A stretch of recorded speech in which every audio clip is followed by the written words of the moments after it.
What is good, everyone out there? Welcome to another FlyQuest Fight Series bracket. I am Solid Bones, joined here by the one, the only, the kizziest of them all, Kizzy K. How you doing, man? I'm doing good. How's it going with you, Solid Bones? Dude, I'm doing great, man. There's a lot to talk about in fighting games right now. We got the big Street Fighter 6 patch. We got the big Marvel announcement. I know you got to be jumping up and down about that one. Yeah, man. I was. I don't think anybody was ready. I mean, to be fair with you, I was the most excited when I heard Final Fantasy Tactics.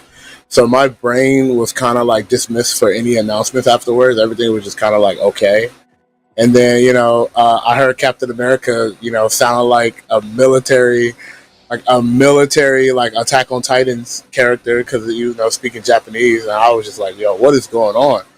And then boom, we just got a fighting game, and I was like super excited, and I was like, oh, that's dope. It's cool. I think the best part about it is like there was no expectation, so I think that's what made it even more hype. And just kind of seeing it more, like just seeing a little bit more of it, and then like kind of like the backstory of how it all made and stuff with Sony backing it and Marvel backing it. I'm looking forward to seeing like what they're going to bring to that game because Sony and Marvel has a lot of characters. So I'm just looking forward to how they're going to bring that universe in together. Dude, the funniest part of that whole announcement was Maximilian going through like all 9 stages of grief on his stream because he was like so excited, and then he was like so upset because he realized this probably means no new Marvel vs. Capcom, and then he was like so excited again and then so upset, and he was just going back and forth. The dude could not get a handle on him. But yeah, that was sick. Me personally, man, they announced Bloodstained 2 on that and it looked really cool. I was like already stoked for that. I'm a big Bloodstained fan. Yeah, Bloodstained looked insanely good. Yeah. I was actually very, very amazed of how they did Bloodstained. So that's like an instant buy as well. There was a lot of instant buys in State of Play. It's crazy. Even with the first announcement, it was crazy. Yeah. What's that PSP game that came out? I forgot the name of it.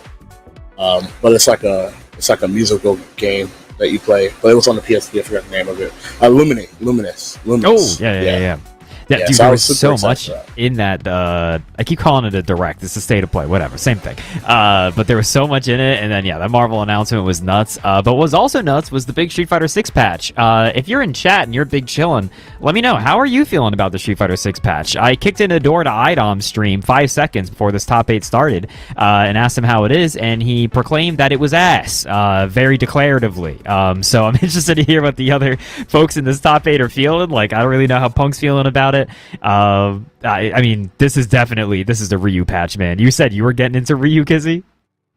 Yeah, so to top it off, I feel like this patch was it's interesting because there's a lot of things that Street Fighter 6 is doing that the audience loves so much, that it's so much momentum with this that they have, that it's really, really hard to really change a lot of the game because it's doing so well. So everyone have to wait 1 year for like these changes, and it's coming to like, I think a lot of people come to realization is that these changes that we wait a year, it's not going to be just like extremely big dynamic changes like how Street Fighter 5 did. Yeah, it's interesting because Street Fighter 5 had like 5 directions. Like, and the reason why I say that is because when you first seen the game, Ryu and Chun-Li had like elemental powers type stuff, right? Mm-hmm. And then like when the game came out, it just went away. Then it went into like the V system, right?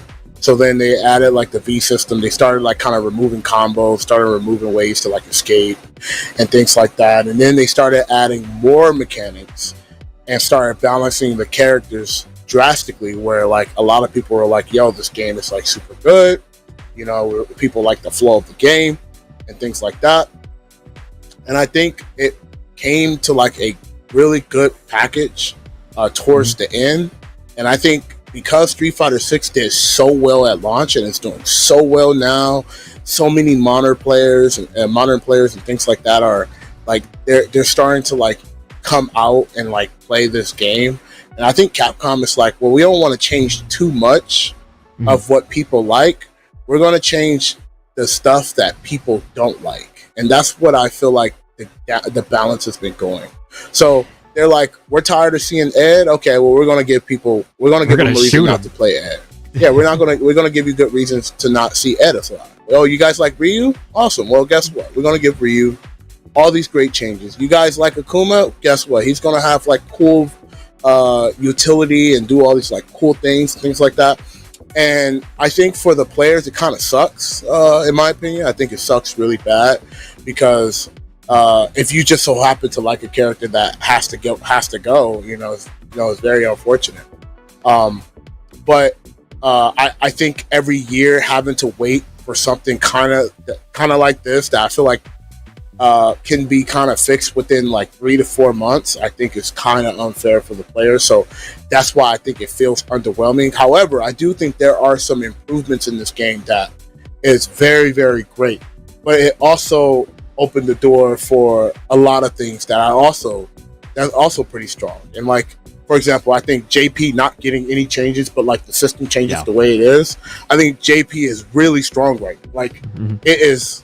Like, you definitely want to like look at JP when it comes to the strength because of how the parry system works now, So it's like little things like that. So, it's unfortunate, but it's also good because it's like, the slowdown stuff is gone. Just a lot of things that I feel like a lot of people feel. So, but we're going to jump into this match. It's a lot to talk about the game, but let's talk about how these amazing players are about to showcase some amazing strength. And right now, we got Punk in the building. And Carcinus still repping the Aki. Aki got quite a few, call them kind of like blurfs in this patch. Some of her stuff kind of got shifted around. Her medium whip being a better anti-air is pretty good. That being said, this has always been kind of a booty butt cheeks matchup for Aki from most Aki players' perspectives. And Cammy actually did get some significant changes in terms of her inability to easily side switch with her cannon spike combos. But right now, this has been all gas, no brakes, and no part of that has really changed for Cammy, right? When she's actually in your face running the pressure, this is all still the same. Yeah, I mean, Punk's mid-range is like obviously one of the strongest in world-class oppression when it comes to mid-range, closing the gap and things like that. So, even with the changes with Cammy, it's like, I think his game plan as a player is so strong and has a lot of longevity that it really doesn't matter. If he sees something that his play style is not affected, then it's going to work. Yeah, for sure. Oh, and that's burnout situation. This is not good. Carcinus does have the reaction level 1 on deck, but this is going to be a pretty difficult spot to come back from. Oh, yes. I like that. I like that from Punk. He knew instantly that he's trying to set up the poison. They were in burnout, so they couldn't just teleport around. They had to block, even if they would have mashed the trade out. That trade scenario, which is so good, went straight into drive impact to see if you were making a decision. You was not, and instantly just got that round. My guy had that like old 90s arcade game boss AI. He just went directly at you and was a hitbox. He was not taking no guff on that one. Yeah, just a torpedo. Going to the second one, it's this happens sometimes in the life of Aki, right? And especially up against Punk and up against Cammy in general. Sometimes you just get a rush down. You just got to take it easy. Aki did get some pretty good buffs in terms of her stand medium punch being quite a bit different. Now stand medium punch, drive rush, crouch medium kick is a full block string, which is actually pretty huge for her with the parry changes. Yeah, really good. Actually something that you would definitely want. And just talking a little bit more like in this match, Carcinus is so scared of like pressing normals against Punk and it's kind of just like walking away. And, Punk is just like, okay, I'm just going to take that ground. I'm going to keep at the range where I want to go for it. Walking back to see if he's going to throw fireballs, and he's not really doing anything. So I already got him with the Medusa eyes, Yeah, and it's because, it's scary, especially with someone like Aki, where, like, her primary neutral buttons move her forward a pretty fair distance. It can feel like you're just setting yourself up like Charlie Brown in the football to just whiff in front of Punk like that, because Aki ends directly in front of her. Level 3 here does not gonna work. I wonder if that was a misinput. Was that supposed to be medium whip? I don't know. Yeah, it's really hard to tell. I definitely think it was a misinput. I think they were just looking for the 236 heavy punch, and just unfortunately that just did not work out. You get chipped out. Gonna be chip out. It's gonna be 2 up on the board for FlyQuest's own Punk. Yeah, I mean, Punk is taking this convincingly. I think, just not really fighting Punk in the mid range really gives Punk a lot more mileage. Just kind of like play the game and kind of respond how he wants to respond all the time. And like I said, a player like this, you just give him the space to be a free player. It's very, very, very, very dangerous. A very dangerous strategy, I would say. And what's interesting, the parry changes I think actually do benefit Punk's playstyle quite a bit, because now tap parry isn't going to randomly like blow him up for pokes as much as it did before, right? You have to know what Punk's going to hit, and Punk is playing a character with very competent lows and mids at the mid range. So I wouldn't be surprised if that actually really did heavily benefit him. Yeah, I agree with that, actually. Because Punk varies his offense very, very well. When it comes to lows, mids, and then also Cammy having a dive kick, it really puts you on your keep you on your toes, and it's very hard to make a right decision to get out when you have those options like that. Nice chase down on the EX teleport, man. That is difficult to react to in situations like that. Carson is now in the corner of the drive gauge, getting ripped away, but finds the hit. Nice, just uppercutting, just making sure that they stay in the corner. Don't try to escape whatsoever, but was not ready for that jump again. Did stand roundhouse to catch him from jumping, and Punk don't want to be in this situation, but it might be the round for Carsonis. That was that earlier patch change with the Cammy EX DP just dropping him right in front of you. One of the times where you're like, boy, am I happy that doesn't side swap anymore. Man, isn't that nice? We got the scoop on that. Wonder if Punk tried to parry that a little bit too late. Yeah. Punk definitely trying to escape that scenario, but Carson is feeling a little bit more confident, pressing a lot of buttons. I like that. I like that, trying to press a lot of buttons, try to harass Punk. And if you don't want to kind of press buttons right now, which makes sense, that was good. But not pressing buttons there just to make sure to let the poison play his part. I kind of like that strategy more if you're just not going to press anything. Now you're just waiting for purpose. Yeah, for sure. Gets a throw here, though. Punk has 3 bars. This is not over by any stretch. That spin knuckle is a disaster, dude. This is so rough. Here we go. In the corner, though. This is bad. This can literally turn the tide real quick. Oh, the drive gauge is so rough to mash out. I think Punk maybe expected that to cross up. They did the jump light kick, but just not enough blocks on that. Carson is mashing. Staying alive. Mm-hmm. Mm-hmm. And it's funny because in that scenario, it really felt like being in that corner, like it could have been really, really bad. Carson was just like, I'm just going to pick this option real quick. I don't want to be in this scenario. I shouldn't have been in this scenario, so I just want to get out really, really fast. And that's kind of like what happened there. Yeah, for sure. Dude, look at the damage on that. That did so much. Yeah. Letting the poison play its job, and that's going to be a lot of damage. Dude, the heavy whip into the medium. Yeah, I was surprised about the last medium just to keep the poison on top of Punk. But, I guess when you're just confident like that, you don't need that. You just need the round. All we need is the damage in the round, man. Let's not overcomplicate things. Yeah, Ooh. Punk dropped the follow-up perfect parry there and led to him getting hit by the bubble. That could have been pretty bad, but... Nice uppercut.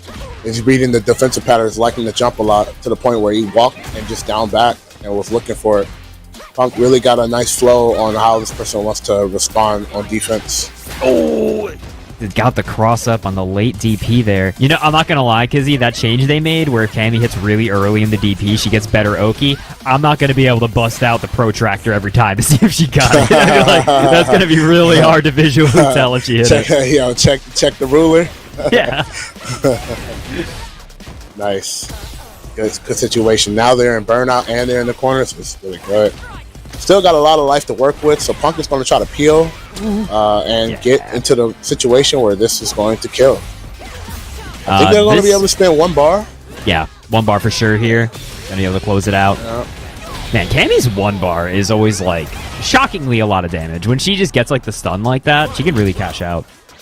Yeah, and what's cool about Cammy is that, all her supers look cool visually, too. Yeah, they're cool supers. Everyone likes her level 2. Yeah, I like her. Yeah, I like her level 1, 2, and 3. Nice. Slowing it down. Yeah, Punk just walking forward. I think that was... I don't need the protractor for that one. I think that was it. I think that was the improved Oki off that that was clean cut. That was a clean cut right there. Nice, Ooh, the that's counter Brown. hit That's jab, it. and that's it. Dude, it's so upsetting to die of such a small interaction like that. It's like, oh, that's really it? I got jabbed, and this is what my life is? Punk from FlyQuest. Going to be able to take it there. 3-1 over Carcinus. Carcinus going to drop down to the loser's side of the bracket. We do have the bracket, by the way. We can take a look at it right after that match is over. I think, can we pull it up on screen real quick there, folks? Can we take a peek? We didn't do it before because we were yapping, which is, as we do, Kizzy. We never shut up. That's our problem. Yeah, we just have a lot to say about games. But yeah, that game was that round was very quick, and like I said, Punk was already getting a lot of patterns on like how Carson just wanted to escape, and like I said, the jumps was very obvious to the point where he wasn't trying to really hit confirm to kind of extend the pressure. He was just waiting to get like that good hit from the anti-air, and then got started. And then once he had him in the corner, that's when Punk was like, okay, I'm going to, set these traps for you. And, if you get hit, then the game is over. And that's kind of like what happened. So, when a player like that just kind of has a read on you, it sucks when they have 3 bars because it's going to hurt. Yeah, it sucks, especially again because that's like you're talking about optimizing in that first round, them just closing it out to level 1. And it's like they're gonna have level 3 at the end of this round. Like that's just gonna be how it is. But again, it's interesting. We saw, I think, statistically, if we were looking at that match, I think we saw less perfect parries, which I think was kind of the goal of the patch, right? One of the biggest directives. Yeah, and like I said, like that is such a great thing. However, to wait 365 days for something like that. I mean, as a player, I completely understand, why they will expect more or want more. But let's get into crossover and Dual Kevin. I'm sure Dual Kevin feels very comfortable with this patch. Bison players as well. I think this patch is also really good for Bison as well. Got a lot more utility this patch. A lot more time to kind of like keep pressure on your opponent with cycle pressure, which is really good. Yeah. And then also, able to utilize the perfect parry, being able to have a high-low option as well, keeping having more options to be more of a threat. So just automatically. He did get a minor slap on the wrist with the changes to his Oki after light and medium bomb set, but overall, like you said, like with JP, like characters like Rashid and Bison, who overall, quote-unquote, got away with it, is like one of the best places to be for them. Yeah. Yeah, it was a nice cycle crusher utilizing that, and then getting a throw set up off of that. It's just really scary right here. Just stand on top of them. They can't really get much. They can't really do much after that. So that was really nasty. good. Did you see that light punch into a Psycho Crusher buffer? That's gross. I hate that. Yeah. Okay, keeping the pressure. Sending them full screen now. Empty jump to throw. What a good tech. Still safe. We got the level 2. We might be seeing it here, depending on how this combo ends. Now, just keeping the pressure going. Gets the punish counter on the throw. And we are Das Lupin, dude. Oh, that was really good. And it hit from behind, too, and was able to kill. That was just a great scenario for Dual Kevin. That was good awareness, not overextending himself and just waiting for an opportunity to kill the opponent. For sure. 1-1. Dual Kevin, fresh off of his top 3 combo breaker finish, right? Yeah, incredible play as always, man. I mean, he's always been really, really good. So, his fun fact is like a bunch of our homies, we said that, man, every time Dual Kevin plays as well, a Geef player does well. And the Geef player always happens to just take him out, For sure. And that is going to be that, man. This is going to be the rare Rashid level 3. Didn't even need level 2 that round. Kevin going to be able to take this first one over crossover. Kizzy, something that appeared in my feed that is extremely funny to me. So there's a player named Knowledge. That's like Knowledge with an X in the middle of it, right? He's a very good Kimberly. I see him in online tournaments occasionally. Knowledge is also one of the producers of To Pimp a Butterfly and is just like overall a big producer in that space. And he just wrote a track on how much he hates throw loops. This is a real thing. You can now say that a producer of To Pimp a Butterfly got so mad about throw loops that he wrote a song about it. Wow. It's crazy? It won't have that much pull because he's just a minority of the broader audience, So he's just one of us. He just claims himself as a minority of the group, He should have kept to the broader audience. Oh, wow. Good bait. That's really good. Is this like the end of the round? I feel like this is disastrous for Dual Kevin here. Yeah, Oh now my it God. is. He had one chance, and that last chance, oh man, That, they just blew him up. dude, if you had Hit him no with the dirty knowledge, fireworks. if you had no knowledge of what the bomb did, it looked like Rashid Super just killed him. Like it looked like Yeah. he went Super Rashid kick and just blew himself up. Yeah, with the mix-up, wasn't able to get that return off of that perfect parry whiff, or just parry whiff. Corner pressure. Man, dude, those combos that he has are so gross. You know, one of the biggest changes Rashid got in this patch is he got the ability to charge his EX spinner, or mixer rather, way faster. So Yeah. when you see combos like that, it's like Rashid actually got considerably stronger in his combo game, which is, again, for a character that a lot of people kind of had their sights set on of please kill this man, he kind of got away with it. Yeah. And I think they're trying. I think they're slowly trying to give characters more routes and more extensions, because I'm assuming later in the half they're going to take away all the throw loops. But I think right now they're just filling it out and seeing how it plays. But you know, still, nice return from this. I think this might be guess for game. Ooh, that was a good right. guess. I love that guess. Guess for game, but not for me. Just kidding. The EXDP getting on out of there. Dual Kevin living and dying by the EXDP, man. Yeah, I mean, good stuff. Good stuff, Ron. You think this costume is ugly, Kev? The bison one? I think it's pretty cool. No, I think it's really cool, actually. You know what it reminds me of? It reminds me of, do you remember the old crusty Street Fighter V before they made it what it is? Where it was like the hyper-realistic style? It kind of reminds me of the bison from that. Yeah, I mean, this looks good. I like this a lot. Nice. Here come. Oh, good escape. And was able to hit them so the bomb is off of them now. That had to be a very, very good blessing scenario right there, just to be able to get out of the corner and survive the bomb too by hitting them. Yeah, I respect Kev kind of going for the wackier options. I think a lot of Rashids play so low to the ground and controlled that they don't really go for stuff like that. Kevin's still got a little bit of wackiness in him. And he's also getting thrown to death.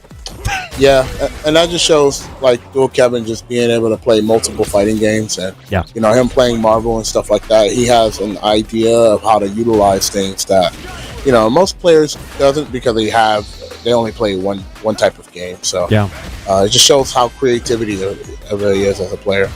You know, it's funny how, like, I feel like forever Dual Kevin will be known as a Marvel player. Like, I'll always see him as the Deadpool player. And I think, like, for longer than he was relevant in Marvel, he's been, like, a world-class Street Fighter player. But I feel like it's he's just so defined by that in a way. Yeah, I could definitely see that. Nice driver whistle. Dude smoked him out the air! Yeah, that was very unfortunate, because now he's in a really bad spot. But he has half of his stamina coming back, so this is really good. But again, like, you gotta fight in the corner, so any mistakes can definitely lead into this. Got the one framer. To the overhead. That was guess for round too. Nasty reset, man. That I always love that Rashid has the weird one frame combo, and they haven't changed it. It requires like a specific one frame button press. That's pretty cool. I like it. Yep. Match point for Dual Kevin. Dual Kevin has been playing, again, very consistent, feels very comfortable in this matchup, and I feel like Crossover just not getting a lot of momentum that they want, and just being in this scenario right here is really, really hard to get started. But I like the backdash. Just committing to the backdash so many times. Wow. Now they're out. This is a good chance right here. Yeah, you saw Dual Kevin had 3 glorious minus frames there, and he did walk up throw and Crossover responded with backdash. This level 2 is really bad. Wow, what a jump around us! One more. Just the throw still has slight enhancement. Wow, try to they almost perfect parry that, but they were crouching, but they got the perfect parry. It's not the slowdown. That's game. That's gonna be game, man. On the EX there. That's like the first perfect parry close up the game that we've seen tonight. Just because, again, the added difficulty of it. Yeah, that was pretty impressive. So again, like if the change right there. So if if Dual Kevin would have did stand perfect parry, definitely would have got the slowdown. But because they were holding down back, I'm assuming, or just down in particular, they weren't able to get that immediately perfect parry slowdown. Yeah. Shout outs to the patch working as intended. Yeah, it is a big shakeup. Like, as minor as the patch was for a lot of characters, that global system change is going to pretty fundamentally change how a lot of matches play at top level. Yeah, having a high low option is very, very, very, very nice now. I just realized that Rashid says happy birthday when he fully charges his EX Fireball, which reminded me of the current discourse, Kizzy, of what are we going to call it when you happy birthday a full team of 4 people? What's your stance on that? Man, I haven't thought about it. That's a really good question. People propose Merry Christmas. I just say cheers. Absolutely. Just cheers. You got them all 4. Cheers, bro. I'll see you later. Here's to you, buddy. See you, buddy. Cheers. Cheers from here. Cheers to many years. I like that. We could adopt that. People have been saying Happy July 4th because you're hitting 4 people. I think that's fine. Happy 4th. Happy 4th is definitely good. Yeah. That is all. Meanwhile, while we were yapping about that, Dual Kevin putting that away against Crossover there in lightning fast fashion. Looking very confident, like you said. I think the biggest thing with that matchup is Bison really has to be able to, when he hits Rashid, run his corner offense and try to cash out as hard as he can. I do feel like Rashid has quite a bit of advantage in the neutral for how he controls it, and ultimately Dual Kevin's mix and offense is so strong, especially with the perfect parry changes backing him up. It's a lot harder to just tap parry to try to guess if he's going for low or the overhead with Rashid. So good stuff. Yeah, so Crossover wasn't really going for the air-to-air options a lot. So I feel like because you don't have a lot of good anti-airs to kind of stop Rashid's jump-ins, I feel like you kind of have to match him in the air a lot. Especially a good player like Dual Kevin, it's just not going to be able to work out. Just sitting there and just being a easy target. Mm-hmm. Because again, Bison, yeah, he has good mid-range. He fights the mid-range well. Rashid also have a lot of variants of options as well. So, I just felt like Dual Kevin was just so agile, and I felt like Crossover was not as agile with Dual Kevin, and it just showed in that situation right there. Speaking of characters who got away with it, dog, here comes the Akuma. Fresh off of the only real significant change I think it got slapped with was the fact that his air fireball now really harshly scales, bizarrely harshly scales. But I mean, most of his stuff still kind of works the same. Heavy adamant in neutral is he lost his he also lost his sweep knockdown. Yes, sorry, that is important. That is significant. You're right. And also, I think a big one too that also kind of sucks too is that he lost the pushback on his fireball, so he don't get pushed back far enough where people can't interrupt. So I feel like against certain scenarios, certain block streams, it's actually not really good to do fireball because you can get punished. Yeah, you totally can. I mean, I wonder if again, it's going to be a lot of knowledge checks, right? The patch literally just came out, so there's going to be things where maybe people could have taken better advantage. But I'm interested to see how Akuma kind of plays out. Will those little dings that he got really matter in the end? Unclear. Yeah, it's gonna be really rough. And DJ got a lot of great changes, and I think this matchup got even better for DJ because their fireballs don't do a lot of damage. So even if he messes up the slide and gets the slide called out, it doesn't hurt as much and doesn't lead into as much as crazy stuff. So I think this matchup is very, very, very, very good for him. And also being able to do crouch and light and not have the pushback. So now there's scenarios where he could do crouch light into crouch jab, which is really, really, really huge for low checking in this game. And they just buffed his low checking on top of him getting 5 frames maximum jet upper. Yeah. So this character is definitely cooking, I think, this patch. Yeah, the 5 frame, it's not the jet upper. What is it? What's the name of it? That one. Maximum, yeah. That one. Yeah, hey. That is crazy. Also, that is a lot of damage. You're dead here with the level 1. Holy smokes, dude. Knuckle Dude, dang. By the way, I should mention, it is Knuckle Dude going up. The man known as Thunder Delangus previously. This is Joe, right? I believe. Yeah, Omarogan, right? Yeah. Good old Joe. Nice. Exactly 2000 MR, by the way. Yeah, he's born in 2000. Damn, born in 2000. That makes you an old man now. I'm sorry. That used to mean you were a young blood. Oh, 25 is the new boomer? True. Yeah, it's a shame, man. Nice. 25, you were there in the Great Depression. Yeah. Nice. It's really good. So about Kit. Nice. Okay. Just bust out. Get out of the corner. I think that was a punish. Oh, a little bit of drop. It actually could have died, I think, there, right? He would have built level 3. Yeah. Yeah, he would have died. Oh. Come on, Delangus. Get your head in the game. What was that sweep? Wow. What a sweep. Absolutely, officer. Yeah. That was, that level 3 made a lot of sense, right? Because in that position, Akuma's almost always going to start to go for Adam and Flame burnout pressure. So just immediately mashing out the level 3. That was a bit of a scrap at the end there, because I won't lie.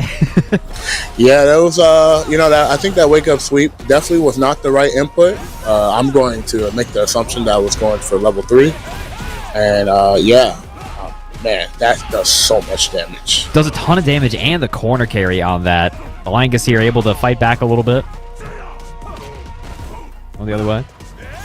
What a menace of a move crouch medium kick still is, man. Day 1, it was like, that seems pretty good. And day, I don't know what we're on, like day 500, still seems pretty good. Yep. Nice. Good damage. Good corner carry. This is so scary now. DJ's in his perfect range. That was actually one of the big quality of life changes he got also. That exact combo, that punish counter into the meaty stand fierce, is like way more consistent now. Yeah. Nice. Good damage. Best at 40%. This is a scary matchup, dude. DJ hits really hard. Yeah, and these trades are not helping whatsoever. It's over. Game over. That's it. Yeah. Dude, tie him up, put him in a bow. That sweep was really giving Delangus hell there, right? Like, or the slide, rather. The slide beating out the fireball as hard as it was, like, that was round defining, like, every time it happened. Yeah, like I think jumping against DJ in this matchup is very threatening. I think, in my opinion, it's the risk reward now with the air fireball doing that much less damage. Yeah, I just think it's just not worth it. And I feel like if you do jump, you kind of just want to do like the jump into the demon flip slide. But I just think that Thunder was probably just comfortable with like using that strategy against people, potentially probably playing rank or just people that, and against a world-class player like Knuckle Dude, it's just it just doesn't work. Like these are world-class players.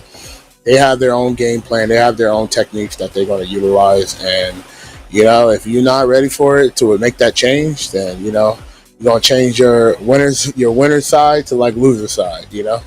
So, it's interesting you bring up how skewed the risk reward is now, because that is a funny part of like making the fireball scale as much as it does. Because it's like Akuma theoretically gets drive gauge, right? He gets meter, but like the damage isn't quite there, and like corner carry. Meanwhile, if DJ is just right and sweeps your air fireball, you take a billion damage and get dumpstered into the corner. Maybe that is something to really not pull out as much, especially against someone who has the reactions of Do.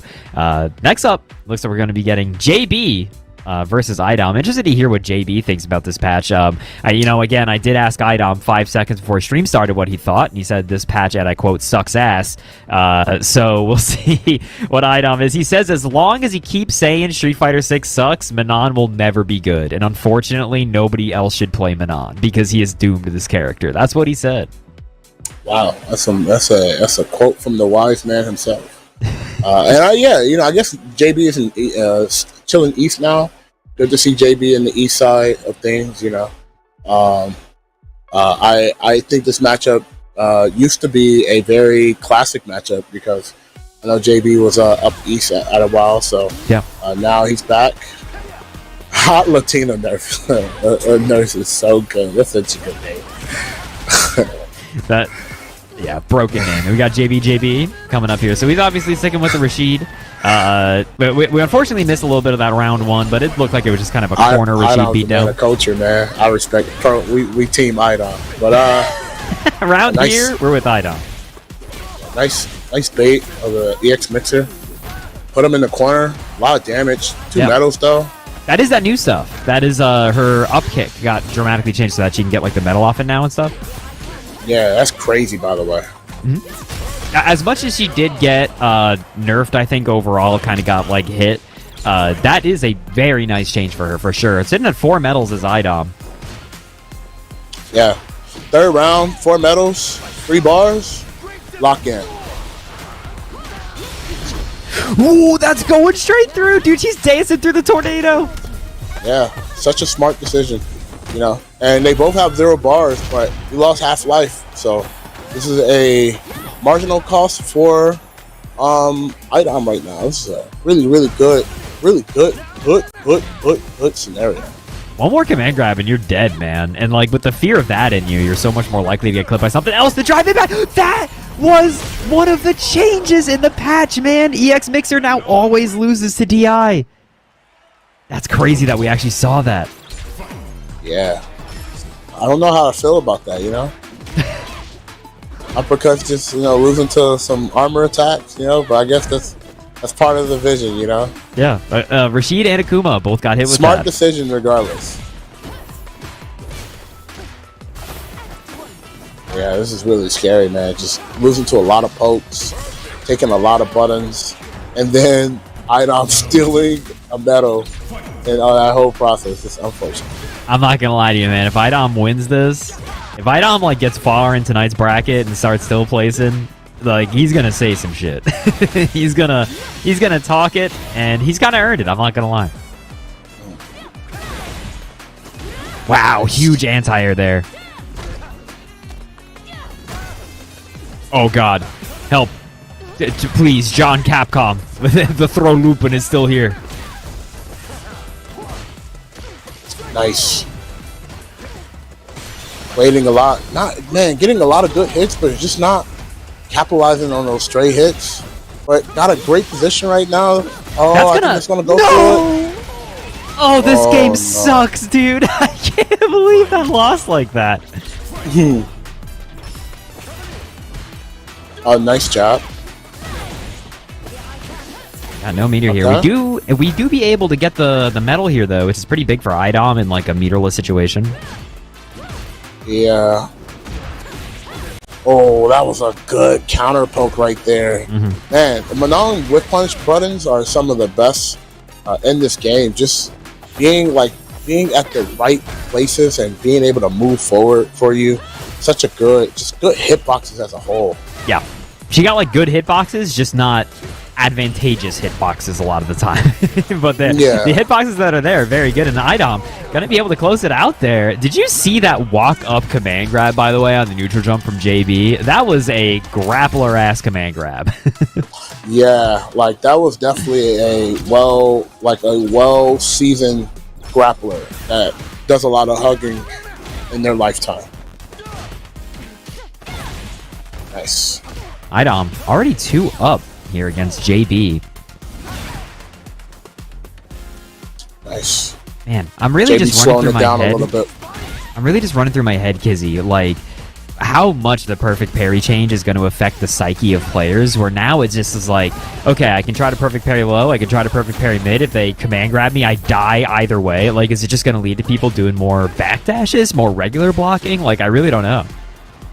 I think it's going to have people do regular parries, but I think the return off of it is not like I'm free. It's more of just like, you know, I got my drive gauge back. Can I like fight back type mindset? And I think once people really get really good, is I think that they're gonna just like parry and like buffer like uppercut and things like that. Yeah. To utilize the quick perfect parry. And I think that's what people are going to do once they get more comfortable of like adding that into like their new option select. Well, wait, I could be dumb as a rock, but I think that the quick perfect parry doesn't actually have different frame data, right? I think it's the same as a regular parry. It just makes a different noise to tell you, like, hey, right timing, but not the right thing. I think it's the same frame data as a normal parry. But I think you could cancel if you could probably cancel something really fast. I could be wrong there, but I think you could kind of cancel into like an uppercut, especially if it's like a jab. Because I think there's no jab doesn't have jab has a gap, so somebody does jab and you like perfect parry the first one and like roughly like DP, I think you'd be able to get out of that. Oh, that was really nice. Get out of that scenario and was able to close it out. That was really good. Got robbed, by the way. Did you see his meter? He was banking on building the level 3 on the first hit of his command grab to cancel into it, which is why he burned himself out, and he was like a pixel off. That was so unfortunate. Yeah, I mean, sometimes when you try to be greedy, man, they took the cookie from the cookie jar, and now you have no cookies, man. That's a life lesson right there, man. Yeah, I'll tell you what. Just take one, bro. One medal. Wow. Oh, 3 medals. 4 medals. This is not looking good for JV, Kizzy. 5 medals is coming. That's what's scary about IDOM, is IDOM will do stuff like that and just get a million medals, but then he'll like really slow it down, and like where a lot of other Manons I think will kind of like turn their brain off and be like, if I land the command grab, I win and get a medal. Like IDOM will totally just slow it up and try to whiff punish. Like he doesn't get greedy that much. Yeah, I think IDOM's like playing that mid range anyway, so he's like, okay, I got all the damage I need. I get to play a little mid range or close to mid range style. Oh like God, help! Kizzy, call a doctor. No. Yeah. Hey man, he did call the nurse, the hot Latina nurse. She came and she gave you your pills. She said, go to sleep. Can we get the hot Latino nurse in here ASAP? Dude, I'm telling you, I think IDOM is making a statement tonight. IDOM is declaring it. Until IDOM is like, I will continue to play this rickety horse-ass character up until the day that the new Marvel fighting game comes out. IDOM is mentally committed to not only to the hot Latino nurses, but to the Manon.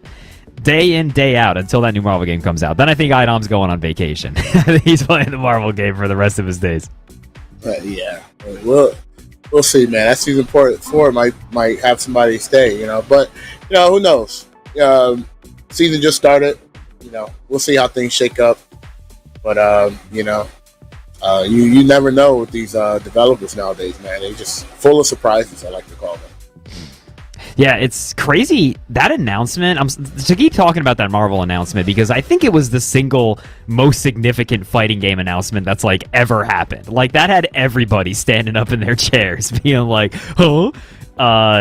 Like it's crazy, dog. Like everybody was so astonished by it. I don't think like anybody knew it was happening, it's shocking that it didn't get leaked either. With all the Arxis leaks that happened, it is shocking that we didn't know about it beforehand. Yeah, I mean, like I said, kudos to them keeping that under wraps. I will assume you keep it under wraps, especially when you got Marvel and Sony backing you. You better make no mistakes. You gotta have a whole new file just for it exclusively. That's the impressive thing, man, is keeping it that secret when like a militia of people were working on that game. Like, did you see how pretty that game was? That was every graduate from UMBC like sitting there working on that game. Like, exactly. Anyway, Carson is going up here against Crossover. We got the 2 purple DLC characters. Yep. Both of these characters looking very good this patch. Carcinus already got them in the corner. Going to try to start that offense. Crossover is in a bad scenario. Got out of a bad and got into an excellent scenario. This is a great scenario to be as a Bison player. Yeah, I don't think Aki's excellent at sniping people trying to escape her throw loop like that. By the way, I haven't been paying that much attention to it. Have you noticed a single throw tech happen? Because I've been waiting for that to be relevant as a change in the matchup. There's been throw techs that helped a lot, but just not in scenarios where they're like kind of getting steamrolled. But it happened here and there. I'm gonna keep my eye out for it. It's definitely something I need to pay attention to. I I feel like so many people are saying like, no, the throw tech change is gonna be huge, man, and it's something I really want to pay attention to for how many rounds it like really changes.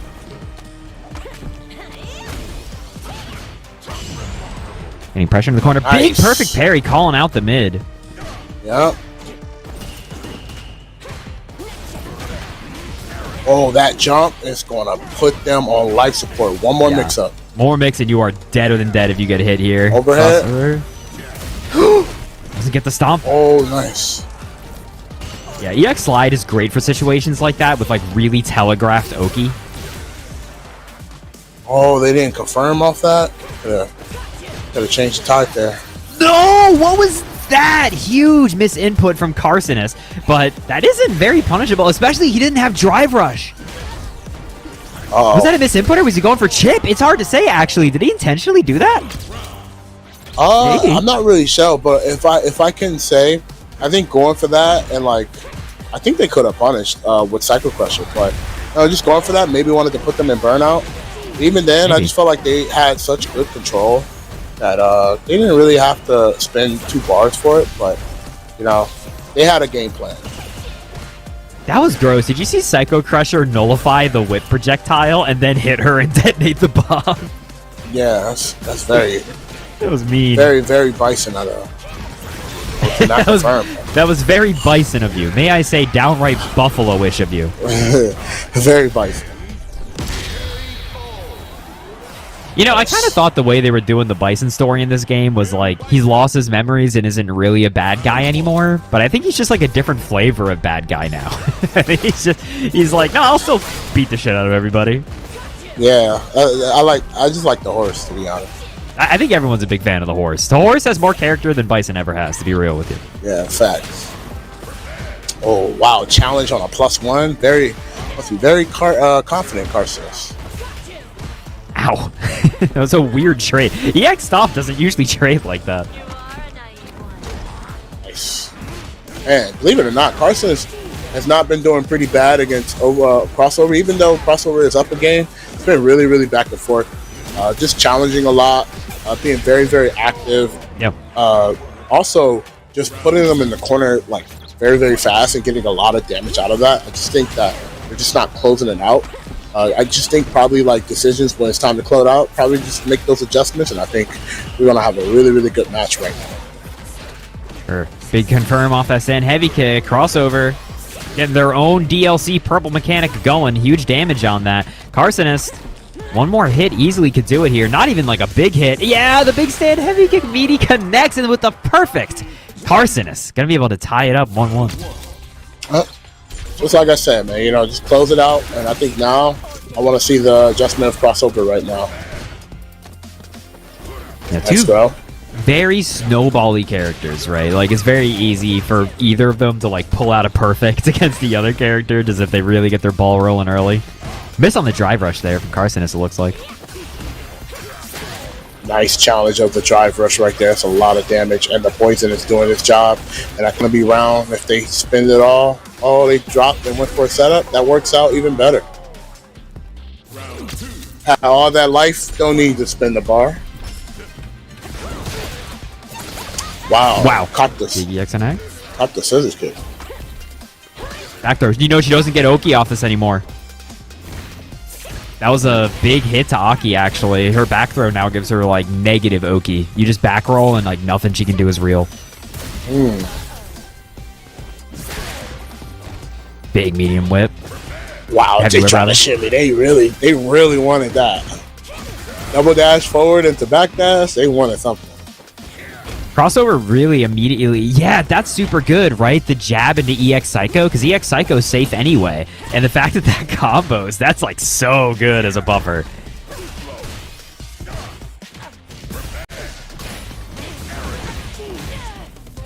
Here we go. Are we spending? Level 1's not going to kill here. I'm surprised they didn't go for level 2 there.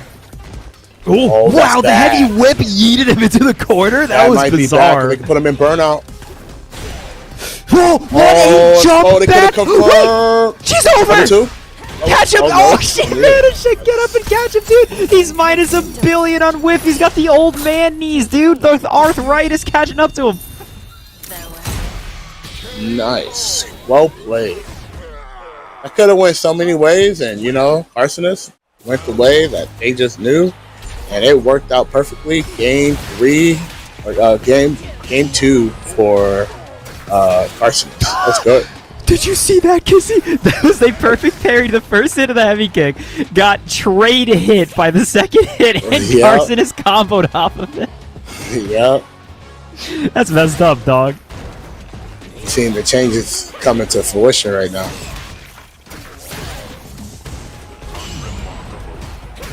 Should be safe. Yeah, nice. Wow. That was a great Sam Medium Punch challenge there, right? Because that crouch light was pretty minus, and Sam Medium's really good in those scrap situations. Carsonus in general has been like a really solid scrapper. Right. And also really good call out on the scissors kick right there with the neutral jump. That was just such a good read on the player right there. That was such a great decision there, and got a lot of mileage from it. Yeah. Heavy kick. Wow. Overhead me just to show you can, huh? Level 1 not going to work out. Uh-oh, are you dead? Yeah, this is now. If he depends if he wants to spend it. Level 1 is going to do it. Yeah, jeez. That was a dangerous level 1 to go, Thor, for sure. Still match point for Carsonus, though. Carsonus definitely got a lot of meter to work with. About to have 2 bars.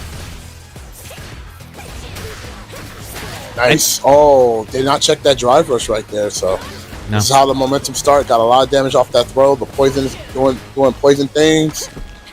Ooh, and that crouch medium kick now is so dangerous, right? Because if you try to tap parry, that mix with her really good overhead that she can combo off of, like that sort of high low mix, and her stay medium punch being a really powerful mid. It's like there's a lot of things to keep in mind.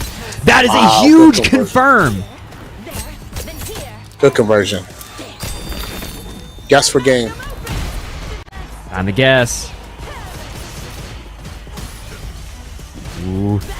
We are jabbing for our life. DI, that was kind of a... oh, I got a lot. Yeah, they can actually DI back and survive. I think they have enough health. Yeah. Now they don't. Now they don't. Just immediately cashing out level 3. The CA here is going to put Carsonus down on like a pixel of drive gauge. Yeah, I wonder if they're going to try to EX cycle. What's going to happen here? Yep. Yep. Run them out. Ooh. They're in trouble. They lost the game just like that. Wow, they did not.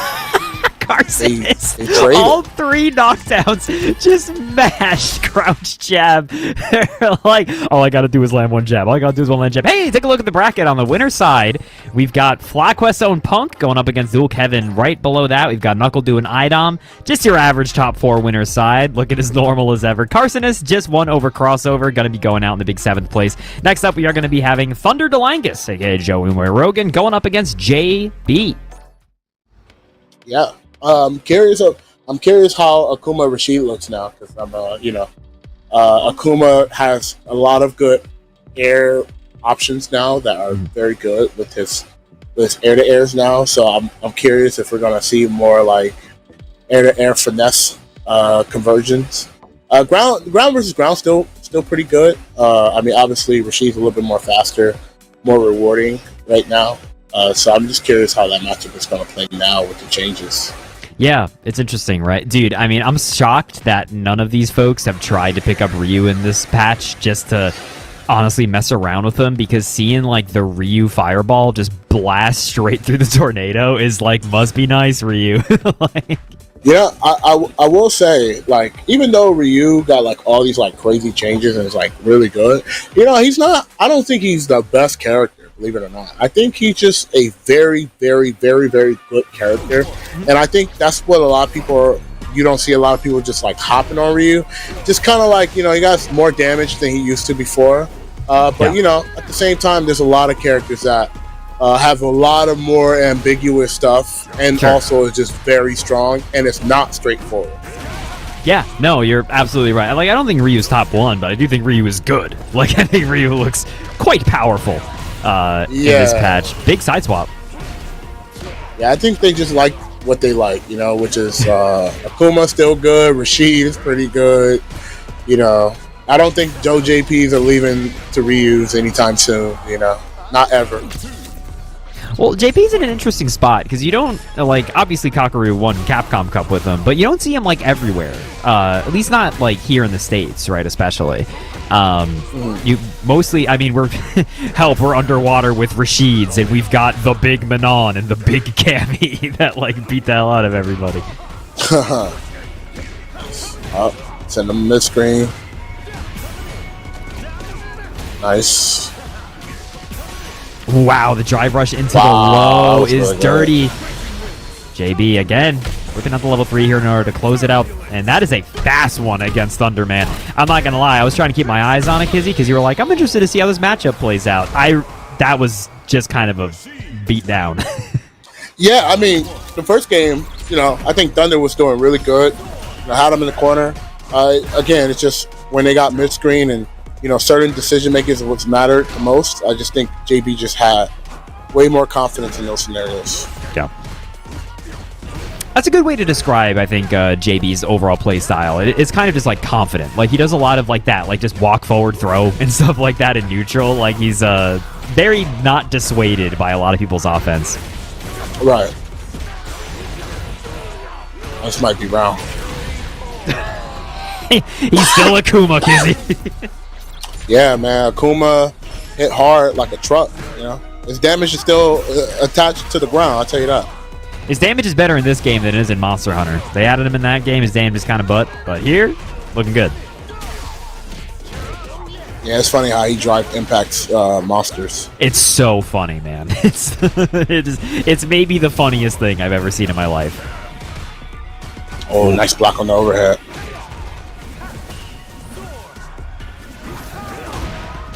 Ooh, yeah. Nice call. It's going to do a lot of damage. Well, look at the scaling on that, though. The dive kick also has it does more scaling when it hits you. If it's EX, it doesn't have the scaling, but regular dive kick scales a lot.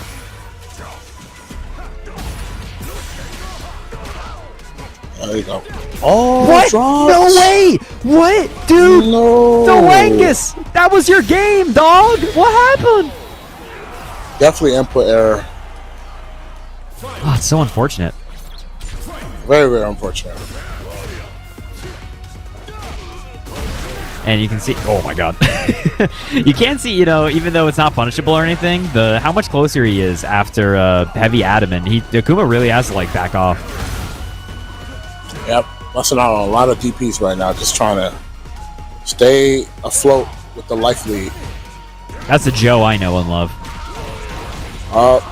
I could have did it. I could have killed. I could have killed, yeah. Oh no! And then the side swap. Oh, this is a disaster, Kizzy. Yeah, this might be bad. 2 more chances. And the tornado, 2 more dude. chances. Overhead opens your dome. I can't believe, dude. JB, you're a burglar. JB, you break into people's houses for fun. That's you, JB. Rude. Yeah, man, it was crazy because I just felt like that scenario was so unfortunate, So unfortunate. It happens. Dropped the combo, and then wasn't able to close out round 3. Very, very unfortunate. Sucks, unfortunately. JB is up 2. It really should be 1-1 here. Delangus is definitely letting that eat at him just a little bit. Huge damage off this.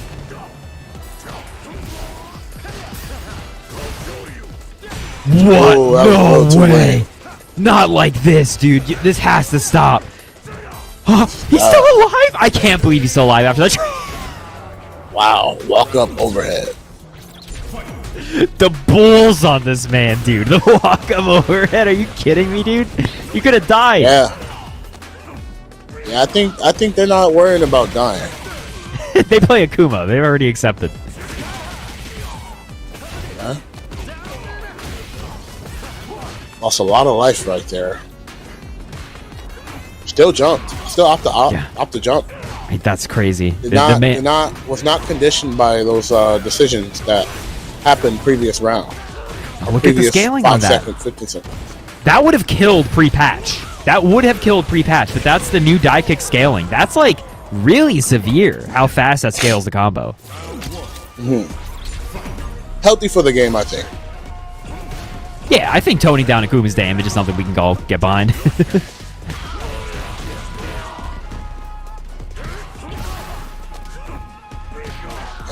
throw. Set up right here. Got him in the throw loop. Nice EX fireball to make sure he just don't play the game.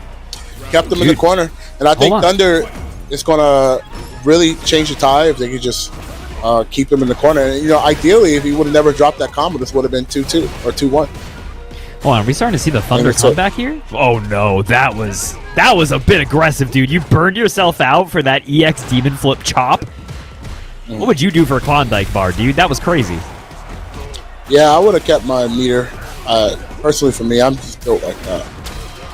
Can you play as Manon in Expedition 33? Asks chat. No, but she developed Expedition 33. That's the lore. Man, Expedition 33, peak 33.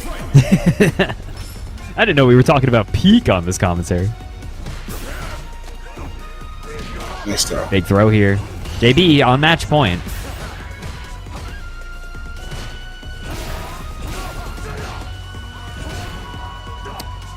Are you big like RPG guy, Kizzy? You said you like tactics. You like Expedition? Yeah, I am. I'm a huge fan of RPG games. What would you say is your favorite series? Oh, is that going through? Oh, that was really good. Yeah. Could have been released the fireball. Had no chance. Yeah. I'll tell you after this game. I got you. Nothing to do. Yep, burnout. Got 2 more chances. Is he gonna burn? Is he gonna burn the level 3 on defense? Are we gonna burn it on offense? No. One more. Delangus. Bet it all. Bet it all on that stand heavy punch, and he definitely slapped it away and took all that. That was actually incredible right there. That was really good. If there's one thing I would say about Delangus's play style, that guy bets it. He really goes whole hog on his decisions, and sometimes it really works out, and he bets big and it swings, and sometimes he does EX Demon Flip Chop and he gets his ass killed instantaneously. But GG's to the gamers. We are going to take a quick 5-minute break, y'all, and when we come back, it is going to be Punk versus Dual Kevin, a matchup as old as time. So we'll be right back, folks. Don't go nowhere.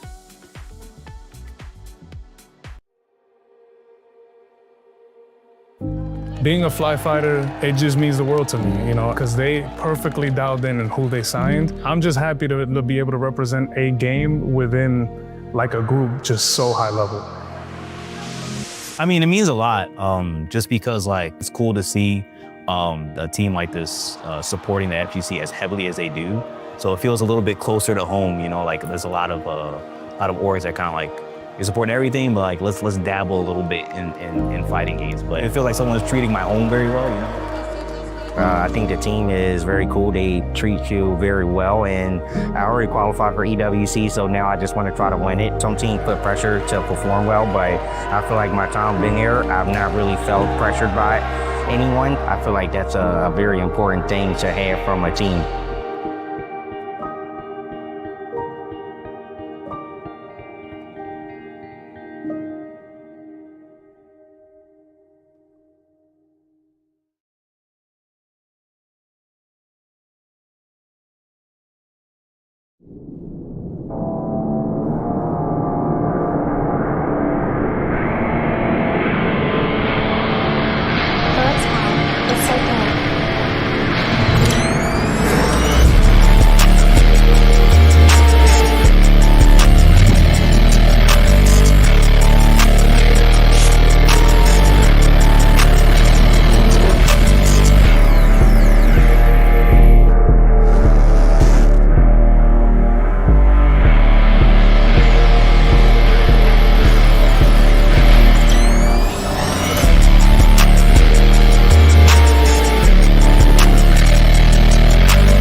the best. GDs. I'm the best of all time, baby. Let's Okay, hear man. it. You're so good. How are you so good? I love you, Jake. GDs.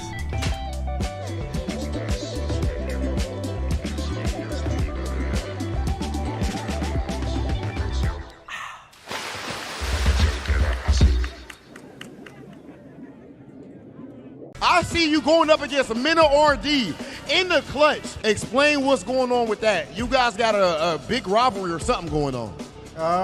It's no real rivalry. My rivalry is with the Dominican community, and I want all of them to know that they're very quiet right now, and now they know who's the best in the world, and they ain't gonna say nothing to me no more. Y'all mans is dead. I slayed him. He's done. I'm the GOAT. I don't want to hear nothing from the Dominican community no more, bro. Y'all come in my chat, y'all better worship me on Twitch. That's all I want to know. I don't hear none of y'all in this arena talking, none of that. Okay. My goodness, Punk the God. Wow. For new players, I would probably recommend Braum for how easy it is to just swing and attack. If you like just being like a big, reliable like support or like tank type of player, I think Braum does that for you. I also think that his moves are pretty big, pretty swingy, can hit from pretty far away. So you don't have to worry too much about movement. That's like the big thing with Braum. You know, just get in there and just hit them and just protect your friend. Let's go.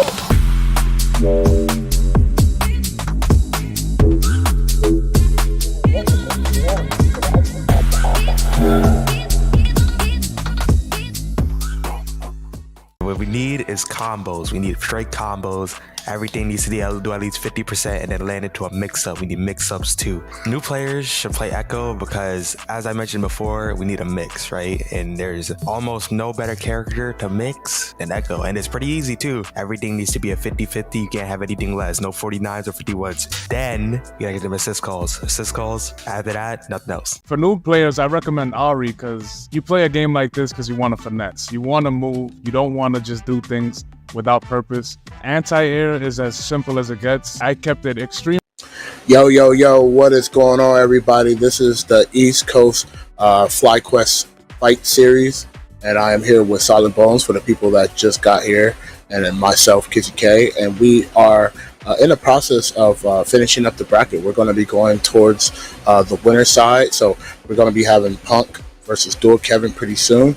But I'm just going to go ahead and answer the question in case you guys know. I think my favorite all time is probably The Legend of Heroes, the Trail series. Mm-hmm. I think that has to probably be my hands down favorite RPG series as a whole. But I mean, Final Fantasy Tactics is just my number one. But if I had to pick a series that I think Trails in the Sky or just Legends of Heroes is my favorite. I think that is like the one piece of RPGs where they have like so many crazy characters in one world, and I think that is pretty dope. That's an awesome pick, man. Chat, what's your favorite? Do you have a favorite RPG series? Let us know. I'm interested to hear what people say. Like, I'm a huge... series is a weird one because I just really like individual games. Like, I'm a big Paper Mario, big Undertale, big Fire Emblem kind of fan. Well, I would say Mario's a series. I mean, and Mario's have bangers, you know, like Sunshine, Mario, Yoshi, Yoshi Island. I would even call that. I'll call that part of the Mario series, to be honest with you. I would too. I mean, they're the same world. It's right here, right behind me on my show. Yeah, that game is peak. I think that game is like an all-time classic. It's very hard to beat that. Golden was your favorite game of all time? That totally makes sense. Persona 4 Golden meant a lot to a lot of people. Hey man, that Vita got people through college, man. That was a very, very, very powerful handheld console. Not wrong. You know, I saw a guy at Combo Breaker take a picture of, we got like chicken and waffles at a nearby restaurant. He took a picture of his chicken and waffles with a Vita. And I was like, that's tough, dude. That's how it was 20 years ago. This was 2 years ago. Oh, 2 years ago? Damn. I was like, damn, dude. Damn, still struggling, but I respect it. Casual Nights at Dark Souls 2. I am going to beat you up if we meet in person. I'm sorry to say. Anyway, Dual Kevin versus Punk. Going into this match, Dual Kevin already kind of getting mauled in the corner, unfortunately. No! So, like, that scenario that we seen right there, oh, that perfect parry is really, really good. just be able to turn the tide. I wonder if he's going to be able to close it out for that. But he's going to press buttons in their face to make them be a little afraid to press and kind of flinch. With this life lead right now, you kind of press a lot. But what's interesting right there is, like I said, Punk really scouted the air-to-air. That's the difference between what you have to kind of do against players. Like archetypes like Rashid, it's like you have to know how to play that air-to-air with them. You can't always be ground to air. And I like the fact that Punk knows that and, you know, got the punish ready. Yeah, it really feels like in some ways like Cammy is just the perfect pick for Punk because he like theoretically has an answer, I think, for almost every situation, right? Where it's like, well, what does she do if someone's like trying to be annoying in the air? And it's like, well, you can do jump, medium punch, EX, cannon strike into damage. Like that's something that not a lot of other characters can do. Yeah, and Cammy definitely has the return from able to doing that, which I think she stands out when it comes to like a lot of characters in the roster, you know. For sure. Nice big crouch medium kick hit. Watching back. Not caught watching back. Ooh, you are spending it. This is kind of dangerous though, man. You're going into this last round with nothing, and I'll be real with you. I'm gonna keep it 100% with y'all. That sucks, because now you got to fight Punk with no funny resource to try to equal out the damage. You got to play some real footsies against this guy? That sucks. Yep, and this right now is not looking good. Got to make this work. Harassing them with normals right now and just getting a lot of points off of Kevin's life bar. And this is just really good because one good hit into drive rush is actually game. Yep. Oh, that's right here. Yeah. That is looking like one good hit to me, Kizzy. I don't know how you're feeling about it, but that is going to put it away. Yeah, 1-0 with Punk. Yeah, that's game. Dual Kevin, I think, did need level 3 kill there. There's an argument that he could have done like a less good combo because he burned himself out with it into a level 2 setup, I think, instead of just using level 3, but I think he'd already committed. Yeah, I think the spinning the super is okay. I think, you know, obviously you want to have 3 rounds coming in like game 3, but I think you know, the plan afterwards, I think they didn't have a strategy. And you know, once Punk had you in the corner, like the strategy, you only have like 2 options, right? It's like you get out or you fight out, you know. Yeah. And at that scenario, he was trying to fight out, and then he tried to get out, and he died. I mean, again, that's what's scary about this character, right? He tried to get out by jumping, and she killed him. Like, that's not a privilege a lot of other characters can really have. Yeah, that's a lot of damage. One more chance. It's the mix-up. Got the one framer. Nice tack.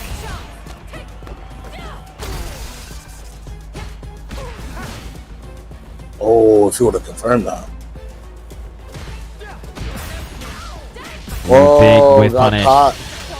Then the level 2 spend, and that is going to be that. That sucks, man. That was Dual Kevin's round to win for sure.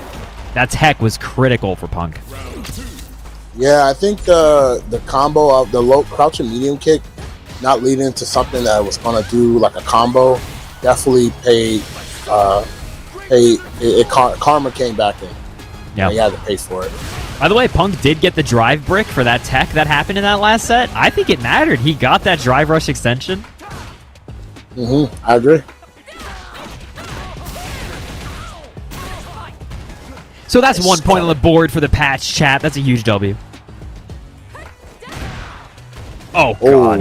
That was a good attempt at the whiff punish there from Dual Kevin. I think he was really only off by like a little bit. One more chance.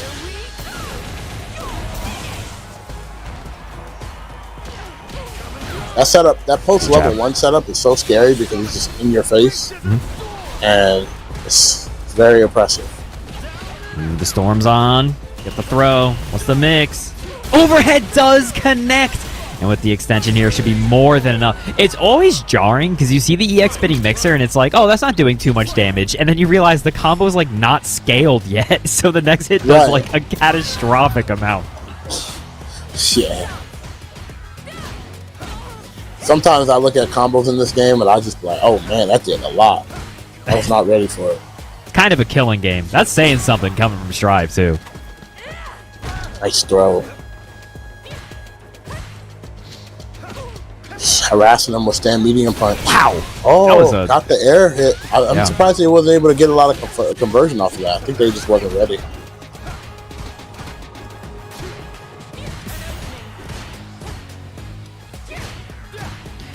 Ooh, trying to walk back. I like Dual Kevin just trying to make some space here. Dual Kevin does have level 2. Nice. Wow, it's gonna do a lot of damage. A lot of damage. Is he gonna be able to put him in burnout? No, they actually built his drive gauge. Oh, Dude, Dual Kevin is like 5 out of 4, or 4 out of 5, I think, rather, for getting the one framer, and like the one time he doesn't get it is when he really needed it to get a little bit more resources in that combo. do that. That is so unfortunate, man. So unfortunate. That's tough, dude. I feel really bad, you know, because that's like the second time that happened. Yeah. Nice EX mixer. That's really cool. And in case you all want to know what it was like competing and watching old Street Fighter 4, it's that, where it's just like, well, he missed the one frame, and he died. Repeat that forever. Yep. Missed the one frame on Ibuki. Alright. EX Rider. Can't do him. EX Rida, clap. Nice girl. Again, pressured in the corner here. They're looking like Punk's game to win yet again. Dual Kev, how are we fighting out? Okay, we fight. We fight. We're not giving up. Nice. Wake up super. Wow, that was an aggressive walk-up stand medium kick. Nice. Putting it away. Punk, 1 round gone. Yep, match point for Punk, actually. Wow. Oh, got caught. Wasn't able to check the drive rush. The Summoning, double back there. Oh, that is a huge back throw. That's a big back throw too, dog. Actually, that kind of works out in Punk's favor, believe it or not. I think it totally does, right? He doesn't have the position. Yeah, and just the fact that most damage you took was a punish counter throw. Of him spinning 2 bars, I think that is very cost effective. If I was on Punk's side. Chad is asking, how do we feel about the parry changes? I think most players are very positive about the parry changes. I think people really like them because people were getting really sick of perfect parry. Yeah, I like it a lot. I think it's healthy for the game. I think it's going to be more hype seeing it now because we don't see it as much. That's my logic. You want parries, I think, to feel more like the hype thing that people want to think of Moment 37, right? People don't want to just see it as like a passing thing that happens all the time. Yeah, exactly. Nice conversion. That's a lot. That's a good momentum turn right there. Get them near the corner and stuff, and you get a mix-up. If they get hit by this, you win. Donked on the head, but no drive rush behind it. That felt a little scrappy there from Kevin. I think Kevin got a little pressured. Ooh, huge conversion! Super Rashid kick? Nice. Enough. Is that the coolest level Good 1? bounce back. Yeah, it's one of the coolest. I think it is. I think that one's cool. I like Ed's a lot. I think Ed's pretty cool. You know, this might be a hot take. I actually like DJs. I like really simple, just it's a big kick. Yeah, I like it too. I like it too. Ooh, big conversion. You're not dead here, are you? Oh, God. Are you you're dead? Spin the bar. Mamma mia. That's what I'm saying, but like, that was the point I was saying, like, match point for Punk, by the way, but you know how I was saying, like, yo, sometimes I just be surprised, like, wow, that did a lot of damage. And that combo right there is just like, wow. Oh, this is bad. Too much chances.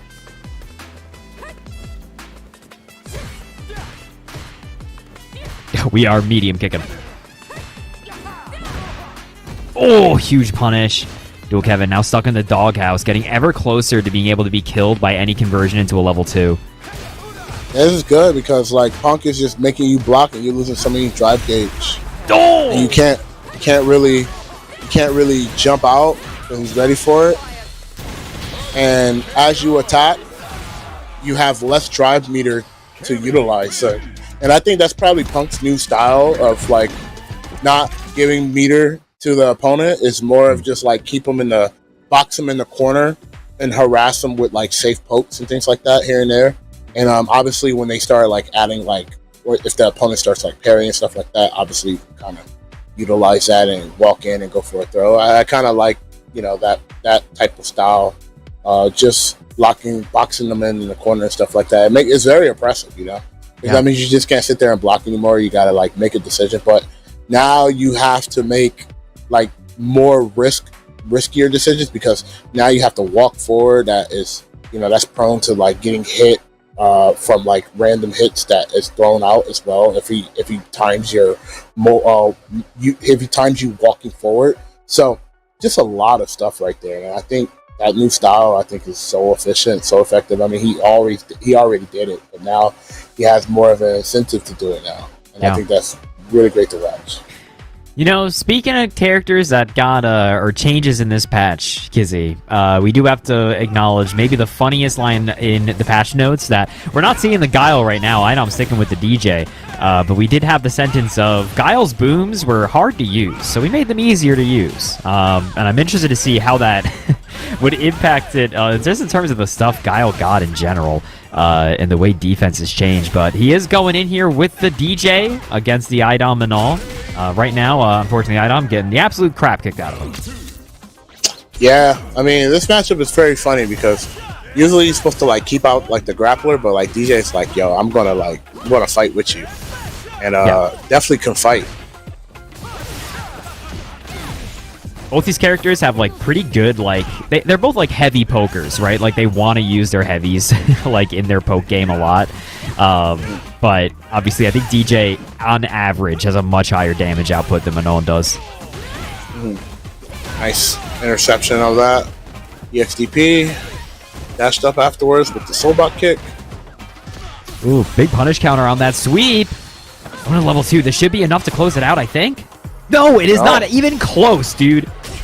I'm shocked IDOM even spent. I feel like I kind of trusted IDOM there, and I feel betrayed. Hey, man. Sometimes you get got. Nice. Feels like they got scaled hella. Oh, it's a lot of damage. Oh, a lot of damage on the table. That left on the table. 3 medals. Wow, you mashed there? You're crazy.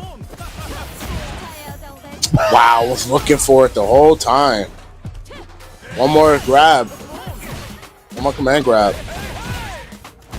And one more anything. And he's because anything into like level 2 probably does it here. Ooh, and as soon as I say that, yeah, look at that. IDOM, making a statement. The statement is, Capcom, please stop nerfing my character. I beg of you. Hey, like I said, that was match point for IDOM right now.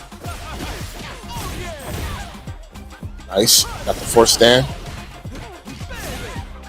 Nice. See, that change right there is so good for DJ that the crouch light kick does not push back anymore like that. Yeah. Huge for him. And he can also get 2 light crouching lights depending on the post knockdown setup with drive rush. That was really one of those situations where if you're one of them beam counters out there that just are like, well, DJ's crouch medium kick is like -6, so like just kill him. It's like because of the sheer pushback on it, it can kind of be advantageous for DJ sometimes. And there, you saw him do crouch medium kick, immediately did crouch heavy punch, and it caught IDOM walking forward and killed him. Yep. Oh, he perfect parry that. We got, what, 3 perfect parries in the span of the top 8 that's been here for the East? Ooh. Wow. Dude, do it again! I can't. IDOM, you're a stubborn guy, and that's what we love about you.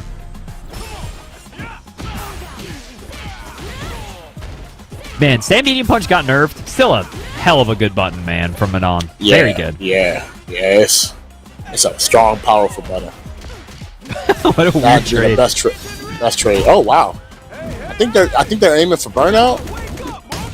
Yeah, but it's not going to do that much overall. You need a lot of things to go right here to get it.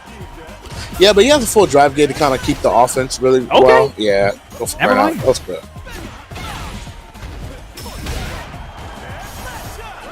Nice. He's going to try to get a lot of damage on block. I think that's what he's looking for.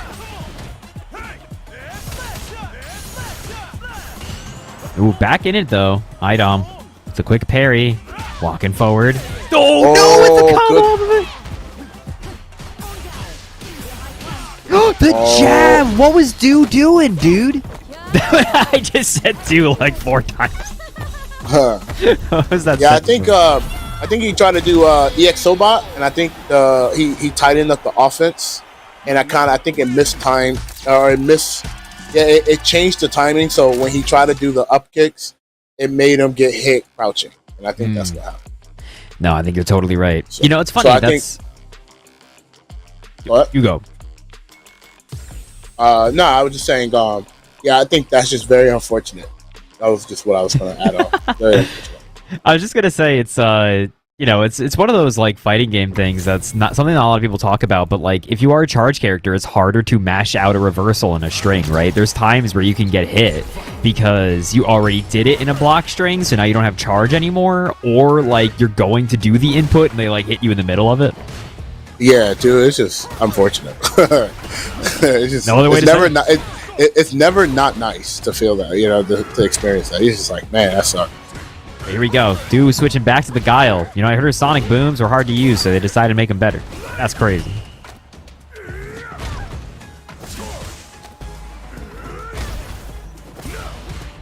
We're getting looped in the corner. Idom gets through the boom. That's tight. Second one. No way Idom makes his comeback, right? Like, that'd be crazy. Nah. He might have a chance. Or he's a burnout. It's over. Might have a chance. Never mind. Yeah, I look at like the drive gauge. Like if you have like 1% life, but you have 6 drive bars, you still in the game in my eyes. Totally fair. Yeah, life bar is just a social construct. You know, it's not. It's an illusion. Life bar is the one that just go empty right now. That's the life bar. True. That recovers. That's huge, actually. This is really good. Wow, that tech felt so much. Yeah. Man, when I think about it, yeah, when you're in burnout, teching a throw actually is so beneficial. Yeah, because it gives you a huge chunk of burnout back. You know what's funny, and also a way to tell which character got the meter? It's whoever tells the other one to get the hell off them.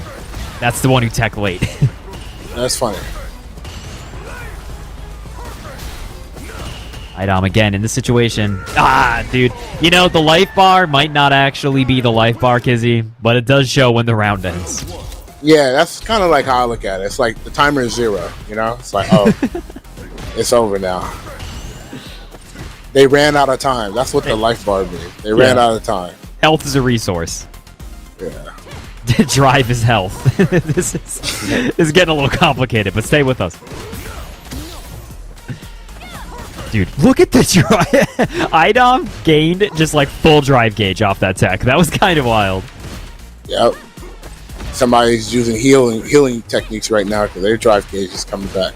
Yeah, the they got that Elena level 3 or level 2. Nice. Ooh. I was like, man, all this fighting and not a lot of momentum right now. Yeah, walked him all the way to the corner, but it kind of feels like Idom's got to capitalize on it like now. No whiff punish on that crouch fierce. Ooh, wow, big whiff on the command jump. grab. Dude was looking for that too. Dude, when Guile gets put in burnout, he gets like grayscaled. He looks like so gray compared to the other. He gets like old. He goes to the beach that makes you old.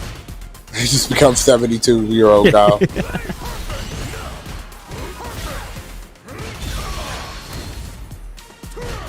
a big level 2. Ugh. Nice flash kick. Oh, that's disastrous. That sucks, man. The baby boom whiffed, so Idom burned themselves out. Oh, that sucks. Oh, big jump heavy kick. Man.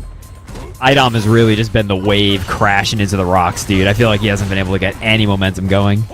He's trying. Oh, that parry. He tried to drive rush and got thrown out.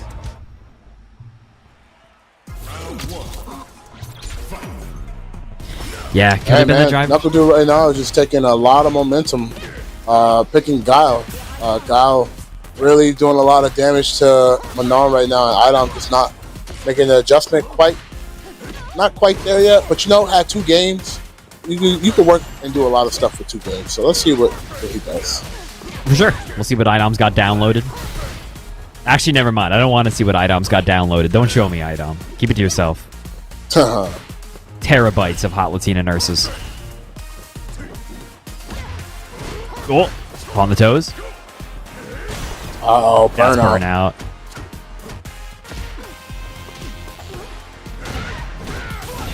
Nice punish. This might be round right here.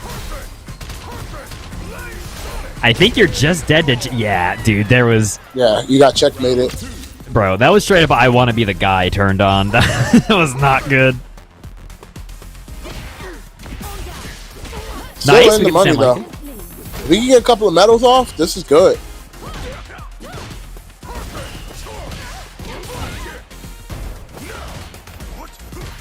Very nice. Oh, wow. Didn't punch up back. Slowing the game down with Sonic Booms right now. It's weird how much, people really have to adapt to how you have to perfect parry booms now, right? Because before it was just walk forward, tap parry, but now it's, quite different. Oh, I fell into the babies. Oh, not the what a cabeza, mix-up. dude! This is scary. This game. He's going to checkmate him. He's going to have to just take a lot of chipper. I don't think he's going to have enough life before he gets his meter back. Wait, yeah, I think he's just barely got it. He's got the drive gauge back. Idom, I believe in the pixel comeback. Idom, you're getting really close to burnout again. If that happens, you're actually dead. Nice. Still has drive meter though. Ah, unfortunate. Just got peeled away, man.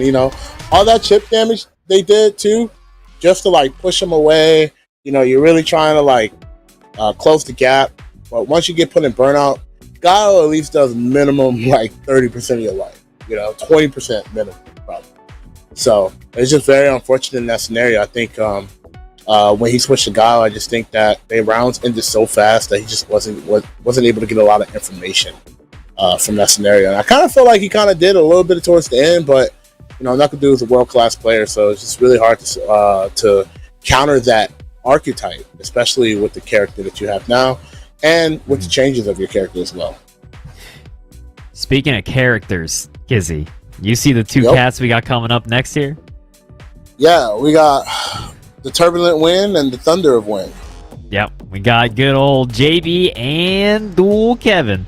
It's going to be Rashid v. Rashid action. This is, I think, one of the funnier mirrors in the game. It is just once they both have level 2, the game can just turn into, I don't even know what, it turns into Salty Bet for a second dog, when they both have level 2. It is straight nonsense on the TV. The frame just starts dropping, It gets a little too windy. I mean, I think it's funny about this too is because I really feel like they have 2 different play styles as well. So even though they play the same character, they're going to take the approach differently. Well, they're both kind of chilling right now. Yeah. Walk up throw. They acknowledge the strength of their character, so they're going to play very passive until they start getting the momentum. Oh God! Speaking of passivity, Dual Kevin's really been in an EXDP mood tonight.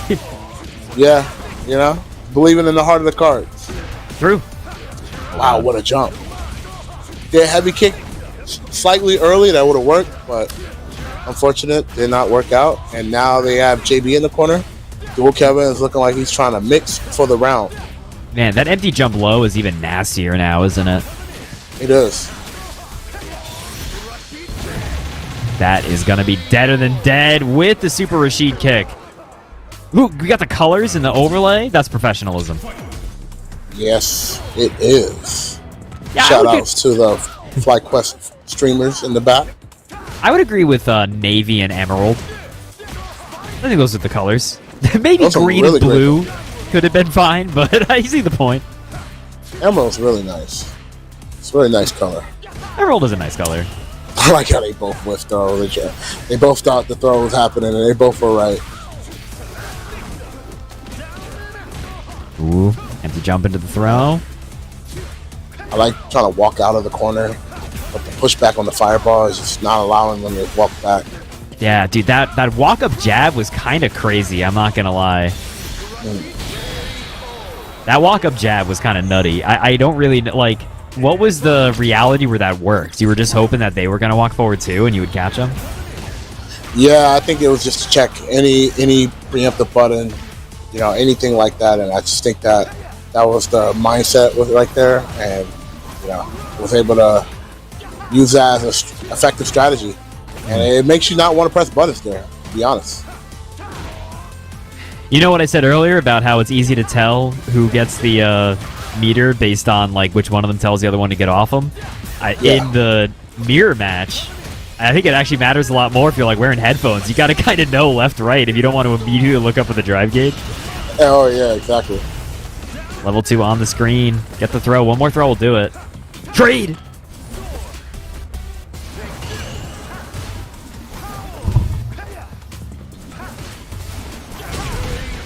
Oh! Wow. I don't know which one that was. That could have potentially hit him, but maybe he was just dead to rights as soon as he jumped. Man. JB stole that one. Man. That was really good. You're talking about the difference in their play styles, and I gotta say, JB's play style is being a burglar, dude. The guy just steals rounds. It just steals rounds? JB always wins, and it's like, how the hell did that happen? You never know. JB is, he has a bunch of cards, you know? Cards of options as a burglar. True. I think it's more just a testament to like JB kind of like always plays to his outs, if that makes sense. Like he's always trying to put himself in a position to win the round no matter how bad it's looking. I think in a way that is like really world class. Wow. And also sometimes he gets his ass beat. But that was a great counter hook right there for Dual Kevin. Catching that low forward. Needed that. Okay. Wow, that was a bit of a scuffed offense there. That looked like that was supposed to be like jab and a tick throw. Got hit out of it. Wow. Back roll into fireball? Good option. I'm with it. Yeah, lucky with the hit there. There we go. No level 2? Point blank? Yep. Got all that drive gauge. That felt like a bit of a drop, right? Like, in terms of the, I don't think that was just supposed to be with medium punch. Yeah, I'm not really sure what that was, to be honest.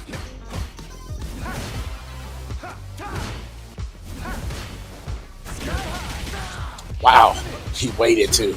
He's already just locked down. Little Kevin just locked down in those scenarios. 2 more chances. 1 more chance. Ooh. My God. He's got a tornado again if he wants to use it.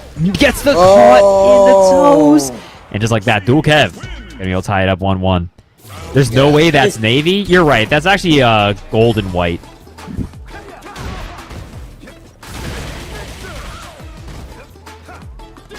Maybe it's Old Navy.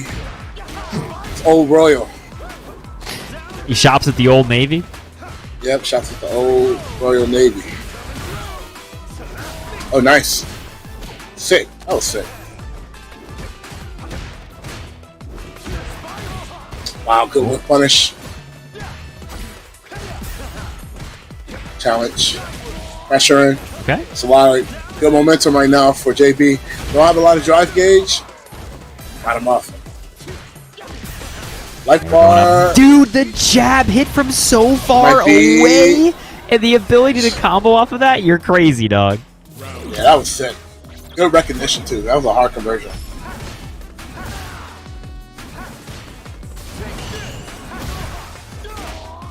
JB has shifted into zoner mode. Yeah, oh, JB's that's huge. mid-range is really good.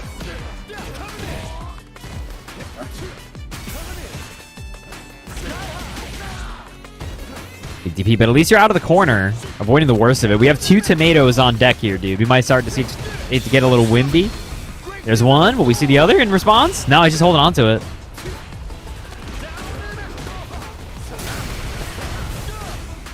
blocking it out. Nice block on the overhead. Gets the throw, but not as bad as it could have been. Get the hell out of there. Good air. Nice. Well, Kevin gets the crouch heavy punch into level 3. That's exactly what I was thinking he was saving his meter for, and this should be enough. Completely unscaled. Look at that. Dual Kevin gonna be up in this round. That was incredible patience right there. They built that meter up, waited out, fight themselves out in the corner, and was able to get out immediately with the level 3. Wait a minute. Did he just rob the burglar? Yeah, it looked like it. And like I said, both players started off with no meter this round, so spinning that level 3 actually is not that bad, especially if you feel confident making a comeback or just controlling this round without a lot of resources. Luke on the toes. A little bit dangerous for the both of them, right? I mean, JB's got a pretty sizable meter lead. Huge. That's massive. We can see Tornado Oki at any time. Not doing it. Just going for the throw looping. Uh-oh. Don't do this. Don't do this. Not after the patch, dude. Come on. Ooh, nice. Mixed her out. Yeah, there it is. What's your response here, Kevin? Down and out. I don't think that was happening, man. I think that was about as checkmate as it gets. Yeah, I mean, it's not a lot. It's hard to make a lot of good decisions there when there's only one decision that you can make, and that was survive. Stuck in the corner this round. Man, this, like, more so than most matchups, it's so volatile just based on whoever gets meter first, right? Because that, like, just defines every round with Rashid. Yep. So, like, whoever gets, like, the first big hits, it, like, really matters. Off the overhead. Try to jab. That's a lot of damage. Put him in the corner now. It's interesting. I feel like JB has been much more of a reversal super kind of guy, whereas Dual Kevin tends to go for EXDP. Oh, yeah. Yeah, that makes sense. I can see that. Level 2. What's the pressure? Oh, that was a knowledged jab. That jab got its doctorate, dude. That was, like, really aware of the setup. For real. Experience. Nice. That jab read Ned's the Classified School Survival Guide, man. He's getting out of middle school. He's getting out? He's getting out of here, dude.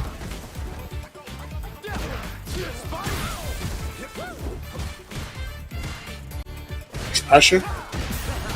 Using a lot of buttons to kind of move them forward actively and with there, and then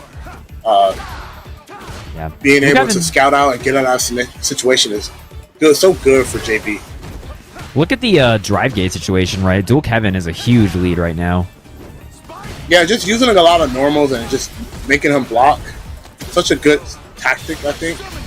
And JB was very patient, so being able to kind of utilize those normals to try to drain his drive gauge.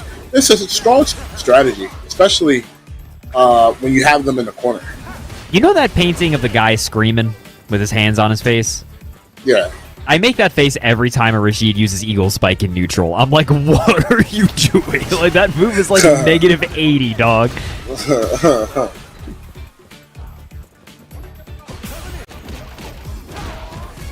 Nice.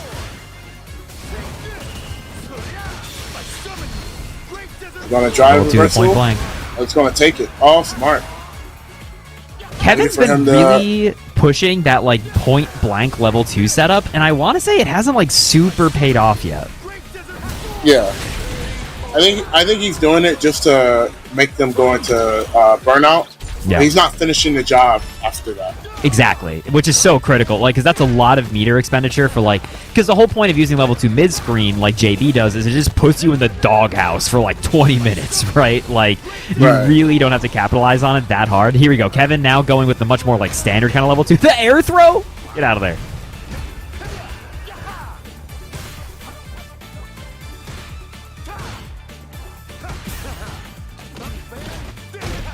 Big back throw. Oh, this is huge for JB, man. He might be able to build level 2 as well.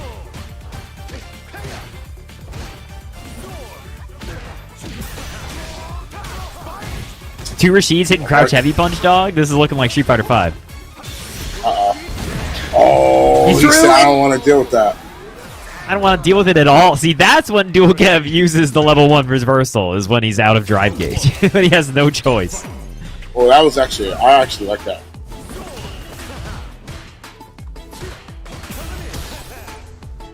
Big sack.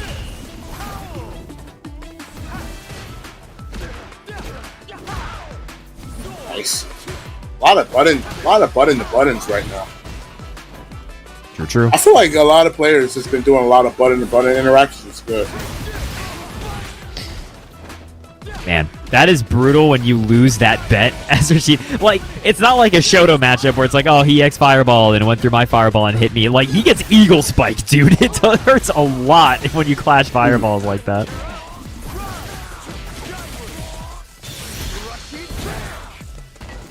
Ooh, not quite enough. And you're burned out. Worked out. Surprised he went for a wake-up parry there. Yeah, I think he just tried to steal the turn to try to throw him in the corner, because if he would have got the perfect parry slowdown, back throw him in the corner, he wasn't burnout. That could have changed the tide of the game. I think that's what he was aiming for. But again, just talking about the calculus of like the patch changing stuff, right? Like he would have had to guess right on the button and guess right on Dual Kevin didn't just throw or go for a shimmy, and he went for a shimmy. Like there's a lot of things that perfect parry loses to now. Yeah. Sometimes you gotta go all in on black. Drive rush back throw into level 2. That's all in on black right now. Oh, he whiffed. That's huge. I'm stunned he didn't back throw him. Oh my god. Dual Kevin still has low drive meter, so it's still an even life bar right now. Level 2 just to strip as much as possible. And to get out of the corner. It's so smart. That was like it makes total sense, but that is such a funny use of 2 bars of meter. It's just I want to be out of the corner. Oh, it could convert it, but he wasn't ready for it. Yeah, that was weird. He still put him in burnout. He still has a lot of drive meter, so he's working with it. Yeah. Really scary right now. Just don't make a mistake. He's waiting. Burn him out. The driver wrestle gets blocked! Oh my god. I wasn't sure what he was going to try to do. It's like at that point, do you just try to Yomi level 1 through the tornado or something? Like... Yeah. Like I said, man, that drive meter, that changed the tide of the match.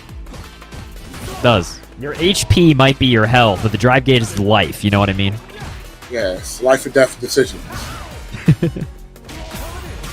Nice. Oh my god. Oh, big drop from Kev.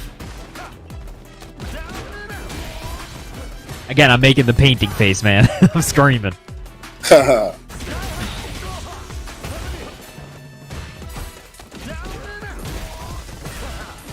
here we go. Down and out. Down and out. This is looking like JB's going to win this one. Dual Kev, you got to do some crazy-ish here. I don't even think there's a way out of it. That was a block string, brother. Just like that. And it's crazy because JB was fighting for his life. So he was able to bounce back in that scenario, and I thought that was pretty impressive. So I gotta say, good stuff. Good adjustment. Like I said, they were in a very tight spot. Almost potentially could have lost the game there. And again, battle it out, was able to build 2 bars twice. So would you say they fought back, or would you say they, put on their little black mask, got a little burgling going? I'm telling you, man, JB's a burglar. You can't. It's like he lives on being down 0-2. That's like his whole thing. Yeah, he did pull on the ski mask, and he went being the Grinch who stole games from Street Fighter. What's gonna make JB's heart grow 3 sizes? Maybe it grew 3 sizes with the Marvel announcement. I don't know. Maybe he's excited about it. Yeah, I mean, definitely excited because he was fighting like he had a 1v4 right there. He was not sharing any health bars, and so as the rumors say. That would be a great, Twitter bio, like the Grinch of the FGC. Like, who's out here being the Grinch? Carson is going up here against Idom. Idom's kind of look like the Grinch. He's pretty pissed at this patch. He's about to go to Whoville, a.k.a. Capcom HQ, and, just do some shit. Vegan her Good up. scout. Good scout on the drive rush. Dual Kevin, thanks for the raid. How's it going, Dual Kevin? What do y'all Dual Keviners call yourself? Duelists? I can get behind duelists.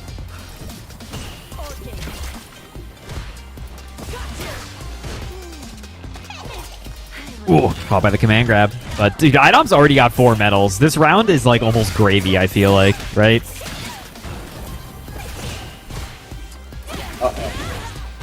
Huge. Nice. Oh, Wow. I think they delayed it, so the slowdown frame was able to allow them to cancel it to a different option. That was good. You just I can't believe Idom just ripped it, dude. I was just thinking, like, I think he's dead. I think you're dead, right? Oh my god. Hey man, these Latinas out here, man, they don't play when it comes to damage, dog. Oh my god, dude. These Latina nurses don't play, dog. Yeah, they coming from the compadres, you feel me?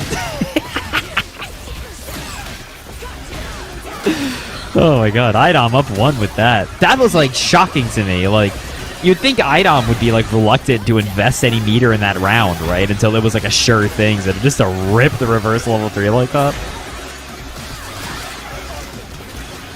Nice. Huge.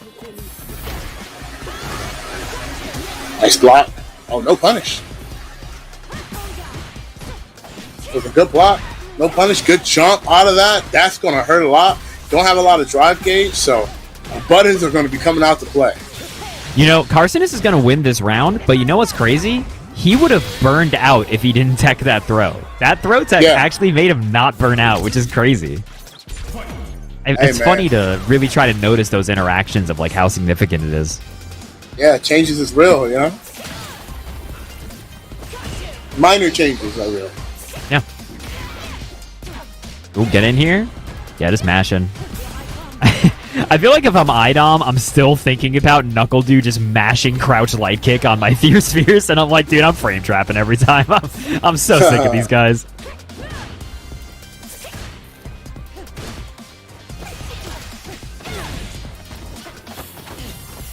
Nice grab. Huge. That's going to be the 4th medal for Idom. And this 4 match medals is going looking... into the next round. 5 medals going to the next round is something that any Manon player knows that this is the dream. This is when you become a Latino, when you get 5 medals. Dude, I was scared. What the hell did you just say? I was scared of the bubble there. I thought Idom was going to like fly into it, but did not. And look at this, dog. And this kept level 1. Oh my god, Idom. Idom will literally do this to you, and then he'll look at Daddy in your eyes and be like, she sucks. You know, it's fun. It's very funny. Just the dynamic of the strength of the game, strength of the character, and just what they can do. And then you just gotta hear, she sucks. No, the Idom impression is just like, oh yeah, man, she sucks. But man, no, like playing his bass. Like that's the immediate Idom. Like that's the downplay Manon and say, well, because I don't know, man. Manon is such a weird character to try to place, right? In terms of like, when she's on, she has really strong rounds, but it's like there's so few Manons out there who compete at like this level, right? Yeah, Idom's just very good with the character. Puts a lot of work, takes the character to the next level. Make it feel like this character is somewhat good. Carson has had to costume switch, by the way, went back to the Aki Classic. Got to get back to our roots. Hey man, sometimes when you got beat down like that and your clothes dirty, you gotta change clothes and go. I'm with it. You gotta be like the guy from Ratatouille drinking the soup. You gotta see the original Aki outfit and remember why you love her. Yeah. I mean, I dress up for the Latina nurse too. Shoot. Let me put on my white on, you know. Let me put on my dress shoes. Put Sir, on we're my at an dress IHOP. shoes. Operation Help Me. Yeah, man, it hurts. Hurts right here. Points to my heart. Catching the toes. Idom, already 3 medals up. Looking pretty good. Oh, nice.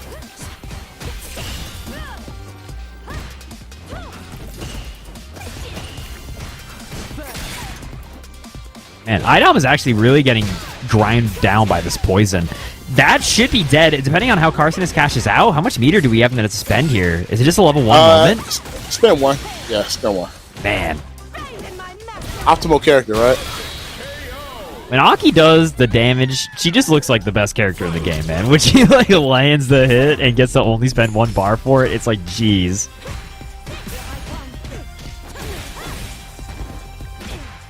They gotta add Shang-Chi to Marvel Tokon for the diversity, you think, chat? They could. Who do you want, Marvel, Kizzy? I actually want the Hood. I want Iceman. Okay. I also want like Strange Supreme. Okay. From What If. That would have been cool. Infinity Ultron. That'd be dope. What I'm stoked about is I'm I have a really lot of stoked. characters in mind. I'm really stoked to just see all of like the designs that Arxis came up with these characters, right? Dude, Idom is just T-posing for full screen, by the way. That's aura.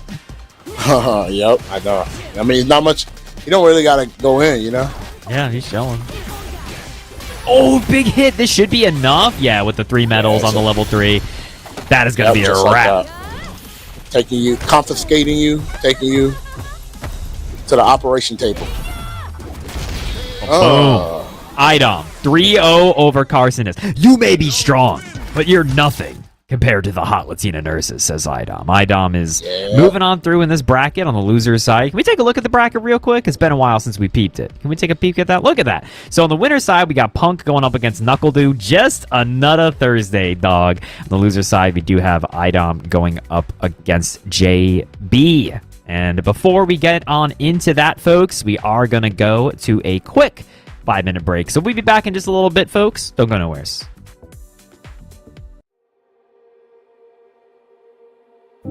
Being a fly fighter, it just means the world to me, you know, because they perfectly dialed in who they signed. I'm just happy to be able to represent a game within like a group just so high level. I mean, it means a lot, just because like it's cool to see a team like this supporting the FGC as heavily as they do. So it feels a little bit closer to home, you know, like there's a lot of orgs that kind of like, you're supporting everything, but like let's dabble a little bit in fighting games. But it feels like someone's treating my home very well, you know? I think the team is very cool. They treat you very well, and I already qualified for EWC, so now I just want to try to win it. Some teams put pressure to perform well, but I feel like my time being here, I've not really felt pressured by anyone. I feel like that's a very important thing to have from a team.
I'm the best of all time, baby. Let's hear it. You're so good. How are you so good? I love you, Jake. GDs.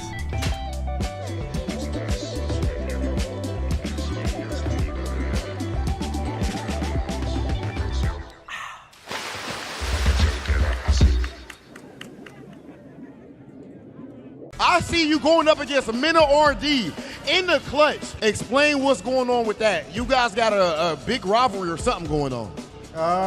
It's no real rivalry. My rivalry is with the Dominican community, and I want all of them to know that they're very quiet right now, and now they know who's the best in the world, and they ain't gonna say nothing to me no more. Y'all mans is dead. I slayed him. He's done. I'm the GOAT. I don't want to hear nothing from the Dominican community no more, bro. Y'all come in my chat, y'all better worship me on Twitch. That's all I want to know. I don't hear none of y'all in this arena talking, none of that. Okay. My goodness, Punk the God. Wow. For new players, I would probably recommend Braum for how easy it is to just swing and attack. If you like just being like a big, reliable like support or like tank type of player, I think Braum does that for you. I also think that his moves are pretty big, pretty swingy, can hit from pretty far away. So you don't have to worry too much about movement. That's like the big thing with Braum. You know, just get in there and just hit them and just protect your friend. Let's go.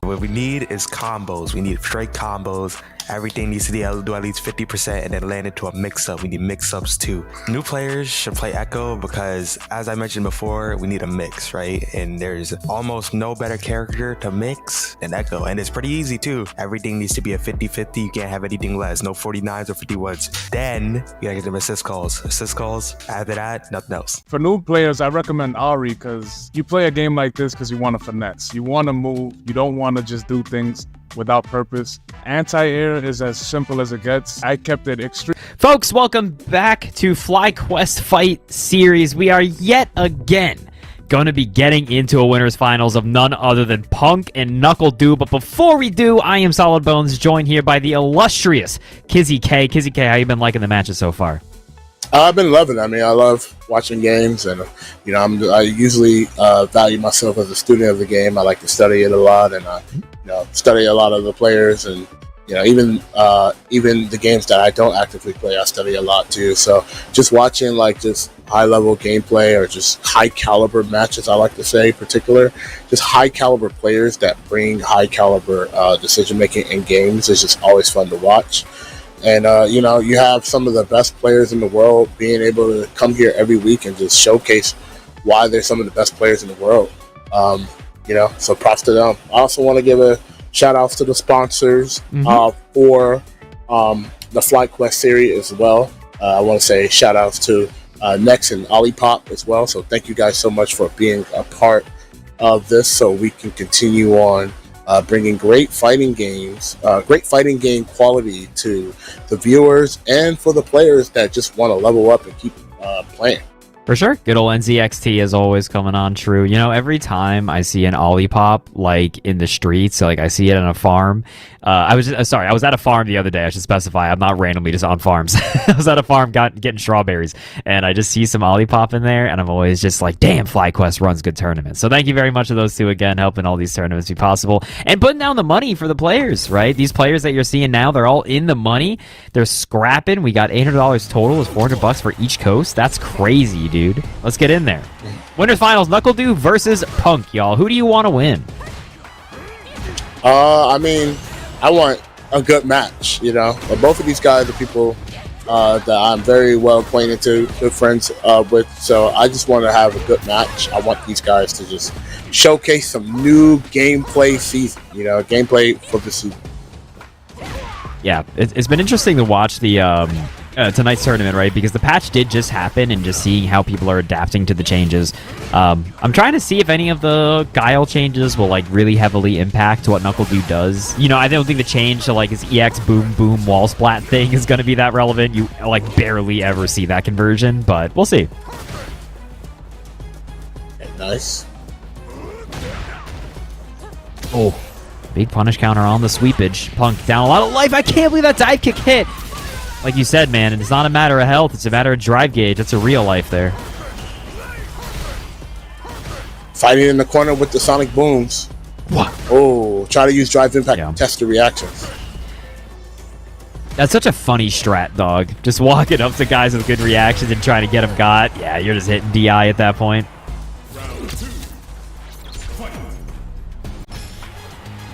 Nice. Both of these players have win streaks. It's almost like a rank match. They ran each other a rank match, but currently their last matches they won. So NuckleDu came back from that down 3-0, 2-0, came back 3-0. So it's a little slow gameplay, man. You know, NuckleDu's using a lot of more normals. Wow. And that was a great anti-air. That's an anti-air to send you back full screen with some drive gauge going. What's nice about it almost... Oh, God. What's nice is like... And I like... You go. I didn't like that NuckleDu challenge there, even after the spin knuckle, because he knew that Punk was outside the range. So even though that advantageous wasn't in his favor, he still fought back, and I really like that decision. Did you see how far NuckleDu just walked forward there on Wake Up? That was horrifying. Yeah. You know, I was looking for like something into Drive Rush, and didn't get it. Ooh, this roundhouses. The roundhouse did get buffed. Ever so slightly. Backing it up. Wow, yeah. Crouch heavy punch, super ready was due. That the round start level 3 is really interesting because it theoretically lets Do immediately just start building meter again, right? It could lead to like a 4-bar round or similar. Nice. Got him in the corner, throwing fireballs. Keeping him in the corner, trying to keep him in the corner as much as he can, just harassing him with normals, peeling the drive gauge, and Punk was ready for that and got a punish counter sweep. Wow. Smoked by the EXEP, stuck in the corner. Here comes the Punk pressure. It doesn't matter who you are. The best player in the world's crumble when Punk's got you in the corner like this. Even in Burnout. Ooh, Nice. I don't think Punk actually wanted the super. I think they wanted DP, but it did work out.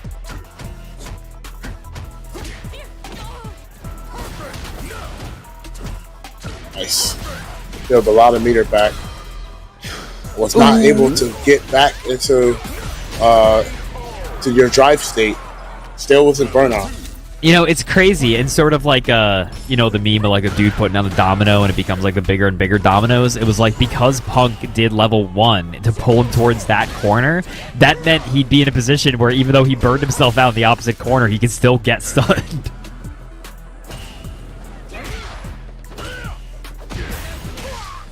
Yeah, it actually mattered a lot. Wow. Wow. Very rare you actually see the hooligan slide from Punk.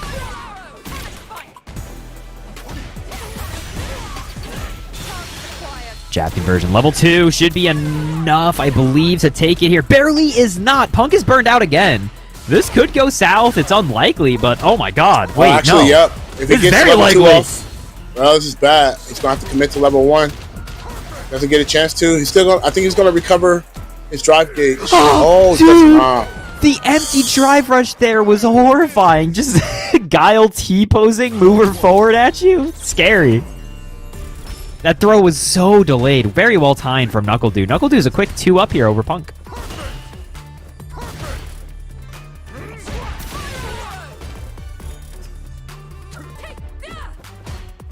Not biting on that shimmy at all. Tell both of these players are very understanding of the assignment of this match and the tempo of this game right now. And NuckleDu seems like he is having that day where he has that advantage right now in this moment. You say that. I think you kind of put a hex on Do just slightly. Immediately getting very put in the corner. Hold on. Do's fighting back. He understands the assignment. He's in on it. He's locked in. Nice triangle jump over the the Sonic Boom. Yeah. Oh, but good counterattack of the jump, too. Ready for that, too, man. Just have all options ready and accomplished. That was good. Got over. It was foretold, man. You knew it was going to happen. It just happened before. Punk fighting back.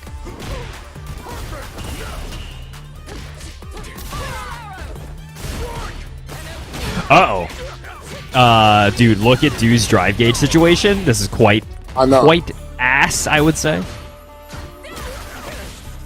Burnout, very likely here.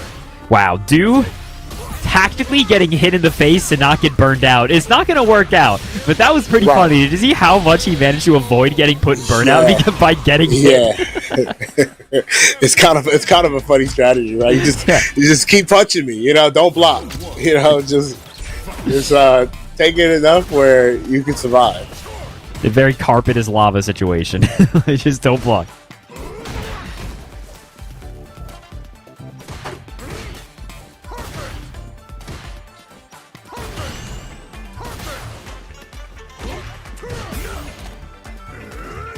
Nice throw.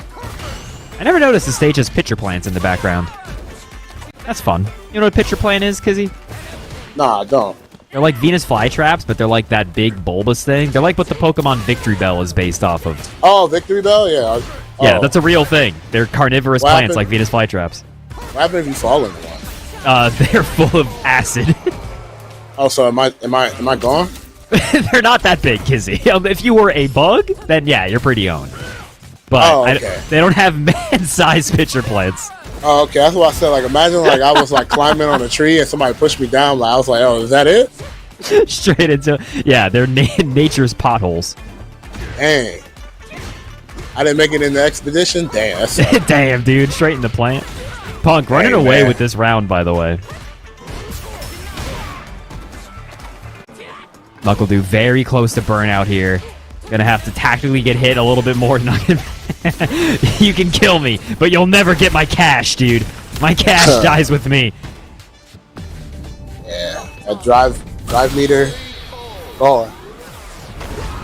Tied up, dude. 2-2, just like that. Very quick too. Yeah, 2 real rushdown matches. We'll see what this last one. Going back to it, are we gonna see the Deej? He's thinking about it. He's recalibrating. Yeah, first to one DJ is very scary, actually.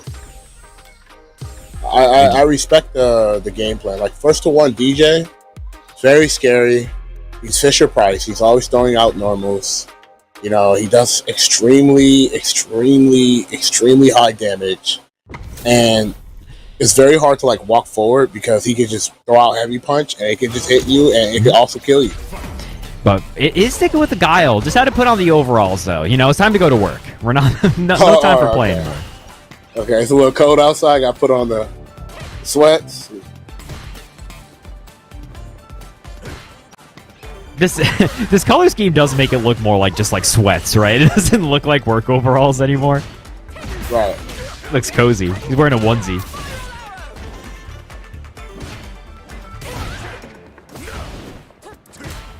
Oh, upside down kick. Totally whiffed there. This game has a lot of silly moves. Is upside down kick the silliest normal? Like, in terms of, Guile, what are you doing? I've always thought it was such a weird looking move. It's very fun. Like, you can't do that, right? None of us can do. If you can do that, please DM me. We need to talk.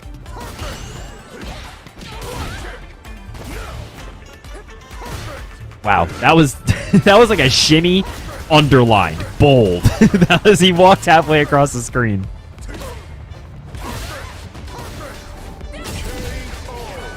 Nice. The anti-air. Match point. Maybe it was too close. Get more defense, more damage. Yeah, that's that's where we need to get with fighting games. Like your outfit gives you stats. I'd be with that.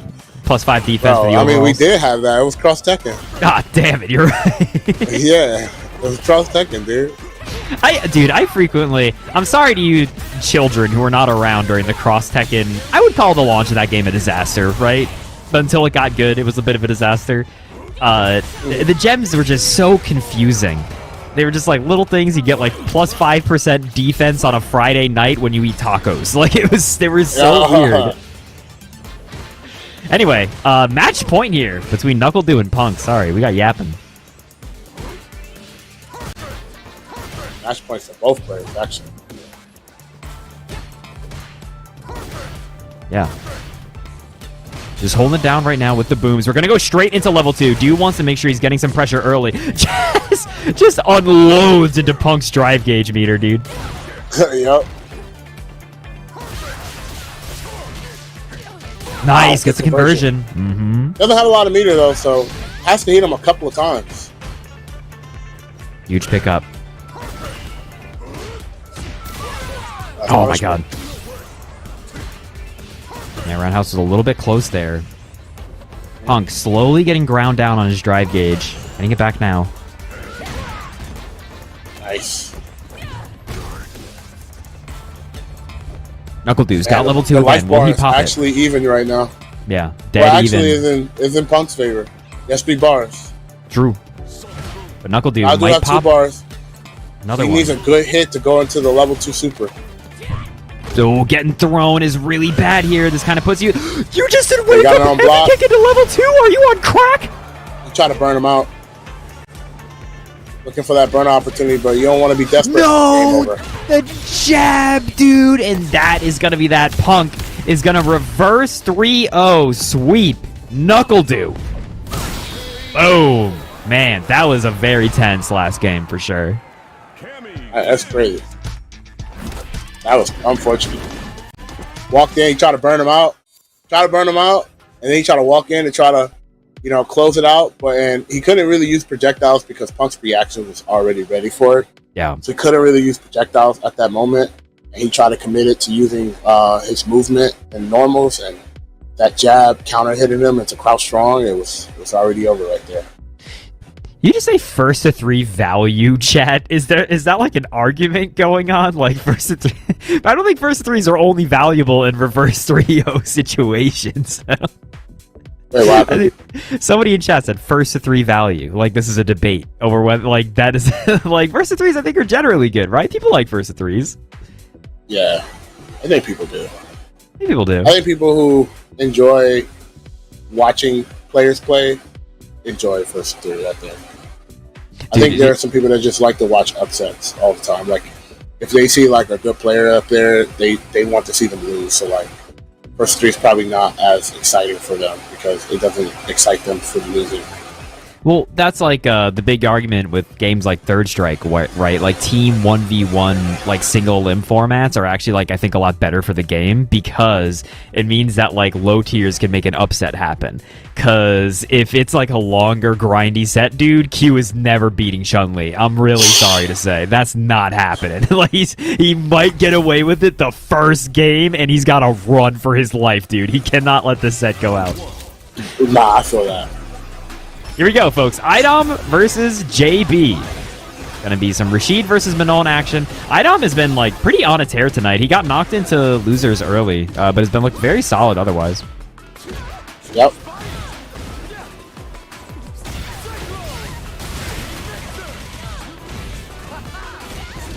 Humongo damage. Man. So much. So much. So many hits. It's all good, Idom. Keep your head up. Keep your chin up, man. That's what I appreciate about you, Idom. I turn on your stream, and you're always just like, God, I love Capcom. Monster Hunter, my favorite. Manon, my favorite Capcom. That's what I love about you, Idom. You always keep your head up. Wow. Was ready for it. Didn't matter what was in front of him. The projectile doesn't matter. Just looking for that drive rush. Goes back, running towards the corner. We're looking at like potentially a level 2 situation. Actually, JB might just be holding on for the level 3 here to close it out. Lickety split. And I'm getting meter off that tech. JB definitely tried to back off there to level 2. He gets a level 3 immediately. Ah, man, that feels bad, right? Like, you saw him backdashing away there to be like, oh, maybe I'll just backdash level 2. And then Idom's like, okay, then I'll try to rush you down. And he just gets a hit into level 3. And it's like, well, what do you want from me, dog? Yep. And it sucks because this is another tough matchup for Manon, I think. Really tough. Yeah, I think so easily. Would anyone disagree with that? Would anyone say that actually Rashid loses to Manon? Is anyone making that argument? If you're making that argument, let me know. See, nobody making that argument.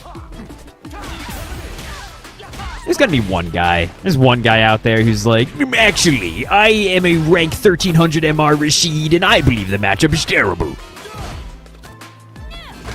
And I appreciate the earn book, you know? Yep. JB up one game right now against Idom. got a little beat up in this first round. Idom going to be able to get another medal here before the round closes out, which is great. 3 medals going into round 2. Definitely is good. Oh, tried to check the drive rush and got pressed it a little too early and got counter for it. Negative Oki on that level 1 dog. Yeah, I felt like it was punishable on hit. It felt like it almost looked like it was punishable on hit. I had to try to walk forward and JB just slapped him.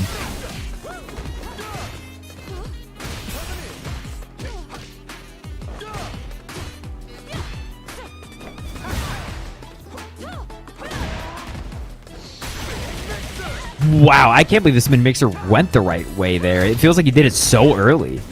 Yep. Okay, hold up. Idom's not down yet. Even if you lose this round, you got the meter. Or the medal, rather. That's going to be a stun! Uh-oh. You're dead! Wow. That's round. No! Idom! No! Why? Dude, I forgot he's a burglar! You can't let JB do this! He can't keep getting away with it!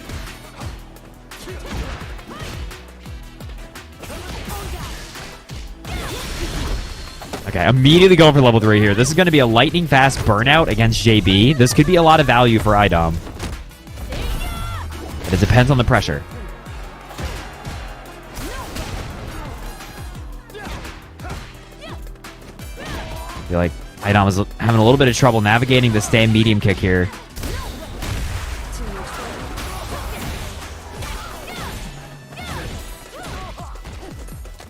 Sweep Oki, throw, it's enough! Idom with a clean offense, man. Gonna be able to put it up 1-1. Might have been a lag spike. JV saw he was about to lose and just screamed, "Bob, cut the router! Bob!" Nice low forward. Low forward is still the turn to change the momentum. Now they got, wow, knew they were going to do a low parry? Yes. They were going to do a low attack? That's pretty good parry. Wow, huge backdash into command grab there. That's cash money.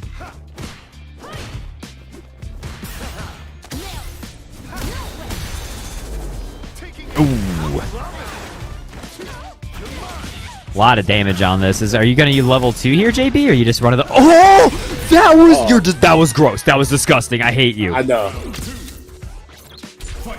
The hell, Kizzy. Hey, man. JB is playing kind of crazy right now. Again, with the perfect parry off the low attack, and then now with this crazy offense too. Feeling confident walking in after being minus off the pressure, extending himself too. Is just looking really good right now. Okay, burned out. Oh, wow, nice. Just that was actually a phenomenal reaction. Huge conversion. One more hit. It feels bad that Idom has struggled so much to get in on a burned out JB who's literally just been like turboing the medium kick button. Like he's just mashing medium and Idom can barely get in, but Idom managed to scroll through that one.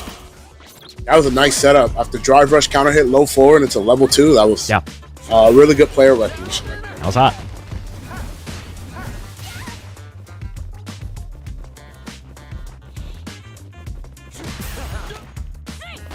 Wow. Big immediate throw. JB down a lot of drive gauge off that interaction. Uh-oh.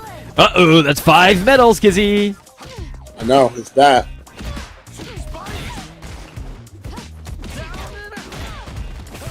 Medium kick really ruining Idom's life right now. Oh! Never mind, my life's great. That was a huge jump. Oh my goodness. That was a generational jump right there. There's never been a jump that big. I think that was the biggest jump. That's crazy. Yeah, that jump was like off the trampoline. Like they jumped. There was nothing stopping you for stopping that landing. That Latina came in. That hot Latina came in with a jump in. She's coming in hot, dude. You're gonna take this jump. Can't believe the hot Latinas would do this. Idom right now bullying JB in the corner. But the thing with JB is you can never count him out. Even right now, as he's getting his ass absolutely beat to death, You can't count JB out because JB can always make the magic happen. All right, match point.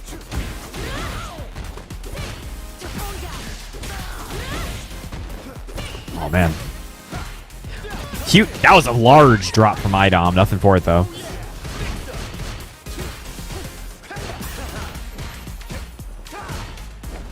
Getting pressure in the corner. Both down quite a bit of drive gauge. Dude, the hitbox on that move is like always alarming. The overhead.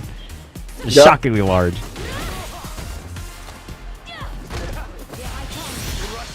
Level 1. She twirled! You are the smartest person in the planet. Are you kidding me? IDOM, where'd you go to school? I'm trying to go there. I'm trying to get smarter this year. I'm trying to make more. Where can I go? That was nuts. That was. And just like that, IDOM takes that pretty convincingly. That's a really challenging matchup, and was able to convincingly take that. Even though it was a little bit of slops here and there, but was able to take that. And good stuff. And also, as always, man, it's always good, the pleasure of seeing JB be around. So, GG's to him. And good stuff to IDOM. Now he has to fight Knuckle Dude, the person that sent him to losers. Who sent him into losers pretty darn convincingly, right? Like, it was the DJ kind of got beat up quite a bit, but once they switched to Guile, it was lights out. But we'll see. Maybe IDOM's cooked some stuff up, gone into the lab. But obviously, IDOM has fought Knuckle Dude about 784 times. I don't know what grander revelations he can really have. The question for me is Dude going to try to go in with the DJ, or is he just locked in on Guile at this point? I'm not sure. I think he's going to try DJ again. You think so? Yeah. I kind of got the vibe that, like, we hit the second health bar. You know what I mean? Like, DJ got, like, put against the ropes, and he was just like, okay, now you've made me mad. The second health bar fills up, and now he's just playing Guile. We get back to DJ, but we'll see. No, yeah, he's just sticking with Guile, man. I'm telling you. Guile, he said, okay, he said, I'm tired of this. Yeah. Second health bar, Knuckle Dude, dog.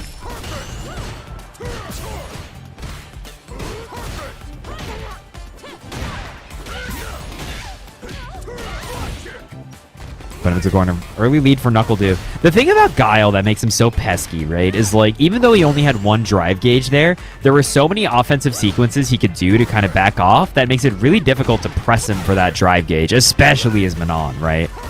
Oh. So it's like he kind of gets away with it. He can kind of spend drive gauge like a jerk in this matchup, it feels like.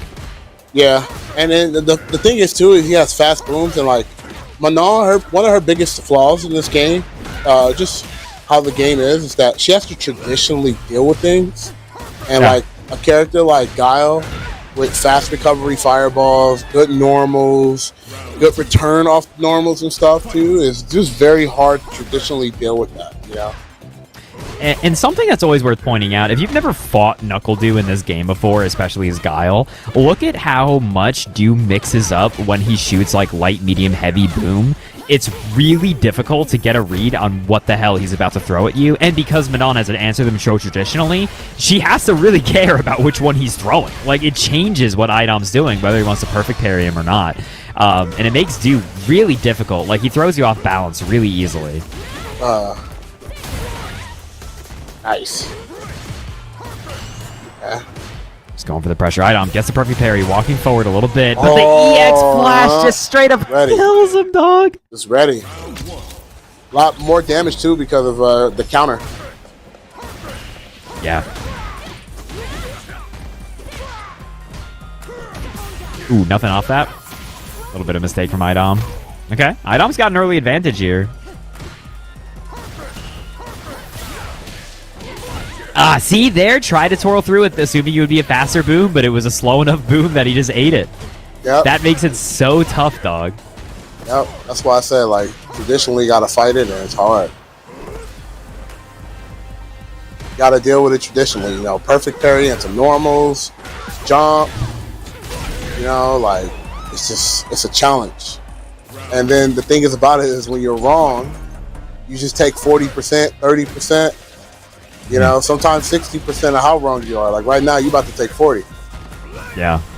And it adds up real fast. Not even to mention the drive gate situation, right? It just gets so away from you. Yeah, and then you can't stop moving because you're gonna take drive meter. You have to actively doing something, so it's a challenge. Oh, Cancun. Damn, man, this is like night, right? Even if this ain't gonna kill you, but you're burned out or close to it, this boom is almost gonna do it. Yeah, man.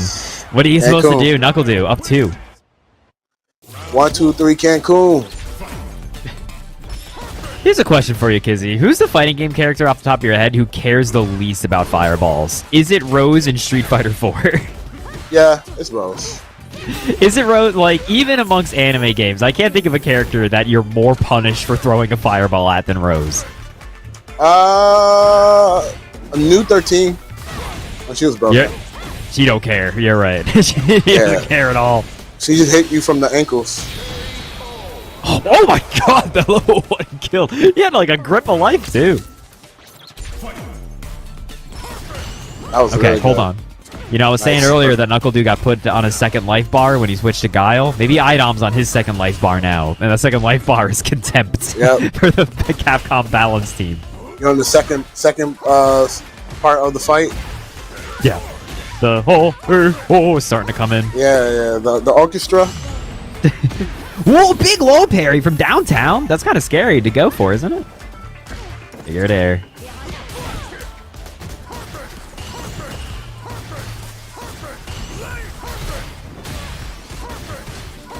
Man, you like perfect parry, 3 booms to get in on him, and he just upside down kicks you straight in the jugular. That's tough, dog. Like that. Match point for Knuckle Dude. Wow. That was actually the smart thing to do, to try to perfect parry like the normal. But because Knuckle Dude whiffed, it worked out. He out in whiffed. Knuckle Dude's favor. And then Idom drive rush did not eat the punish counter throw. It's such a comedy of errors.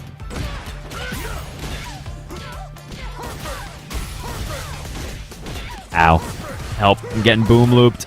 Knuckle Dude looking to put this away against Idom. He wants this rematch against Punk.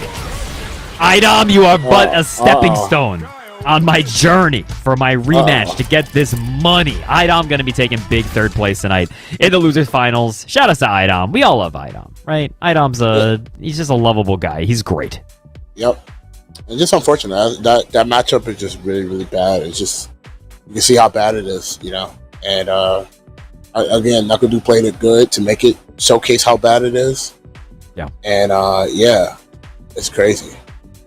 I like the idea of like playing really well to just be like, yeah, this matchup sucks, dog. Like he played it well enough that we all go like, yep, that's not good. Yeah, you get set full screen and you're like, perfect. You're like, oh, here we go. When that Yeah. upside down kick hit, I was seriously like, I think that's a wrap. Yeah, like, you know, just send him to the move. gulag. Send him to the gulag, you know. Get him out of here, dude. You got to 1v1 a guy with a knife in order to get back into this game of Call of Duty, dog. You can't get out of here. But You yeah, know, now what? we should steal that for FGC tournaments. You know how in Call of Duty nowadays you go to the gulag if you get eliminated, you 1v1 a guy to get out. If you get eliminated from pools, you enter the losers pool where you just fight a bunch of other guys and one person gets out for top 8. We should do that. I'm down. Anyone else down for that? Here we go, folks. Grand finals for the FlyQuest Fight Series. Shout outs again to FlyQuest for running this every week. We love them very much. Punk going to be coming in on the Cammy, surprising nobody. Dude, this time back on the Deej. Oh, nice.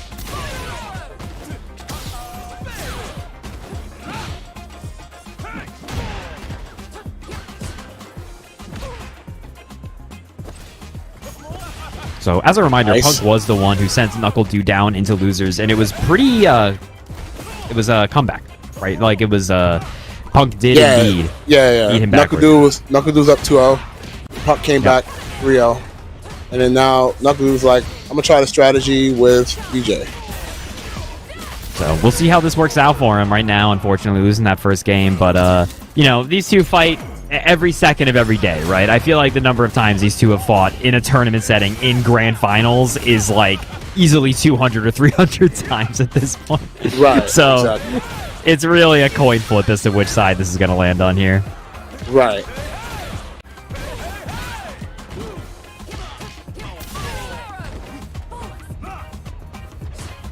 I've ever told you, Kizzy, that I would swear that in Street Fighter 4, when DJ does his Ultra 1, he says, "Time to die." I've just always thought. Yeah, it sounded like it. It sounded like it. Yeah, you said that, right? I'm glad you agree with me. You know what I'm talking about. It's always like colored my impression of DJ. Like he's big smiling man. I definitely thought he was saying that too.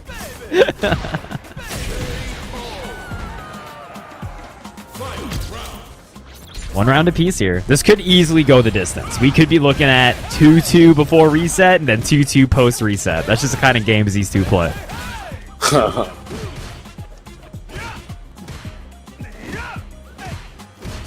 Nice. Trying to drain that drive gauge. Got it down to 3. Did not bite on that drive gauge. Drive gauge sway low is so scary. It is game determinative if it hits you.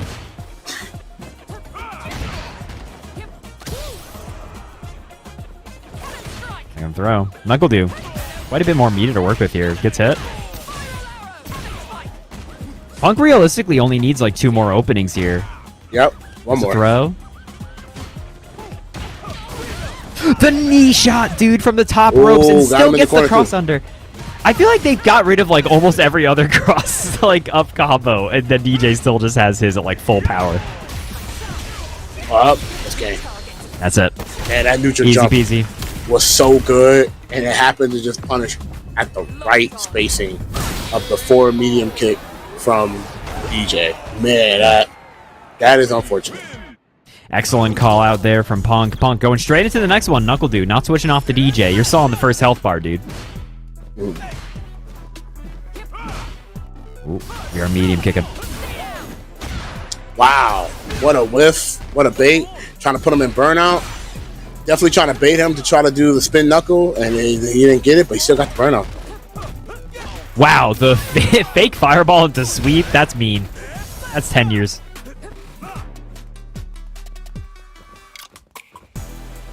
Not really able to capitalize on this burnout very much, though, huh?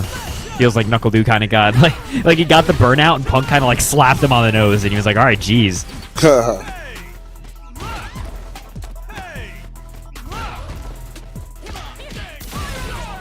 No shot, Punk. You got these? Oh wow! Messed that up. Yeah, shocking. Wonder we just went for the hit confirm, accidentally hit the button.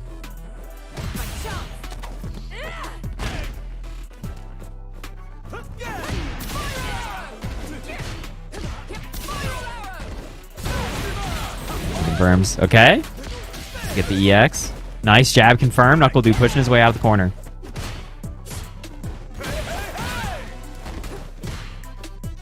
I can't. That moves 5 frames now, dude. That moves fast. I know. It used to be 5 frames before, and then they put it to 6. Now they brought it back to 5 again. Can't make up their mind. Nice parry from Punk. Oh, God. We get the side swap here, and then just the immediate jab into stun. No meter required, dude. Just hit him. Yep. Just fears, you know? Get him out of here. What's it? Can you tell me the notation of that combo? Fears.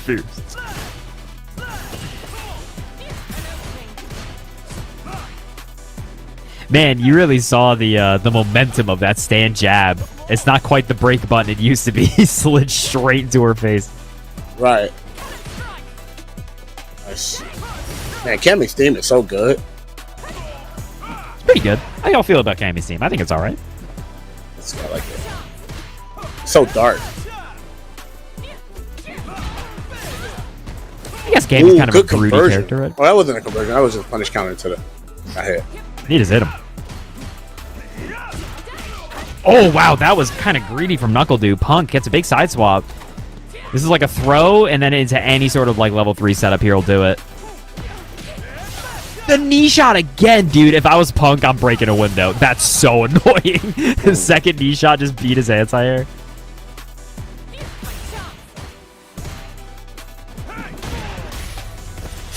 Oh, man. No! Huge drop from Punk.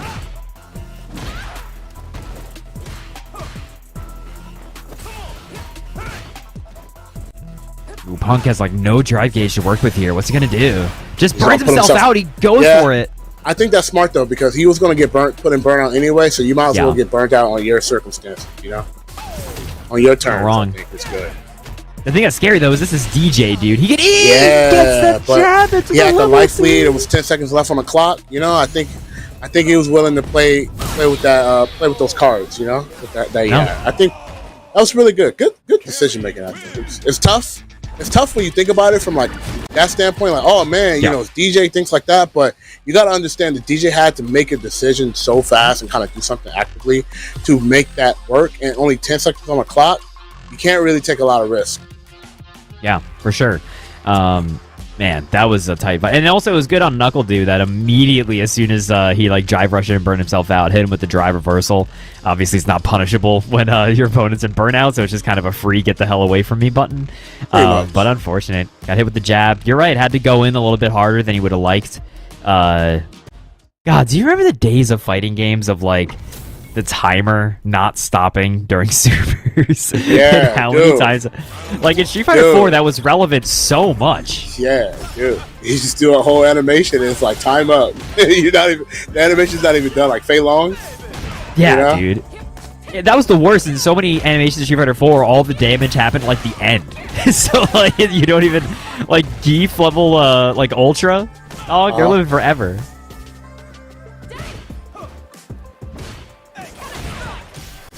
Ooh, caught in the toes. Ooh, Punk. Did switch the DJ color, you know. Knuckle Dude was feeling the pink on red, but not going to be enough. Dude, Punk is on 1 round away from just putting Knuckle Dude to bed like this? Yeah. Nice challenge. And that was a huge change right there. Was able to get that conversion off. Oh, nice. Yeah. Bad. It's going to go for the double DI. It's going to burn him out. Yeah, he's burned him out. Going for the burnout. Making sure his drive gauge does not go up at all. That is the first knee shot that he's anti-aired. The level 2 on Wake Up, though, does work out for him. And that's actually huge. Knuckle Dude's going to be able to get back a grip and gets the side swap. Yep. That's good. Oh, the punish. Oh. Nice. Still alive. Parry on the drive impact. Do it again. Do it again. Do it one more time. Do it for the fans back home. Come on. That's not going to work on Punk. Third one is not going to work. Oh, he's looking for the Sobot kick. He's looking for. Oh. God, what's going to happen, Kizzy? I'm scared. He's going to Oh. He was looking for the neutral jump to try to scout out Sobot kick, forward medium kick.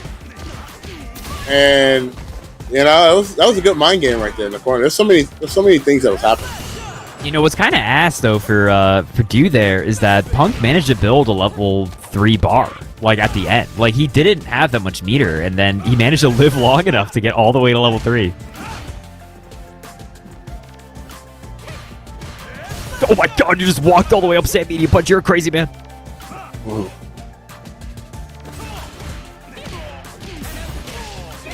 Oh my God, are you dead? Yeah, he's dead. He's dead! Yep. I can't believe that! That killed him! Punk is gonna be your FlyQuest Fight Series East Coast Ladder Champion off of the back of just that really benign crouch medium punch, Punk putting it away against Do. Insane work, dude. And like I said, man, that was a good intense match. It was back and forth, but then Punk, you know, he was able to find a way to close out. And like I said, that would be our FlyQuest series for East. Punk is your champion for this one. And man, that was some great matches, man. I had a great time. And always, thank you so much, FlyQuest, for having me on board. Shout outs to you guys, always having me. It was a pleasure to commentate with you, also Solid Bones. I appreciate it a lot. And yeah, man, I hope you guys enjoyed it as well.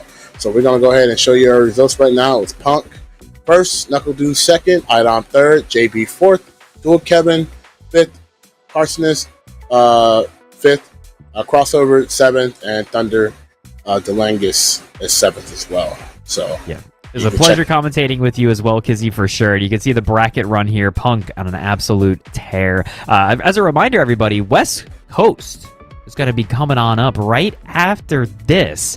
So make sure y'all don't go anywhere. There's going to be more great Street Fighter 6 action on this new patch. Do me a favor, when you're watching the West Coast bracket, keep an eye on everybody's drive gauge. See if you can find the moment that somebody wins because they tech to throw. That's what I'm looking for. I'm looking for that proof in the pudding. But everybody, it's been a great time. Once again, I've been Solid Bones, joined here by the wonderful Kizzy K. This has been FlyQuest. Catch y'all next time. Stay around for the West Coast bracket.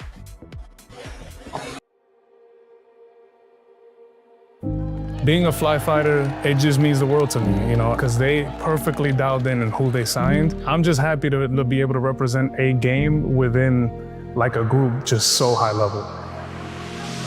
I mean, it means a lot, just because like it's cool to see a team like this supporting the FGC as heavily as they do.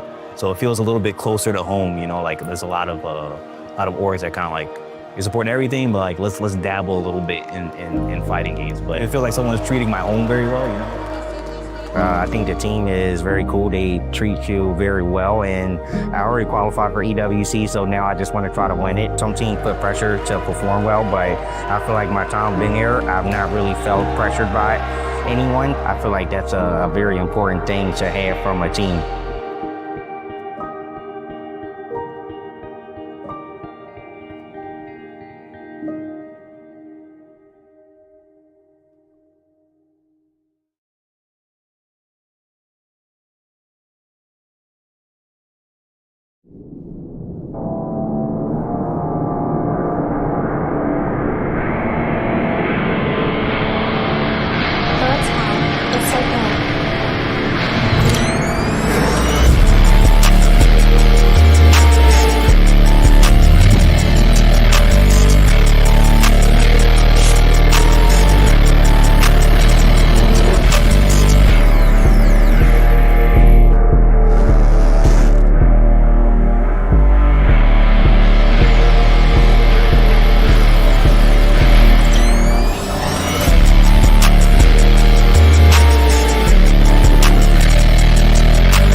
I'm the best of all time, baby.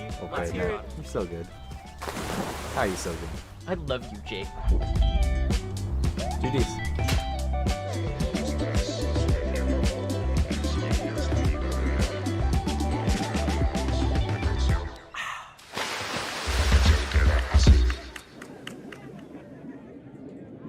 I see you going up against a Minna R&D in the clutch. Explain what's going on with that. You guys got a big rivalry or something going on.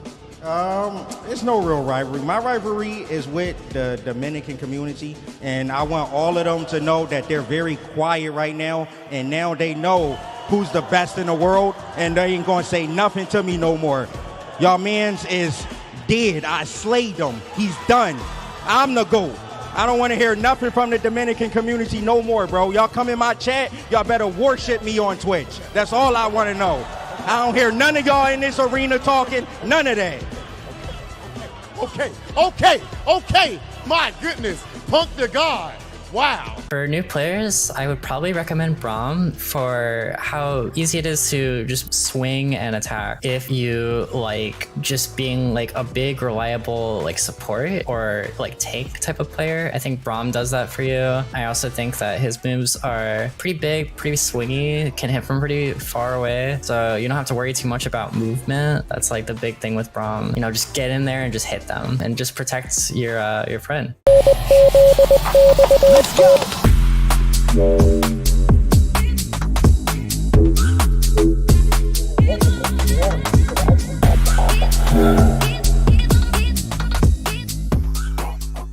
What we need is combos. We need straight combos. Everything needs to do at least 50% and then land into a mix-up. We need mix-ups too. New players should play Echo because, as I mentioned before, we need a mix, right? And there's almost no better character to mix than Echo. And it's pretty easy too. Everything needs to be a 50-50. You can't have anything less. No 49s or 51s. Then you gotta get them assist calls. Assist calls. After that, nothing else. For new players, I recommend Ari because you play a game like this because you want to finesse. You want to move. You don't want to just do things without purpose. Anti-air is as simple as it gets. I kept it extremely simple, but I mean, you can go a long way with just those. And this character is so elegant, so smooth, that you just want to dance when you play it. And this is the character I recommend.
Welcome back, gamers. It's time for some more Street Fighter, but we're here on the West Coast now. It's the FlyQuest Fight Series, and I'm here with my man Jake Ryan, and well, earlier it was Jake Ryan and Kid and Son, but you know we might have put the baby to sleep now. So how you feeling, Jake?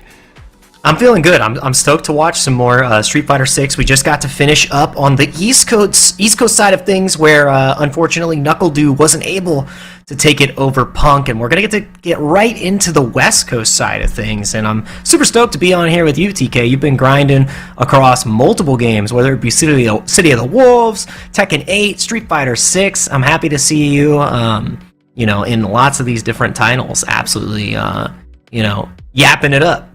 Yeah, I mean, hey, look, man, fighting games are a vibe, dude. So, like, sometimes, I may not be the most knowledgeable, but I'm always sitting here ready to learn some more things about whatever I'm watching, and also just in general, man. Sometimes, like, you don't have to nerd out too hard. Just sometimes somebody's just getting their ass beat, and you just gotta be like, all right, bro, like, I can break this down, but we all see what's going on the screen right now. So, yeah. Yeah, the West Coast has a history of that too. I mean, we've had, I think, a record of 5 perfects in a row on some players, so it's not hard to commentate that kind of whoop ass. And I mean, that's the level of player that you're going to be seeing here, where you have Capcom Cup competitors, you have tournament winners that are constantly entering this side of things on the US, and it doesn't get any better than this, I would say. Like you get the best connections as well here with the FlyQuest Fight Series, and I mean the top 8 is always super stacked because of the ladder format. So as long as you're able to establish a pretty good record in the ladder, you're gonna get to see how you fare against some of the best, not only in the West Coast but in the world. Yeah, and I really enjoy the ladder format as well too, because as we were talking to Kevin before this, shouts PPU, but he was basically like, there's 2 good reasons for the ladder. So one, as a top player, like you could probably get into top 8 in like 4 or 5 matches, right? Like, all right, sick. But you win your 5, you go. Yeah, you're just like, I'm chilling. I want my 5, I'm chilling. But as a lower level player, you might want to just play as much as possible. So you might go like 0-16 in 2 hours or whatever, but you got to play a bunch of matches, and you got a bunch of matchup experience, and you got a bunch of tournament experience as well. So like that really does pay off for everyone. Top players can do it quickly, lower level players can grind. It's a good time. Yeah, we're going to get to see which players ground to the top here, who was able to establish their spot in the top 8 on the winners. All of these players are actually going to be in winner's side. That's another thing that's great about this bracket. The ladder format affords us to put everyone there in a 3 out of 5 fashion here. It's Noah the Prodigy versus Triumph, a potential Luke mirror, but it would be modern versus classic loot. You have Hiroto versus Chris CCH. So we had Ryu versus potentially Ed, Terry, who just got a lot of buffs, a lot of characters in the pocket of Chris CCH. And then on the lower side of things, you got Enzo the Okage, TNS winner from yesterday, playing the weakest Shoto. Ken, all right, the narrative is there, versus Prototype, who has been rocking the Honda for quite some time, and then a Seattle representative, Zach Boss, on the Chun-Li, who is eating pretty damn good this patch, going to be fighting out against MJ Gama, who I believe has the JP and Bison at their disposal. Okay, and I believe I was told that, from looking at the patch notes and just from watching a couple videos, I saw that JP didn't really get much, but also didn't really need much because he was already pretty good. So, he's just going into the next season pretty much the same. There's a lot of characters that won. Ryu is one of them, obviously. But unfortunately, there's a lot of characters that won I also don't get a chance to see. I definitely want to see what happens for the Maurices. I saw Manon. That was great to see from the East Coast with Punk, or not Punk, Idom. But definitely want to see some of these characters that kind of won in the patch and see if they, actually start to make waves here in Season 3. Yeah, we're going to have a huge chance to do that with the, upcoming CEO 1 week away, where all these patches are going to be on display. Is it going to be the narrative that, Rashid is still top 1? I mean, they adjusted him. The level 2 is still completely intact. Or are we going to see these other characters rise to the occasion, like you said? Because there were some pretty interesting buffs across the board. Like you said, Ryu, I think, is the most notable. He's the winner of the patch. Blanca got some interesting changes, comboing into OD command grab, a little bit of invincibility on one of his normals. So, anti-air invincibility, you're never going to complain about that. Like you said, for JP, they gave him extra damage on his OD slash. And that's about like nothing else. They're like $1 million character. Let's not move him around too much. That's kind of where we want him to be. So I'm stoked to see the rest. Lily has a light special confirm. That's her change. They're like, here you go. Ken's had this since day one. You want one of these? I know you've been saying, so you've been pushing the narrative that Ken is the weakest Shoto now. And first of all, how long have you been pushing that narrative? Has that been before these patches or just for a while? No, I would say it was this patch. This patch is where it's like, I think legitimately there is an argument where he can be considered the weakest Shoto. It's funny that yesterday TNS, Enzo the Hokage, wins the whole thing with Ken once again. But I that also goes down to, player matchup, character matchup, and then just prowess. Like, he's comfortable in the character. And if you're fighting against, I believe it was Boos who also played Ken, he's likely, getting used to the Terry changes, getting used to, your whip spacings and the new hurt boxes on your normals. A lot of different variables to change, and also the perfect parry changes. So, long answer. There's more to it. Short answer, I do think there's an argument. And Noah, speaking of, look at this, not showing up with the Luke. He's showing up with the Ryu. He's got the railgun. Yeah, he's like, you know what, man? I actually saw a tweet recently that was like, yeah, for everybody coming over to an Arxis game, whenever a character gets buffed and they become the best, sell your soul to that character. And I feel like that's kind of what we're seeing right now. I agree. From Noah the Prodigy. Yeah, like, if the character really is that busted and you have a very good fundamental understanding of the game, then yeah, you're going to be able to make that character work for sure. Woo! Nice. What reaction? Nice. Yeah. That level 1 buffer was absolutely present after that negative donkey kick, so really easy to see that charge knuckle. But now with no meter on the side of Noah, he's a little bit vulnerable here, but a player hella familiar with burnout and familiar with the baits. Just came out of burnout too right after that too, so that game was gone and gone, like right there. So good stuff to Noah, showing that the Ryu obviously knows a little something about this character, but I don't think it's too hard of a stretch to like kind of come from Luke to Ryu. It's Shoto v Shoto basically. So yeah, exactly. And I mean the supers function in a very similar fashion as well for the burnout department. Mm-hmm. Your level 1 works the same way. Your level 2 is very similar to beast mode as well. Oh my goodness! And knowing how to excellently punish the charge heavy knuckle is something Noah is all too familiar with. What a OSDP! Okay. Yeah, that's the unfortunate thing about usually he's hitting the button, he's not hitting the button. Nice charge though. Create some space. Oh, what a punish counter though. Oh, unfortunate. You're not allowed to throw any more sand blast here. Too. Yeah, they did. Yeah.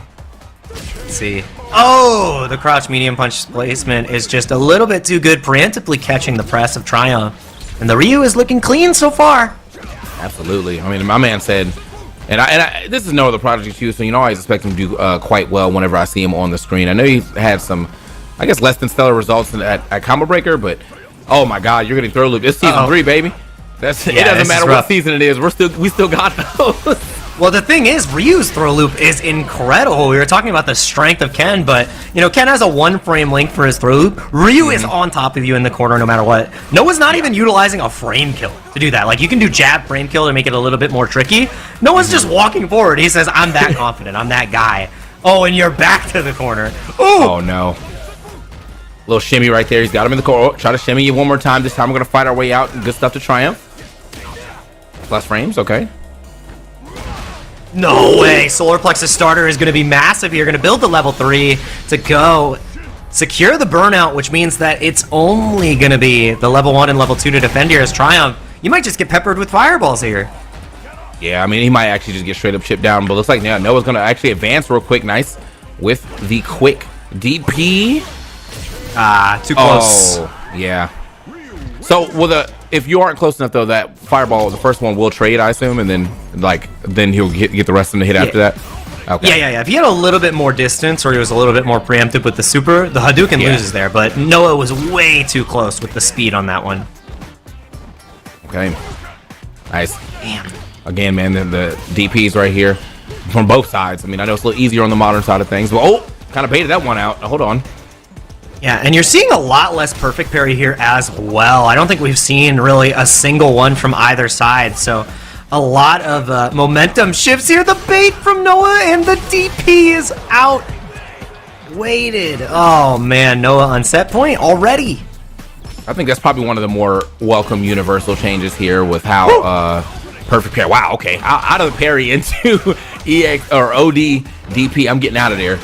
Yes, sir. Every single time, dude. The stop signs are blaring, and that is a glaring perfect to get sent to losers with. Noah the Prodigy making Ryu seem extra plug-in play. Those Switch 2 gamers are going to be stoked about this guy. Yeah. So is the Switch 2 also, is it cross-platform? Are we going to be playing them now? I don't know. I actually am surprised. I need to see, I need to also see the controller choice. When you match up against somebody, like if it says Switch, I need the little Joy-Con icon because I need to know if they're I need to see if they're warrior wearing on my ass. Like are they churning for their life? Because I'd be mad tight if I'm fighting against a modern Ryu who is. I need the video functionality. I need their webcam to pop up on my screen where they're just. The Mario Kart special, that shit would be crazy. If I see that, if I see the little Joy-Con and I see the TTV in your name, I'm showing up to your stream immediately, brother. I gotta see what you're doing in there. I need to see what you're working with, but yeah, Noah working with the buffs on Ryu. One of the tweets that really resonated with me as well, and people were replying to it, and Noah got some good traction. He said, "If I'm the most talented Street Fighter 6 player." Right now, he said that I made this happen with a nerfed version of Luke. Imagine if I picked a top tier character.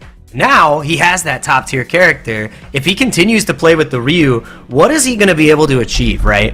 And it already looks like some pretty dominating wins, right? Yeah. That was super quick right there. I thought we were. Oh wait, so it's only first to 3 in a top 8, or did we actually see 3 already? Because I feel like I saw 2. That was a 3-0. That was a big old donut. Straight through the chest. Right, it was that quick. Okay, even had me thrown off by how many matches we saw, bro.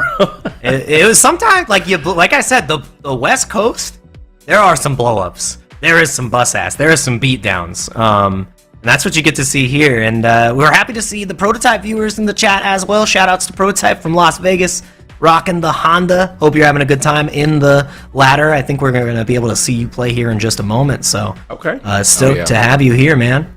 Did you get a chance to look at see what Honda got? If Honda got anything crazy? They changed a couple of things with Honda. There's some routing differences now with his combos. They changed the chip damage from his headbutts as well because of the perfect parry changes too. So not going to be as threatening with the burning you out with headbutt. I think I need more time to play against it. I got a long set scheduled with Ultra David, so I will report back how I feel about the Honda matchup here pretty soon, but it looks like they wanted to make him, feel real good if he gets that juicy hit after having the sumo install to get mad damage. I think that's where they were gravitating. All right. Well, hey man, good for good. I mean, good change all together. I haven't really seen anything negative about the season 3 just yet, which is good. Normally, if you're on Twitter of any substance, any sort, you're going to see a lot of negativity, but it seems like a lot of people are enjoying the season 3 so far. I think the only thing I've seen that is, I won't say negative, but as we were talking about earlier, is that people haven't really figured out where Elena sits yet. But it's day 1, so I kind of expect that to happen, Yeah, absolutely. All right, here we go. Not more Ryu out in the building though, but on the other side we got Chris CCH. I get to see him play a lot. Usually he'd be playing around in the Canada space, the Canada sphere, but I'm running it now. Hold up. Okay. And it pretty safe right now here from the other side.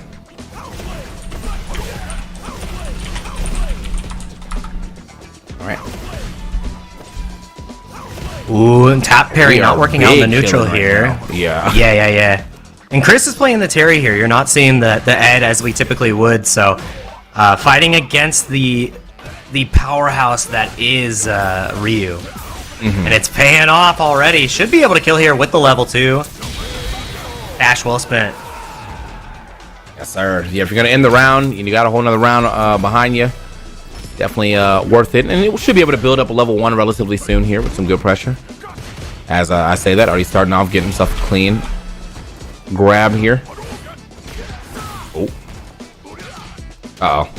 Stuck in the corner. He's probably trying to run in and try to get some throw loop started right there, but nothing. Now, oh my God, just getting punched in the face multiple times. Ryu, chill out. What did Terry do to you? Just bang, bang, bang. It is brutal. And he said, Ken's in your game? What the hell is that about? I'm right here, man, the poster boy. The hell you mean I'm not in the game? Yeah, but Ryu is just, like I said, he is feasting this patch, but Chris CCH is one of those competitors that we mentioned that has some pretty marquee moments here at the FlyQuest Fight Series. 5 perfects in a row, a lot of victories under his belt, Capcom competitor, Capcom Cup Mr. competitor as well. He's Mr. 5P. Wow, all right. Okay, well, see if he can kind of tap into that right now. As of currently, you know, he's got the life lead. This is good, but that trade was almost unfavorable for him. However, great punish counter there in that whiff attack from Chris CCH. Okay. Uh-oh. Okay, these To the combos should be corner getting some we nice go. corner, Mm-hmm. And this is so rough now, too, because if you take this strike, you actually just die here, TK. You can't afford to take a trade combo. These throws are really, you know, they're imminent. And so is your death, deader than dead. It might only cost 1, but he's going to spend the 2. Jesus. Just in case, but yeah, definitely only needed the 1 geyser. Had a chance to drop the next one if he needed it, but yeah, very, I mean, that Terry damage is always a little scary. I think, you know, at first people hadn't maximized the damage output, but now that he's been in the game for a bit, yeah, I'm starting to see some real max damage combos. Like to see it. Uh-oh. It's scary Terry with the damage from your dreams, man. He be hitting. Oh! Okay, we're hitting the bust outs. Yeah, Chris not afraid to, you know, contend and show the ODDP. Really makes you earn your offense. Oh, okay, yeah, I'm trying to get that max spaced. Burning Knuckle, trying to keep a little frame advantage there. Get off me. Everybody willing to bust out here. I like it. If it's not real, he's going to find a way out. And getting so close to burning out Haruto as well. And the wake up level 2, a great way to preserve the drive gauge, and it does more than the ODDP. More than enough to secure the round. That was value. Chris CCH now going to have to fire back here if he wants to shot. Nice, okay. Good, good fireball to go ahead and stop that Donkey Kong for sure. Chilling. Ooh, okay. Small punish counter right there. Definitely could have been something crazy, but luckily, oh, this is gonna be big though. Well, maybe could have been bigger. Yeah. And I mean, the big piece here is now we're almost in the corner. The comeback potential for Haruto is very strong though because of this OD engine. You're gonna see massive damage, but he just goes for the safe jump off the stand medium kick. I like it. Big investment and the level 2. As long as he holds it here for just a second, he should get the crumple. No, reset! Oh, that overhead was a brain buster. Absolutely. I was thinking he was going to do the hold for as well too, but I mean, hey, the option that you picked still got you the W, so it was the correct option. Yeah, he got cheeky with it. That was good. I mean, you're typically expecting the extension. He didn't have any drive gauge left to go for it. And I feel like we're going straight to game 5 here because Chris doesn't want to play game 4 anymore. He doesn't want to play this round. He's showing us one of the perfects that he's gotten in the past. Is he going to put another one on the board? He's about to pull out the Exodia of perfects. Not this game though. He's got to draw another card first, but unfortunately, this is still, you know, a lot of momentum here mounted up for Chris CCH on Haruto right now. Okay, hold on. Fighting his way out the corner though. Nike it. Get himself a Denjin charge here. Spends it immediately, just trying to get a little bit more pressure, and the OSDP, ever present, burns a lot of that health from the side of Chris.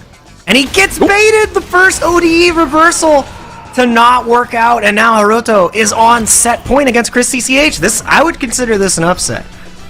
Yeah, I mean, especially right after such a dominant first round. But yeah, I mean, Haruto said that does not shake me at all. But being able to do this in 3-1 fashion would be major for him. Gets the forward throw.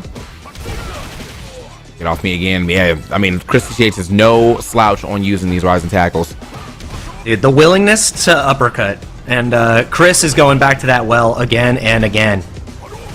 Drive Gauge in a pretty rough position, though. You got to try to build it back as quickly as you possibly can. And that's why these perfect parries are going to be that much more important. A little bit of a mistake there from Hiroto. He might just... Nah, it's not enough to kill. That was But so you died close, at one though, man. stray power. You died at one burn knuckle. Oh, tried it. Catch it. Oh, there it is. The second one, though. Caught him advancing. Good stuff to Chris CCH. Big damage off that level 2. You're burning out everything you needed to get those 3 geysers. Now into a game 5 situation. Hold on now. Bust out. Yeah, such a great set between these two. And the drive gauge is already ripped from both sides. And it's this just slow crawl back to 3 bars before we see a potential drive rush from either of these guys. And it's immediate burn knuckle to win the nooch. I like that, you know, and I really like the way that Chris CCH is doing, because it's not like the first option. Like, he's willing to play a little bit of neutral, and then like 3 seconds will pass, and he's like, all right, if you're not gonna throw oh no, oh, he's still in time. Okay. But yeah, he's like, if you're not gonna throw a fireball or anything like that, I'm coming back in there. Oh no, not in the final hour. Not like this. We need the reporters on the street. Hiroto left the lobby.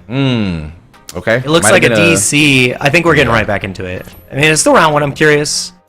We might just run it again, but man, final game, not first round. So I think we're just gonna go right back into it. CFN is gonna CFN.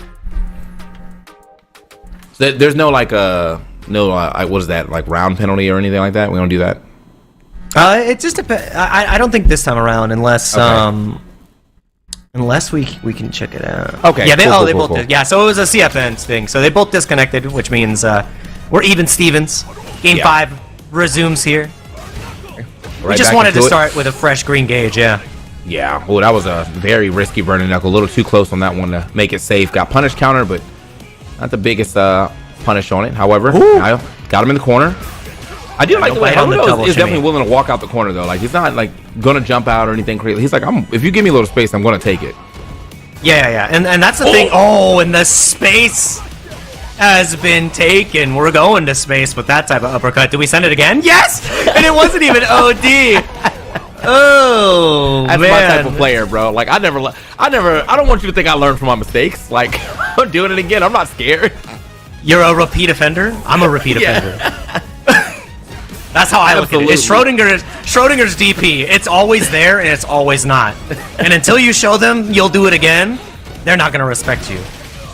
And that's why Chris has to be respected on defense. My man sends that shit. Okay, burn knuckle gets him out, and a lot of space. Got all the way back to mid stage. Now, oh my God, taking all the stage actually. Oh, and the whip punish is massive here, but he whiffs on the rising tackle.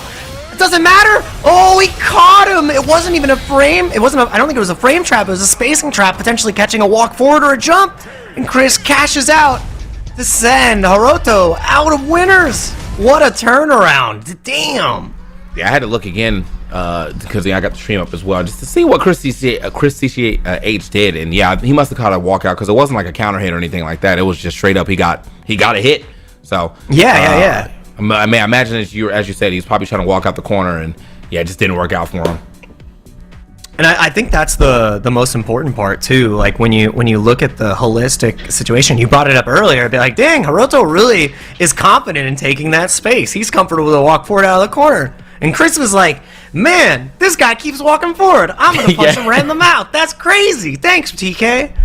It's definitely one of them situations where, yeah, like, I mean, it's good to have that confidence, but once your opponent is like kind of caught on to all right, well, this guy likes to, he thinks I'm just going to step back all the time.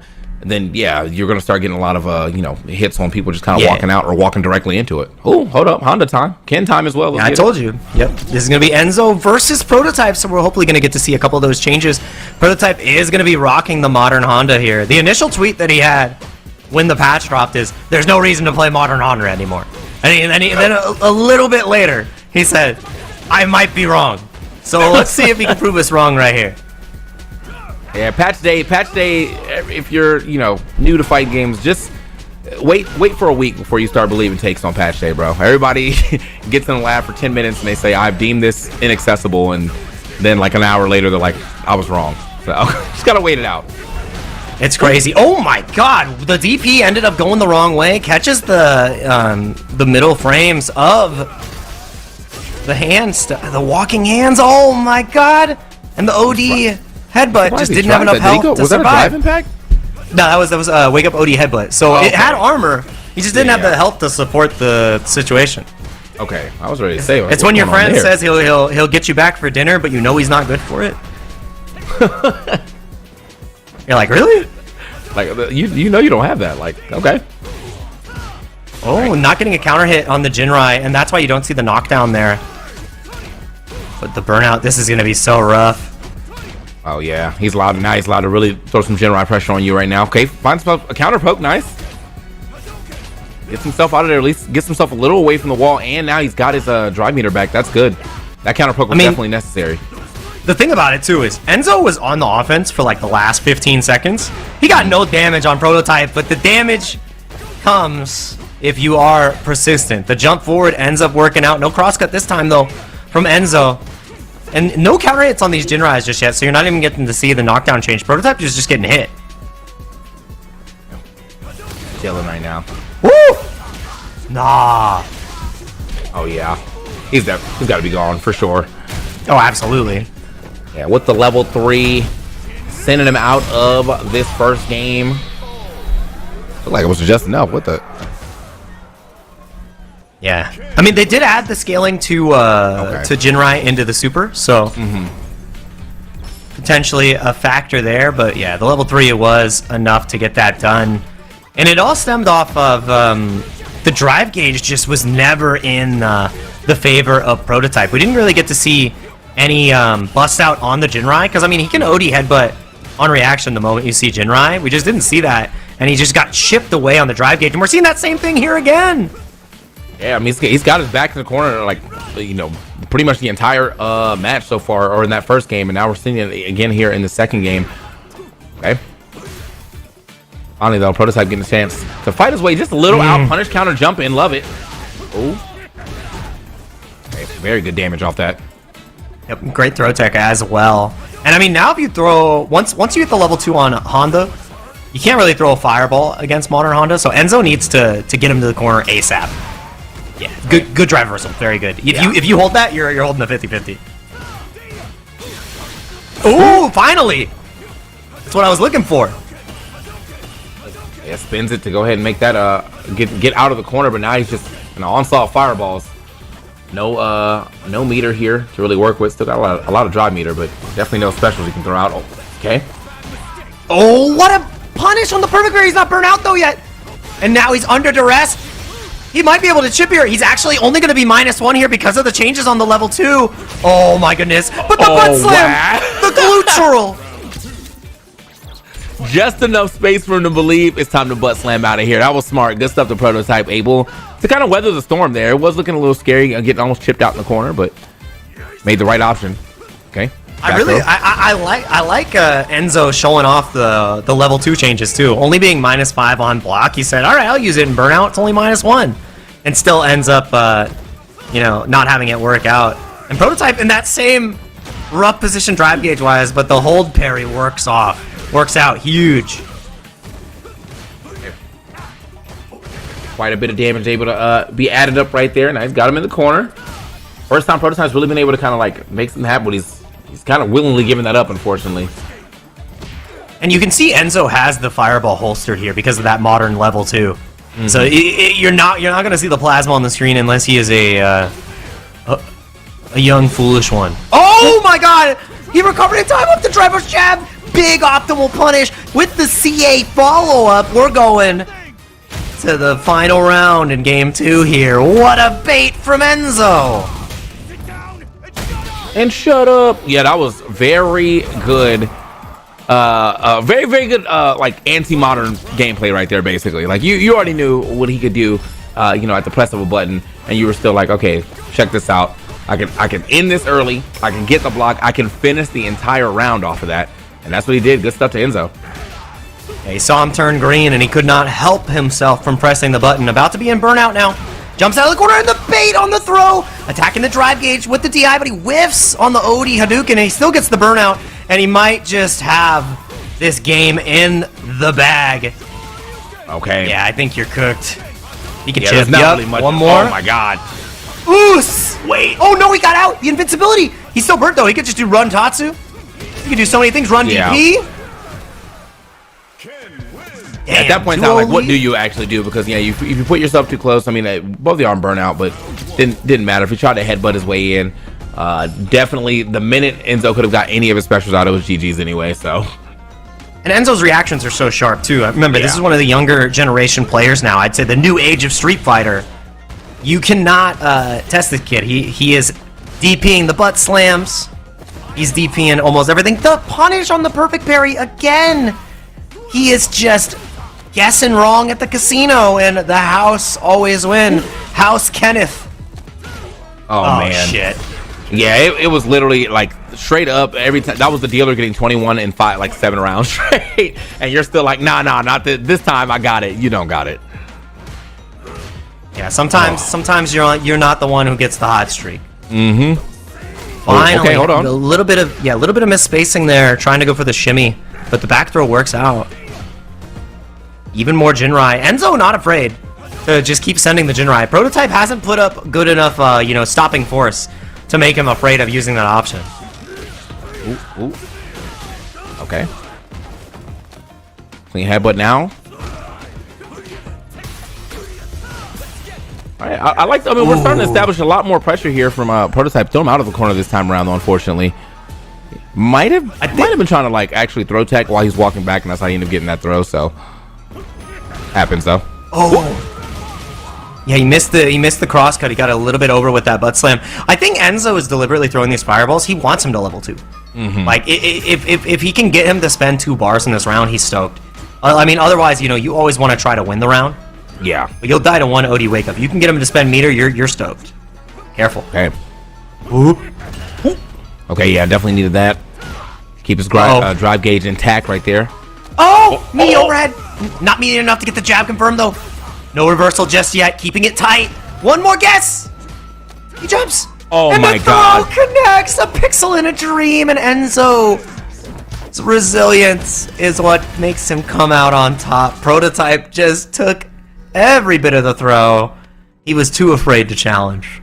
Yeah, I'm thinking like if he had to have like 90% throw accuracy on that. Bruh. Oh, we got the instant replay. The thing is, if that headbutt was OD, that was the round. He just went for regular headbutt. Oof. Yeah, just getting looped in the corner. Little extra pressure there to make it not the truest of loops, but pretty much just multiply thrown in the corner right there. Some jab pressure, some jump in pressure. Like he was mixing up well to kind of make it not so obvious he's going for another throw. But hey, he got all the throws that he wanted. Yeah, absolutely. And I mean, Enzo just not afraid to keep pushing the issue. Understands that, the OD headbutt is going to lose to the throw and jailing every other situation otherwise. So there weren't a lot of great opportunities to OD headbutt at that point, and it was a hard guess, right? Like, we didn't see a lot of backdash either. I mean, against Ken's buttons in the corner, it's still such a, it's a struggle. It's a struggle. So really, really good composure from Enzo on structuring his pressure to leave minimal gaps for the modern playstyle. And just great performance with Ken. In the chat, too, we saw, he can't punish any Jinrai low. As soon as you see the medium Jinrai, you can bust out, especially if you're modern, you can bust out with a super, you can bust out with an OD headbutt. I think that's more of what I wanted to see, especially because we saw a lot of the meter just held on to from Prototype. But easier said than done in the moment. Yeah. I think he definitely Jarvis block. I can't wait till we get into that. Jarvis. When this Marvel this whack ass mix up.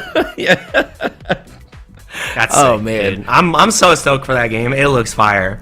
Yeah. Yeah. But I was gonna say though, just overall, for this alone, I think Honda is always gonna be that kind of he's got to be that specialist character, right? So. You don't just walk in and start playing some Honda without probably some previous Honda want. But the other thing too, just him holding on to the meter, as you say. Yeah, he was holding on those level 2s, looking for the fireballs. I really like the anti, or the pump the brakes and the fireball tech from Enzo. But then even in that last game, he was like, wait a minute, I haven't seen you do it yet, so I'm going to throw some fireballs and let me see what he's doing. And he actually never got a chance to pull the trigger on to level 2 whilst he was throwing fireballs. So I mean, either very good timing from those fireballs, or he was just too shook to do it. Yeah, and I think the other piece of it too is like it's an I know you know situation. Enzo wanted him to spend that bar, but you're looking at going into that next round. You're down 2 games already. You need all the meter you can hang on to close this out, because Enzo was really running away with it. So the hesitancy to spend the resource is also a factor that can't be understated. And I think all those compounding factors really led to Enzo capitalizing on that. Because the moment you hesitate against your opponent who has a decisive flow, you might just be done for. And that's Enzo knew he saw the path. Okay. Well, I mean, hey, good for him. As I said, looks like I had the message from Kevin real quick, say looking for MJ Gamma, but yeah, looks like he showed up immediately and on time to get into this match. The JP here, the Chun-Li here for our winners quarters part 4. Let's get it.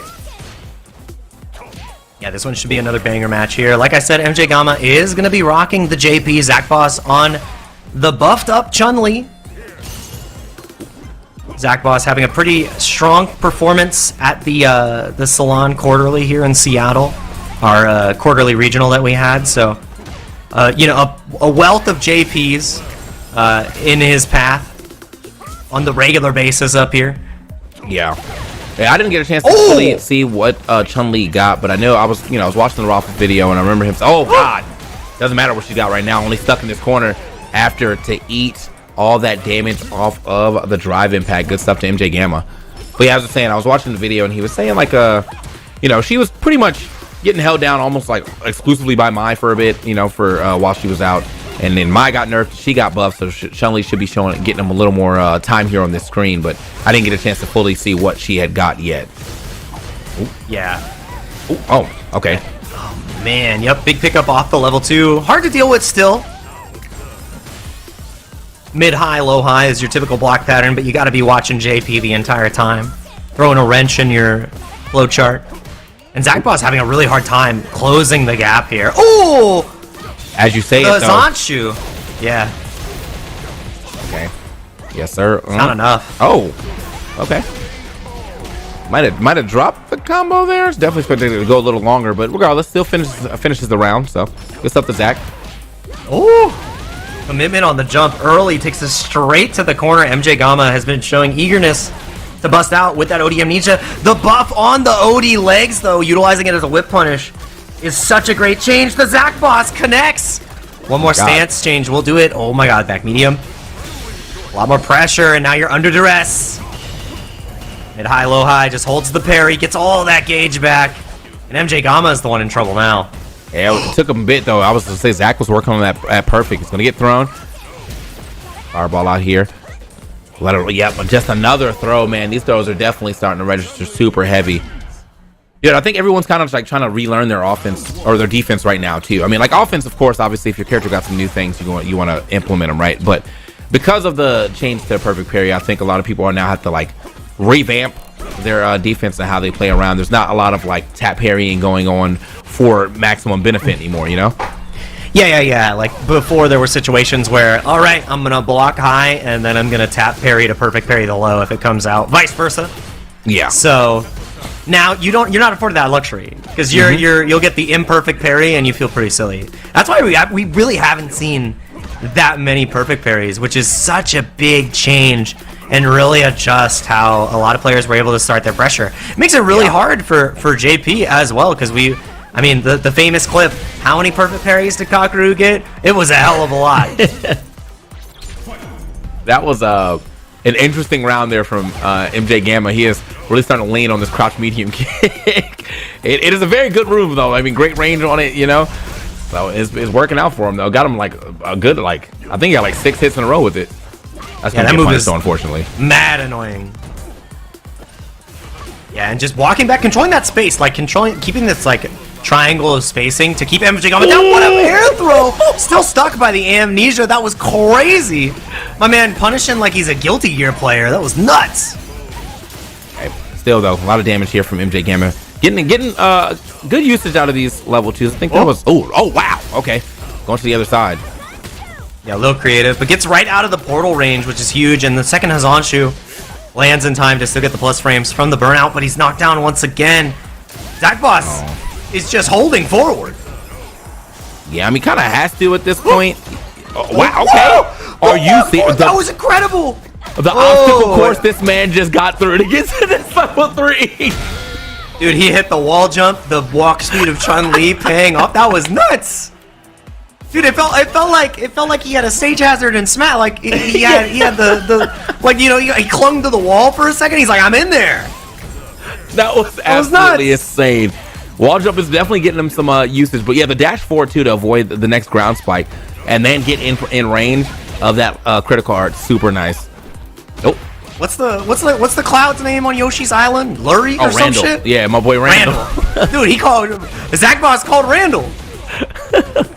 That was nuts. Oh, and the overhead from the stance is even more ridiculous. Zakboss with a 2-0 lead after one of the most interesting, you know, Odie Ghost portal punishes we've seen on the Chun.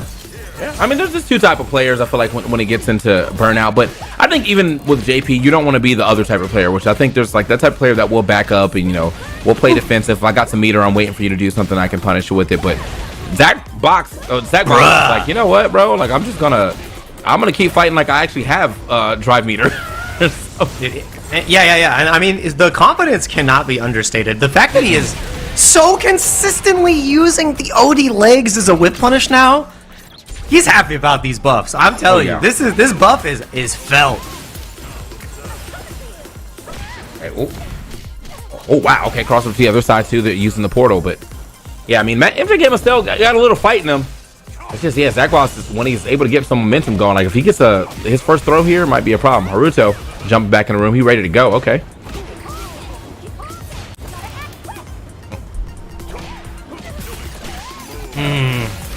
Stunting the bleeding. There we go. It's around on the board, and I mean, it's even on the meter, so still can go either way. I think it really is going to depend on how this situation starts, and it goes right to the corner. The reset.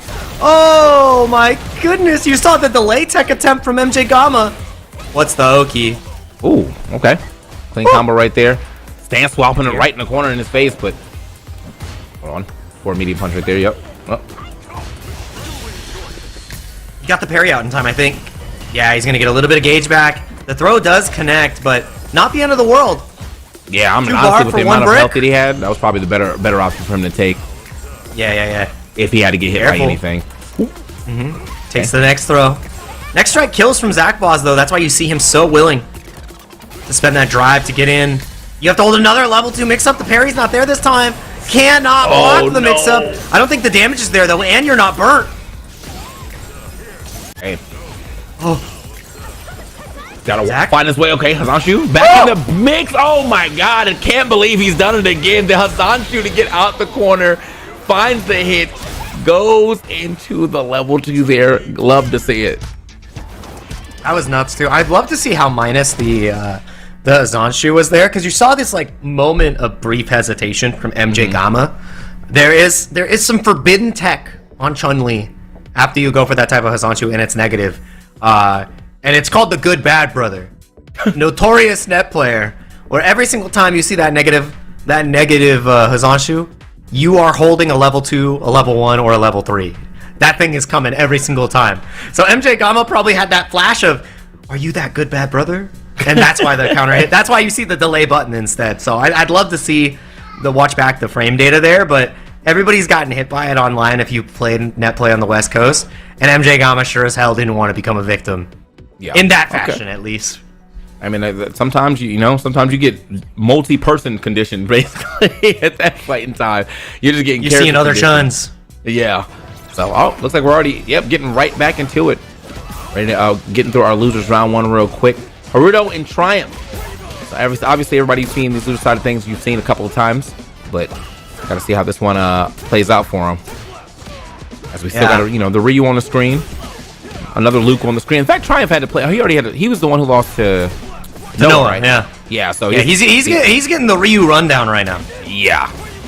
This might be the if you tweet I fell out the tournament off 2 Ryus, everyone's just going to say understandable. But looks like he's not trying to make that tweet happen, as he's taking this first round pretty handily. Yeah, and I mean, it all started from the miss on the anti-air from Haruto. Like that was something that Noah just had on lock so consistently. That and the OSDPs. Haruto is going to need to show that same, level of discipline in order to snuff out Triumph. Because every single time where we saw Noah get a punish right now, Haruto is missing the mark. Okay, scoop right there. Just walk straight back in. -3, walk up. Uh-oh. One more time. Yikes. Yep. Okay, I'm getting out of there this time. Out. He's about to be burnt, though, and you really... you see that hesitation, right? Like, you need to perfect parry that situation. Yeah. But with the perfect parry changes, like... I think DI, you still have to perfect parry directionally. And if you DI react, you just die, so... Oots! He could have just regularly parried, though, to at least live, right? Like, that was... Yeah. But probably one of the least perfect parry for some type of punish. This is a nice little turnaround here from Haruto, though, in the second game already. A very dominant life lead. Oh, my goodness! A little bit of a misinput there. I think he might have just pressed the wrong special button. That could have been a sandblast that got a little too antsy. Yeah. Also, thanks for the chat. It was medium Hazanchu, so it was safe. That's good. Thanks for the call out.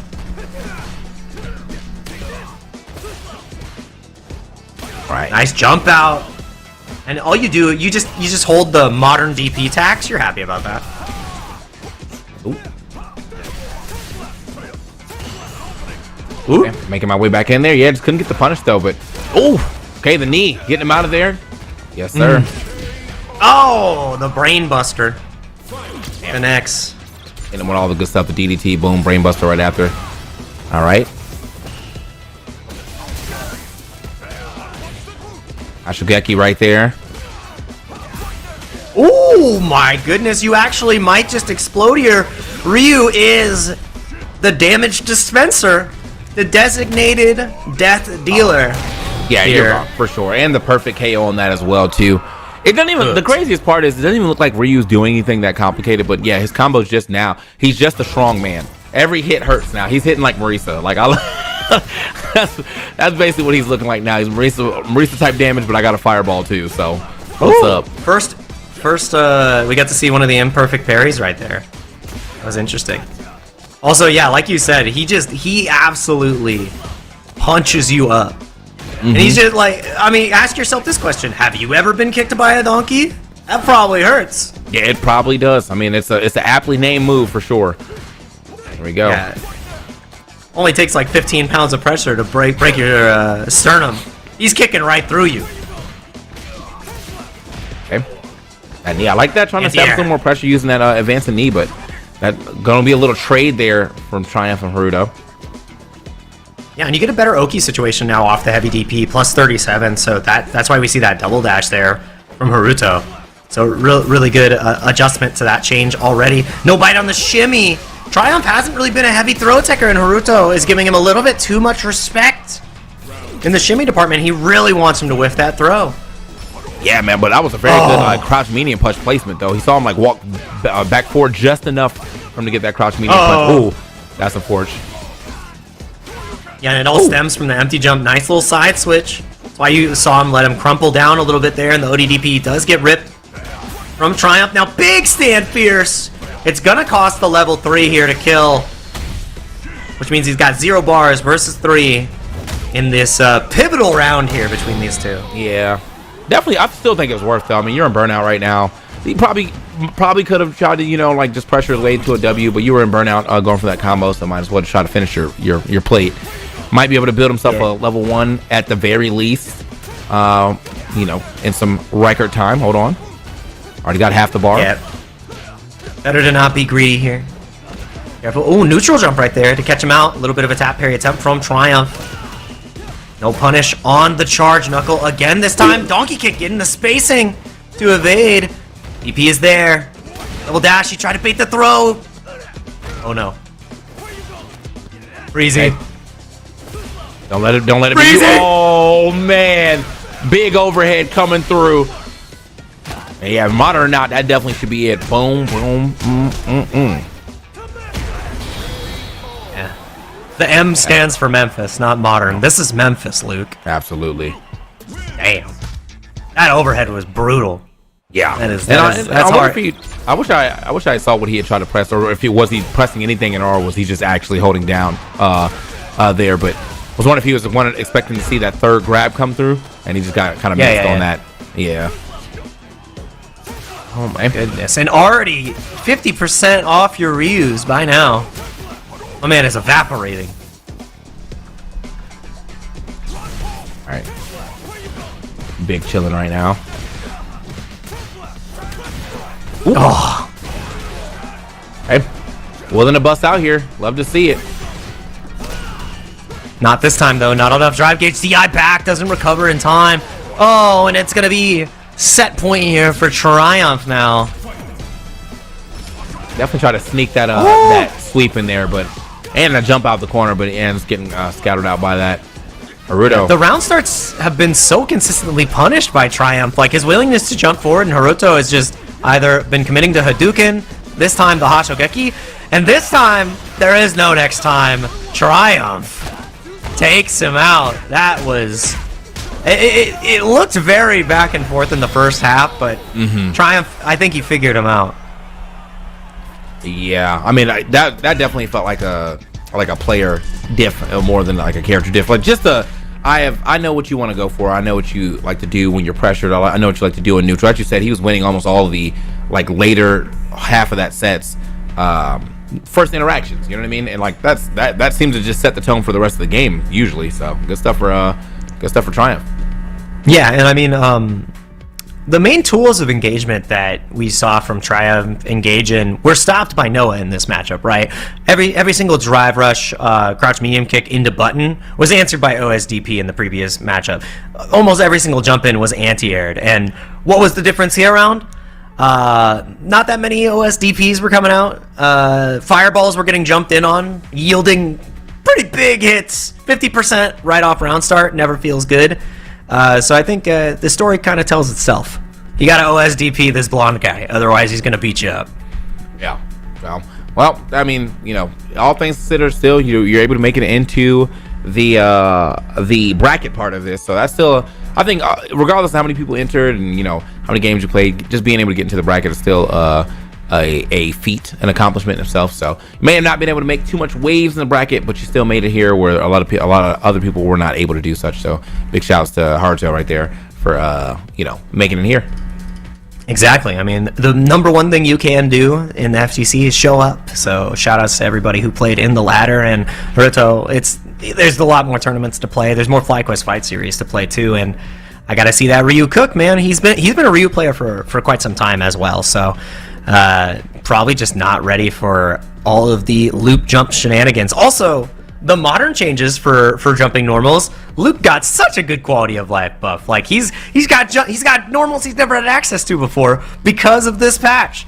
So you're also thinking about that. You're thinking about you know, the air knuckle to evade the DP. So much different things to think. So many different layers to think about. And you know, there's so much more Street Fighter 6 to play. So good stuff to Haruto. Great stuff to Triumph for staying alive here as we get into our next losers match. It is going to be Prototype versus MJ Gamma, more modern, but Honda versus JP. This is a matchup that when the game launched, Honda people like, this was one of the matchups where JP actually had kind of a hard time because Headbutt can go through the ghost, right? Like he just charges head on through. If he can't see them, the ghost can't scare him. I think at the beginning of this game, everybody had a hard time with Honda, man. He was kind of terrorizing for a bit. And speaking of, right there was that headbutt straight to the ghost. But yeah, I mean, I think as times as evened up, people kind of figured him out. But still, as you said, this could be a pretty big part of this matchup, depending on how much he wants to ghost. Prototype burnt himself out. That's bad. In the corner too. Yeah, goodbye. Oh, you get a ton of damage here off of the install as well. After the OD, you're not going to be able to kill here, but pretty great situation. The Ocho. We're hungry. We got the beef. Damn. That was, I mean, that right there was definitely kind of on MJ Gamma. I think he was expecting something he could have tried to parry, but yeah, he just put himself in burnout, and he was already right in the corner. So I was like, Prototype's eyes turned red, and so did he when he hit that drive impact. So Prototype feels great about that first round too, because it didn't cost any meter. So you go into this next round with a huge confirm in your pocket, and you've already shown great consistency in punishing the ghost. Big pickup. Oh my goodness. And you can't take this strike, which means the OD Oicho is that much more threatening, but you gotta hold this mix. Observe. Got you, definitely got you looking right now, but oh, yeah, manages to make his way at least all the way over there. Punish counter, but not much more off of it. Now, yeah, might just be end up getting chipped out, unfortunately. He's got meter though. So I mean, MJ Gamer still has to watch out how he throws his offense. Can't be reckless about it. Oh, and he's out of burnout. One more throw will kill. He wakes up with the jab. And as long as he did the regular input, I think even with the modern input, that should be game one. It's a Prototype. Oh yeah, he's definitely gone with the critical art right there. What a confirm. What a time to mash out, bro. That was $1 million play right there. You know, sometimes they say, would you spend $1 million of DP? You said I'll spend $1 million to wake up and mash, bro. Like, I don't care. I'll do it for free. Yeah. I'm not even in the money yet. I'll do that shit for free. That's one of the things too. The wake up, the parry changes, and you know, people wanting to throw second now because of the extra drive gauge you can get. Wake up jab becomes that much more impactful. So I like that from Prototype.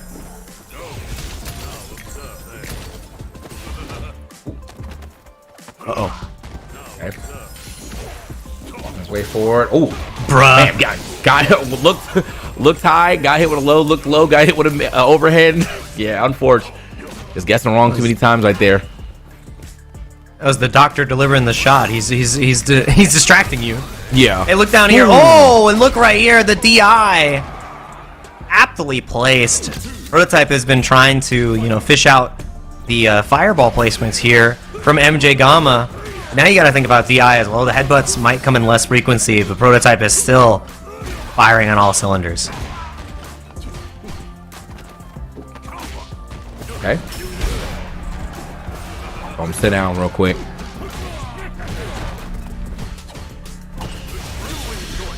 Oh.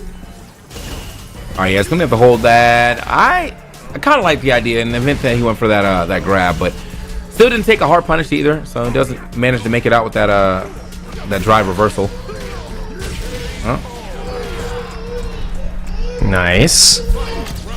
Potential 2-0 lead here for Prototype. MJ Gamma is in a dire position to stand medium punch. Reaches, and again a counter it on wake up. Do we potentially see an amnesia here? I'm so curious. No, he holds it. Oh, and he's gonna have to hold all three of these meaty meters. Now that you said it, he hasn't really amnesia so far in this in particular match. Which I mean, it's great patience, I guess, or great like, you know, resilience to not immediately panic and go for that. But at the same time, you got to show it a little bit, you know. Yeah, you have to. It's a sometimes food, right? Like you don't eat it every day, but you got to treat yourself. Oh no! Didn't believe in the hit. Just went for the reset. Oicho. Oh. Not the end of the world though. Yeah. Yeah. Hey, got a decent amount of that drive gauge back though. And could jump in, but yeah, he's still wary about when he's actually getting a chance to play the game. Now getting put in the corner, real problem. Oh, nice. Nah, that was risky. The OD version too. I know you're walking at me. Hey, man, he made himself look a little vulnerable. He like stopped right where the portal was gonna hit. So I'm imagining MJ Gamma was like, oh, I can, you know, step forward on this. Could not, and is going to get a chance to step forward here, though. Burns himself out, so might not be able to get the longest combo, but got level 2. I mean, see what he does with it. It's gonna, if he had extra drive gauge, it would be a guaranteed kill, and it is enough. The last spike in Honda's back gets it done. Honestly, that was a really good combo. Like, because I'm thinking about it too from the fact that you didn't have any drive gauge, so you couldn't EX anything, you couldn't, you know, drive rush in. But you still managed to get the level 2 and get all that damage off the bounces to end the game. That was smart. Great awareness of your character's you know, limits or your damage, I guess. Yeah. Having those confirms on deck are the difference between good and great, and MJ Gamma is making a great case for a comeback here. We finally see the OD Amnesia in the corner. We saw it mid-screen right before this. And even more portals. The OD headbutt answered excellently. He does it again! Oh, no! First perfect parry of the set! First perfect parry of the night, really!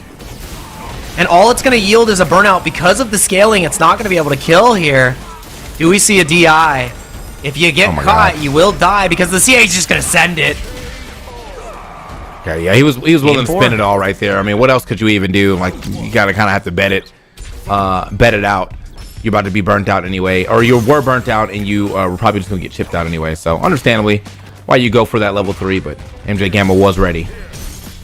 Yeah, I think with the 2 portals already set up, if an OD Ghost were to come out during the block stun of those spikes, you were dead. Oh, yep. Tried to find the window, and he hit the wall. Well, hopefully the sweat's not dropping, bro. Like, keep it deodorized, antiperspirized, I guess, as we get into this 4th game. Looking for MJ Gamma to try to get into a 5th game right now. He's definitely working on it. Oh, man. The headbutts have been excellently placed, but MJ Gamma had already established such a life lead at that point. That prototype was a little bit too fragile. Could not survive there. Careful. Oh, yeah. Probably trying to bait out the Amnesia. He spent 2 bars to get through, but the Ghost catch? Oh, no. Worst possible case scenario. Back to full screen you go. Oh, man. Yo, excuse me. Jumps in. Crouch medium kick. Again? Oh, dude, that's a Honda. That's a net play Honda classic. Headbutt into OD headbutt. No fear. Careful. Gets the tap parry attempt to just get a little bit of gauge back, and now you're full screen almost. Do we see a headbutt to try to get through here? You will be burnt out. It might be worth the risk. Oh, and the risk was not taken. Game 5. MJ Gamma has clawed this one back with really great keep away game. I mean, honestly, we could be seeing the makers of a reverse 3. I just said the keep away game has been very good. I do think sometimes though prototype that was got a lot of mileage off of that OD headbutt, but I think sometimes he steps back just a little too far and gives his opponent too much time to like really work with. So I get into that same mode too, where it's like if my first like 2 mixes didn't work, I'm like I didn't have a 3rd level for this, so a little bit too early on the trigger there for the OD Amnesia. Had the right idea, just got too excited about the punish. MJ Gamma's got the Pixel in the Dream. We've already seen a Pixel come back once tonight. The only thing about this is, you're fighting against Modern Honda and command grab. I like the idea, but Prototype is looking for an execution. I feel like I like that idea too, because he just got his drive meter back, so you probably were expecting him maybe try to go for like a parry. But yeah. I see you. MJ Gamma now fighting for his tournament life here. That's 3 times in a row. He is done. Headbutt into OD headbutt. This is some belligerency. No anti-air. It's pretty difficult for JP to find that angle to get it. About to be put into burnout. And it looks like you're in the dugout. That is MJ Gamma falling to Prototype in game 5 here. So close to a reverse 3-0. The Prototype is the one who executed on the game plan. The OD headbutts were flying with no regard for anyone's life. Only enjoyment was on the line. I think that was like such a difference in what Prototype was doing earlier too. So like Prototype definitely was stepping back a lot and kind of giving MJ Gamma a lot of space. But then MJ Gamma, once he tried to create some space, Prototype's jumping with him. He's like, I'm EX butt slamming. I'm doing jump heavy punches. Like that was smart. I mean, that was a great little change from the rest of the game. You waited till the last second to be just slightly more aggressive, and it paid off for you. Yeah, and I mean that's what you love to see. The adjustment is so huge, and when he noticed, what you can see when you're fighting against Honda players is like you're in a minus situation after that headbutt, anyways. And if you consistently see your opponent press without really representing a different option, you are so incentivized to just knock them down with that OD headbutt. It hitting 3 times in a row is not a coincidence. That was some scouting throughout the entirety of the set, and Going to game 5 really paid off in Prototype's favor for that fashion, because once you get hit by that 3 times in a row, you lose such confidence in trying to stop the headbutt game, because you weren't really perfect parrying it. You DI'd it once, but other than that, like your only out was fighting after the headbutt came through, so your presses became pressure to yourself. Yeah, it's going to be a little bit of adjustment as people are starting to get used to the perfect parry changes here, but we'll see what the rest of these weeks hold and what this next match will hold between Noah and Christy CH after we take the small break. So do not go anywhere. We got the FlyQuest Fight Series coming right back.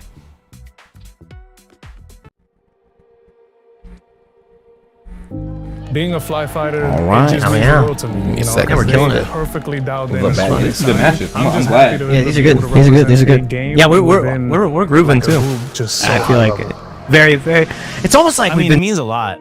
Just because like it's cool to see a team like this supporting the FGC as heavily as they do. So it feels a little bit closer to home. You know, like there's a lot of orgs that kind of like. You're supporting everything, but like let's dabble a little bit in fighting games. But it feels like someone's treating my own very well, you know. I think the team is very cool. They treat you very well, and I already qualified for EWC, so now I just want to try to win it. Some teams put pressure to perform well, but I feel like my time being here, I've not really felt pressured by anyone. I feel like that's a very important thing to have from a team.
I'm the best of all time, baby. Let's hear it. You're so good. How are you so good? I love you, Jake. GDs.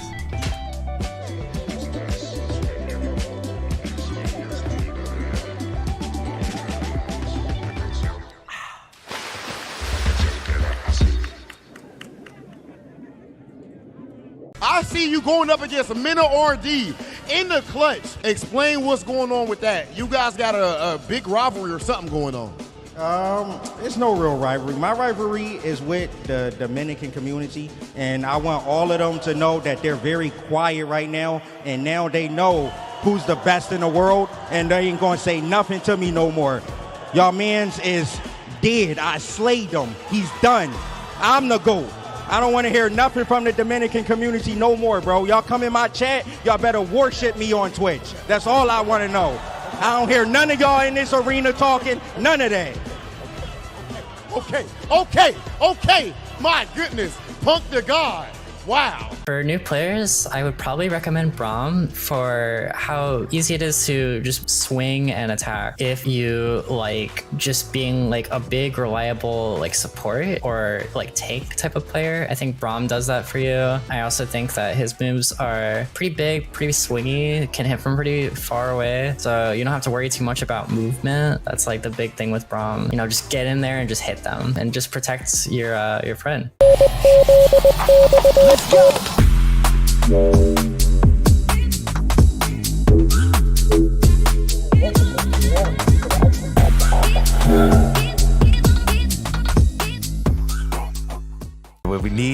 combos. We need straight combos. Everything needs to do at least 50% and then land into a mix-up. We need mix-ups too. New players should play Echo because, as I mentioned before, we need a mix, right? And there's almost no better character to mix than Echo. And it's pretty easy too. Everything needs to be a 50-50. You can't have anything less. No 49s or 51s. Then you gotta get them assist calls. Assist calls. After that, nothing else. For new players, I recommend Ari because you play a game like this because you want to finesse. You want to move. You don't want to just do things without purpose. Anti-air is as simple as it gets. I kept it extremely simple. What's up, everybody? Welcome back to the FlyQuest Fight Series. We finished a couple of the first matches here in the top 8 for the West Coast. I'm Jake Ryan, joined by TK Breezy to cover the rest of the action. We've seen Modern Masters. We've seen, Street Fighter Legends in the form of Ryu, and we've seen, Street Fighter Legends across the board here. What's been your favorite match so far, TK? Definitely Noah's first match because I was like, as you said, there's like story behind it. There's the whole, like he said, imagine if I played a good character. Now he's playing a good character. He absolutely dominates that first match. But we're getting to see him play up again against Chris CH in a second. And Chris CH, not to throw no shade, obviously, but he's on the winner side of things, so probably a little bit of a higher caliber player. So we'll see if we see that same level of domination here from Noah, or is that did he just happen to get a chance to run over one guy? Yeah. I mean, not everybody can be as powerful as Punk running through how many dudes? I can't remember how many it was. But yeah, incredible meme. Something like that, I don't know, man. 17 men just ran through them. Be like, hell yeah. So let's see what's gonna happen here. These are two Capcom Cup competitors as well. Chris, unfortunately, not able to make it his way out of the groups. And then on the other side of things, Noah the Prodigy, the highest placing American at Capcom Cup, and he's actually going over to the Bison, another character that he has had in his pocket as well. Some really good quality of life adjustments for the Bison this patch. You get lights into your Psycho Crusher into really great Oki, which just makes him that much more oppressive. I think the most banger set of tweets that I saw was one person was tweeting Bison with a wheelchair picture, and the other one, and 801 Strider was like, Bison feels so good now. This is amazing. The dichotomy of men. And it's looking like Noah feels pretty damn good about the Bison right now. He's Bison with the wheelchair, but he's definitely Bison with the horse, bro. Like he's prime form right now. I'm still riding around, doing what I need to do. First round of the winner side. Winner semis here being a perfect. That's how you do it. Oh, okay, hard punish right there from deep. And that's the hurt box change right there too. So like everybody got some adjustments on their hurt boxes. That was the stand fierce, so it's a little bit easier to punish. I think that might have just been really good awareness from Chris, but one can dream. The spacing though, paying off excellently, and you pressed one too many buttons there, Noah. Backdash is aptly placed. Just barely any space there too in that corner, but still backdash into it. It was like, let me get out the way. Invincibility on the throw just in case. Good stuff. He's burnt, but the back throw is enough damage. Damn, and we held the meter. That's the most important part here, because now this first hit is going to be explosive. Try to get the whip punish on the tribe rush. Heavy kick. Doesn't connect, and now you're in the corner. Chris trying to walk forward. Hey. Woo, the check. No way. Oh, how much does this do? TK, he might be dead. No, he's gone. Brother! He's cooked! Yeah, I had to see those first two guys hit to see how much he had left first, because that first one does mad damage, the second one does like a little bit, but that third one is another max damage boost, so. Okay. Hell yeah. That's a man out for my heart right there. -3 DP for me. I mean, you got sometimes we call that? We call testing the gangster. Mm-hmm. You tested the gangster. Noah, you passed. Hey. Yeah, unfortunately though, that actually just lost him the entire game. One bet at the beginning. That's two perfects for Noah though, and the first game did go Chris's way. So like, are we gonna see someone do to Chris what Chris has done to others? Just an absolute beatdown of perfects. It might happen. Ooh, too far. And managed to find it on that one. Nice. Okay, the shimmy's looking real good. Damn. Yeah, this strike is dangerous now. The backdash represented again from Noah. A common defensive choice from him. OD, he's not going to spend the CA. He needs to keep that bomb, but the drive reversal gets him out of dodge. Crack shoot into the shimmy. Chris, are we just watching the first game on repeat again? It's going to be a 2-0, but it was close, though. It was like, I guess you can qualify as it was close, though, if you got a perfect in there, right? You know, even if you kind of got bodied in the next 2 rounds, like, you still got a perfect round, so. But, yeah, no, the Prodigy actually had to start, or actually had to lead for a second. What was that? Okay. Yeah, double shimmy right there on the tap parry. We saw this get him the win previously. He can lead him to the level 1 here, but I think he saves the bar for insurance. Do you wake up CA here as Noah? Like, how do you escape? Trying to goad your way out of the corner and the punish on the sweep with the burn knuckle. Chris quickly changing the narrative. A 2-0 lead here. And I mean, one of the biggest changes that we actually saw that Noah was struggling with was he went for regular bomb, and you don't really get Oki anymore off of that. So like most of the time he's going for the bomb setup, he has to go and commit to the OD bomb. The one time he went regular bomb, like Chris was out of dodge, and Cammy is right onto the screen. No more Bison apparently. It's not the pick for this matchup. Hey, he's kind of cycling right now on these characters though. I'd love to see it, but I'm a little surprised, you know, to not see the Ryu come back. I mean, nothing wrong with Cammy. This character's very good as well, but. You know, that Ryu actually went absolutely crazy in that our first game of the West. So, oh my goodness, and the Cammy is starting to pop off too. But this is what we've seen every first round in the set so far. Noah convincingly crushes Chris, and then Chris adapts, and it's looking like that adaptation is coming right back. You know what I say Chris is set to when he fights you? Punish all only. He's the bot. That's the script that's running. Yeah, yeah, it is. He's got the foot pedal and everything to change it, so you can't even see his hands activate. Okay. Oh, careful. Ooh, the DI back! What a momentum shift. Oh, yeah. Unfortunately, though, it's going to, both of them burning out off of that, so. That still got him out the corner, though, so, I mean, it wasn't a bad DI for DI. Not what? Oh, the level 3 back! But it loses! Bro, what is going on? What is going on right now? Oh, he got the game. He got the game. That was a little. That got a little scrappy. Whoa. We were swanging. What a DP. I wasn't sure how that interaction was going to go, but yeah, I guess she was a little too far away. Couldn't actually get through the geyser, so in time. Okay.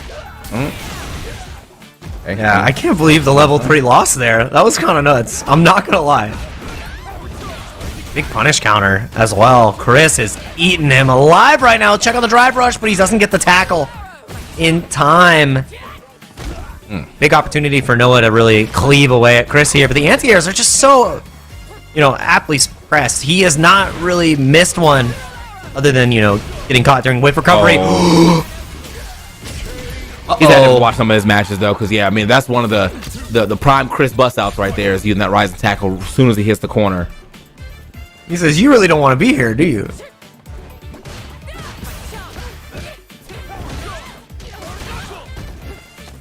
Nice. Takes the throw this time around. Into the corner we go. A bit of a drive rush pressure. Instead of going for the drive rush jab, you're going to see a lot of players going for the drive rush crouch light kick now instead, just because it creates a better situation. Oh, backdash. Gets him straight on out, and this should burn Chris out. It's him in a pretty rough spot. Oh no, just a pixel. Wow. A different type of wake up here. That's huge! The light kick gives him 2 bricks back!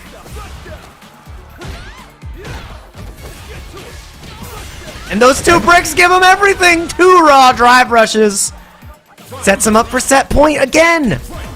Yeah, Chris CH, man, like, the way these such swingy matches right now. Might just be, I mean, it's, again, first big tournament here for FlyQuest for the, for season 3, so we're probably seeing a lot more experimentation going on here as well, but definitely liking how swingy these matches are going clean. No punish? Oh. Not that big of a deterrent, though. Chris has to make one hell of a comeback, and we're going straight to game 5. The perfect has come back. That's 3 perfects, TK. That's 3. He just needs 2 more Could to match finish the Chris's 5 record. perfects. Yeah. I like it. Taking the words right out of my brain. Thank you, sir. Let's see what happens. He's playing like he knows. He's like, I'm trying to match this record real quick. He's like, I'm trying to get that ass. Some free jump-ins right here. Nothing coming in from Chris just yet. Yeah, against Cammy, it's kind of difficult. We also saw Chris. Chris has now missed 2 of the anti-airs. Oh, and misses the recognition on the reset. Uh-oh. Noah getting a little tricky here. Chris is starting to get run down. We're not seeing the ODDPs to bust out. The dive kick has beaten the crouch medium kick once again. Chris in a dire position. Tap parry not working out. We might see 5 perfects come out. TK, we're 1 away. This is absolutely insane. Noah the Prodigy, and that was such a slow perfect too. I mean, Chris really just never got a chance to press any buttons, but he was just chilling with Noah most of the time. Noah willing to try to establish a little pressure. It works out. Oh yeah, no perfect. You gotta lose this round for the narrative. You gotta lose it for the narrative. Big hit confirm as well. Yeah. He gets the counter hit confirm. Crouching medium punch, so well placed. He tweeted about that yesterday. The punk Oki. And it takes us to final game, final round. I'd say this is the closest set we've had of the night, TK. Yeah, for sure. I mean, we've seen some other, final games, but this one has been the most swingy. He makes the DP in a crucial moment. No, he's not going to spend it. He's not going to spend it. Level 2 will kill in this next interaction. That's why he held it. Shimmy works out. One more guess. TK. Oh! What a crack shoot. What a crack shoot. Not only will you not get the 5 perfects, but I'm going to get a perfect to end this. Like, that's the Chris CCH right there, brother. Damn. The confidence, the resilience. Also, that last Oki, after showing the throw with the OD crack shoot, that beats jump out, which we saw, and it also will beat immediate instant air dive kick, right? Like TK dive kick, which is so important to represent, and he held it until the last moment. So really great stuff from Chris. You're also so scared of he had all the meter in the world, right? So you were deader than dead if you got touched by anything. But damn, what a closing round! A perfect rebuttal after holding 4. Jeez, bro. Yeah, I mean, that was the first time I felt like he even went for that type of bust out too. It was. I think that was the first wake up DP, and it was baited. My man, Chris CCH, bro. We had the whole round on replay. That's how good that round was. Let's go.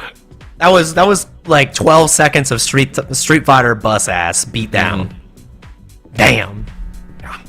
So I mean, that's gonna put Chris CCH into our winners finals. He's gonna be sitting up there, sitting pretty waiting to see what happens with the rest of us as we get into our next match. It's gonna be Enzo the Hokage versus Zach Boss coming up again. So should be a real good match. I definitely liked what I saw from them in those first 2 matches. You got the Ken, got the Chun-Li.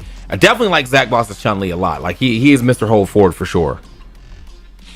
Yeah, and that sometimes you need that type of energy. You need to be able to have the will to keep going forward, but also hold your ground. In the matchup against JP, you are encouraged to be the aggressor, and a lot of the time, Zach Boss was either full screen, utilizing the wall jump in order to clear the portals and nullify that type of the game plan, or he was just in your face, constantly drive rushing forward. So.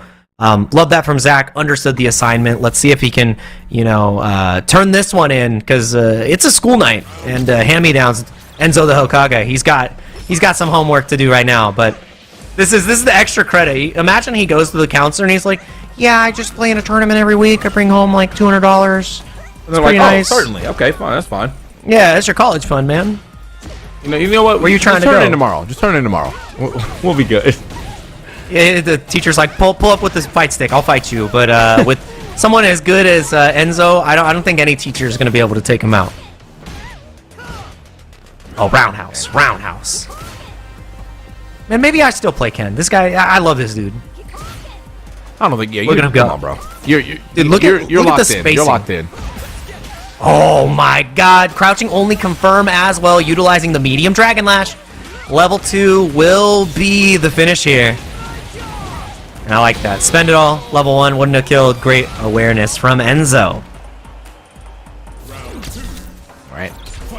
Clean stuff. Now, moving into our second round here. Enzo, yeah, man, he really kind of just walked Zach Boss to the corner on that one, to be completely honest.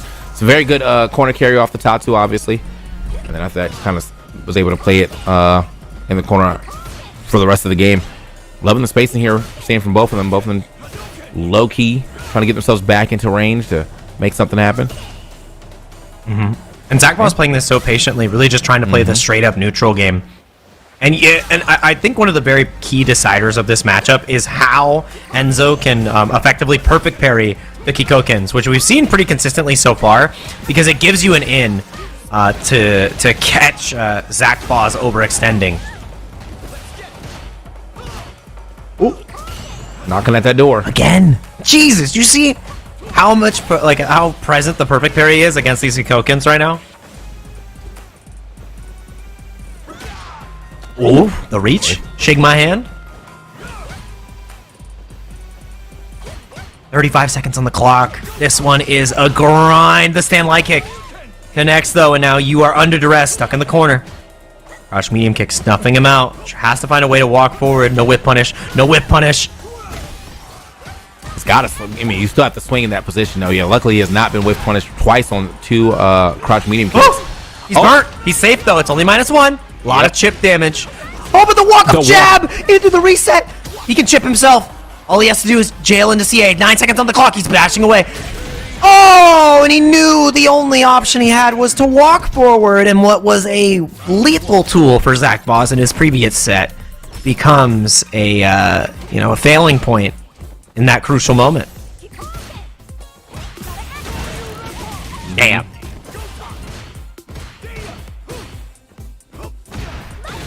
Nice. Okay.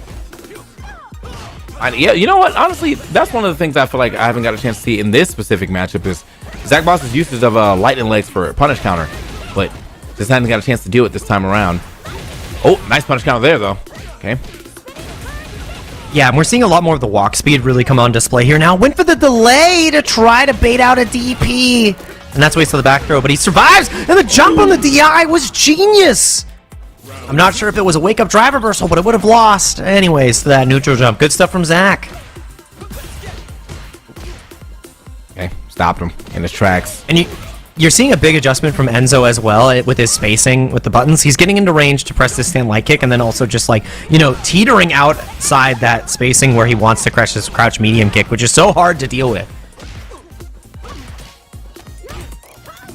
And thrown in the corner one more time. See what he can do with this now. But my man Enzo just holding his ground until you got just too close. Look how much space he was able to get off that, and the damage and the round. Yes, sir. Yep. Nice. Optimal routing there to go into the heavy Jinrai. Gives him that juggle. Enzo's so damn good, and it's all about that stand light kick placement as well, right? Like, he's getting into the range where Zach Boss is trying to find a punish on that crouch medium kick to beat out the startup, and that's why the stand light kick is so lethal. We'll step back. Oh, over to the other side. Watch out. Oh! Speaking of watch out, right to the dome. I teach. Oh, sweet chin music. Yeah, punish counter gonna be about 50% gone off of that alone. And now in the corner, burnt out as well. Woo! Unfortunate circumstance for Zach Boss. Yeah, just trying to take a little bit more off the top, and the quick reset off of the stand light kick. He is going to build level 1 here. I don't think he kills. That's why he takes a safe jump in the backdash on the throw. Was huge, Enzo. With a 2-0 lead. He gets a chance to finish it. I was like, dude, luckily he does have 3 meter, and then immediately as I was about to say it, he gets drive impact to the corner. So he didn't even have time to think about it. He didn't have time to think about it. That stand light kick, it's deceptive. Because you're so used to looking for, drive impact off mediums, drive impact off the stand fierce. That's the usual starting point. And it's starting to look bleak for Zach. That drop on the bird. He's going to be flipping the bird, flipping himself straight into a final. Oh my, that's unnecessary roughness. Definitely style combo right there. Like, he's at bang bang. Just because I can, yeah. That's after you break shield, you're like, I'm going to play with him a little. Okay. Back into the corner here. That's the thing, though, is I think Enzo, the corner is not a terrible position for him. He has been able to fight up the corner quite well. But here on the other side, when Zach is put in the corner, it feels like it's curtains. It's GG's. Luckily, he's not put in the corner just yet, but grab himself a little space. Yeah, and it hasn't even been like walking forward from Enzo. He just holds his ground so damn well. Understands when and when to not take the throw. Oh, you see that app tech there that's crouch jab works out to the DI. Yeah. Punish. Yeah, he's punished for his good reactions. That was good from Zach Boss. Still set point here, Enzo. Deliver that. Boom. Yeah, definitely on the side of Enzo though. Still, I mean, like he is definitely running this set, but we could potentially see another like reverse here. We've seen that a bit here in the West Coast for this FlyQuest. Yeah. Ooh. Finally, the high connects from the Jinrai. Oh, the spacing trap with the heavy. Not a full punish from the counter, though. A little bit of a delay throw there. You saw the brick come back for Zach Buzz. A lot of drive gauge to work with now because of that throw defense. Ooh. Oh, he baited it. Oh, my goodness. What a great read. It's not going to be enough to kill, though. And it's up to Enzo. The responsibility lies with him. Can you defend effectively with this super? Can you stop the DI? Are you going to be able to survive? He tried to go for an air-to-air. Now he's in control, and he seals Zach Boz's fate. What a closeout. What a jump out. It wasn't enough from Zach. Very good job. I think it was that like jump. He did jump light kick. Yeah. I'm not sure what. I think he was trying to catch like maybe like an immediate air-to-air option. From Zach Boz, but yeah, he got him out of dodge. Yeah, I mean, that's what I was thinking. It was going to cover the immediate option, but it also, you know, he was able to jump away from like the flip jump kick. So like, regardless, like, very good jump out of the corner, and then very good, you know, quick, simple confirm into that level 3 to go ahead and finish the game and the set. I'm out. Yeah. Oh man, and the reason that worked is we see that Zach Boz goes for the you know, the jump alteration to potentially bait out the wake up level 3, and Enzo knows that he's trying to bait out the super. It's like his only out in that situation. So normal forward jump, the layers were just a bit too much, and overcomplicating it meant that the answer was simple for Enzo once he saw that crouch medium kick. Good stuff to Enzo, though. I mean, straight running over his opponent. Was able to finally get himself around. I mean, Zach Boz was able to finally get around, but unfortunately, it was just too little, too late. So, with that, you know, we're going to be moving into the loser side of things. Loser side 2 of Noah the Prodigy and Prototype. Now going to be playing. So let's go ahead and look at this bracket. Yeah. Now we got Chris CCH here at the top.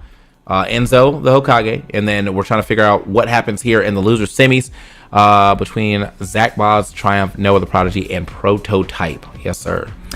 Yeah, that is definitely a FlyQuest Fight Series classic in the winner's side of thing, and then on the loser's side, we were getting to see familiar faces and some unfamiliar faces fight it out. So I'm really stoked to see how these losers matches shape up. Triumph was able to get an incredible victory over Hiroto in the loser side. So are they going to be able to maintain that same momentum with the modern Luke, or are they going to fall victim? And then Noah versus Prototype, that should be another banger match. Like, Noah is getting all the modern gamers today. Like, they're coming out to fight, and he said, you better have that one button reaction or you are dead. Like, you're cooked.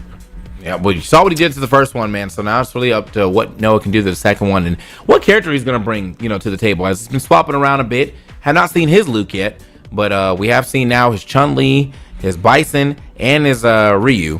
So, yeah, I mean, he's kind of just moving around the character select screen to whatever he feels like, which has got to feel great as like a player, just be able to mess around and do what you want for however long you want to play, you know? Yeah. I know that Noah has like a wealth of characters under his belt. Like he's tried to pick up everybody that he can. So, you know, Cammy was the most effective tool that he put on display, at least against Chris CCH. Bison looked promising in the beginning and then just kind of fell to the wayside. Ryu absolutely cooked in the first set. Yeah, we're gonna see who cooks here. It is gonna be Noah back on the Luke, the tried and true, and the reactions we would expect from. Oh my! Hold on, bro. He said I got perfect parries, like even the season 3s. Let's go. I've been directionally parrying for years. DDT, you have to, like, extra damage. Too. Like, you can't be like holding it, right? Like, you have to like input it at the same time. I think you could be holding the direction. I'm not actually. I'd have to double check. That's a good question. I have not been able to get the reps in for the game so far. Chat, if you can confirm That'd be fantastic. You're not allowed to overextend here. Noah. Not afraid to play Leap Fighter. Okay, you can't be holding the direction. I was pretty certain. That would be some red parry nonsense. Yeah. Otherwise. Like, damn, you gotta be nice like it? Okay. Well, we're going back to the well. I love minus frames into reversal.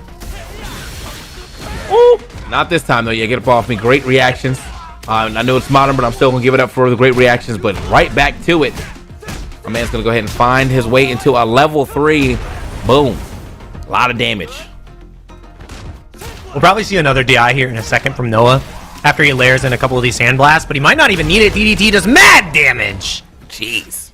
I think it's funny that Luke asked you, are you good after punching you in your face like that, bro? You good, homie? Yo, you good? Like, what?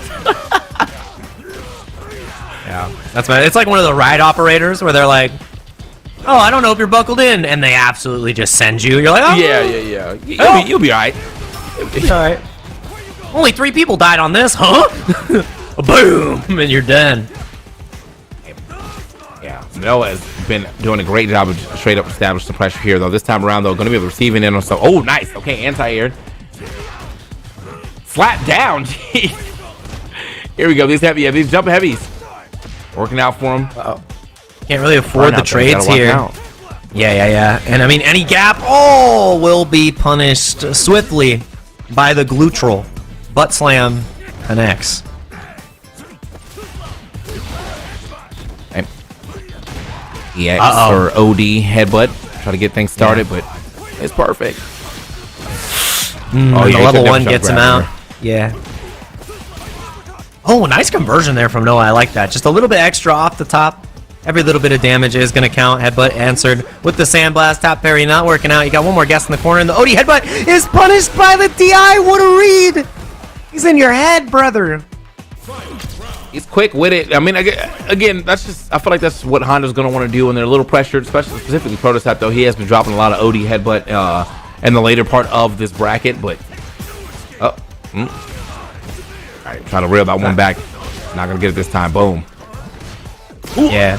Oh, yep. I mean, you were going to get burnt out regardless, so might as well go on your own terms. Next gap that you see, there's at least a super to defend with. No anti-air from Prototype, though. Getting pushed closer and closer into the corner. No DI just yet. Lockdown still. Didn't get caught by the stand heavy kick this time around. The DI connects! Uh-oh.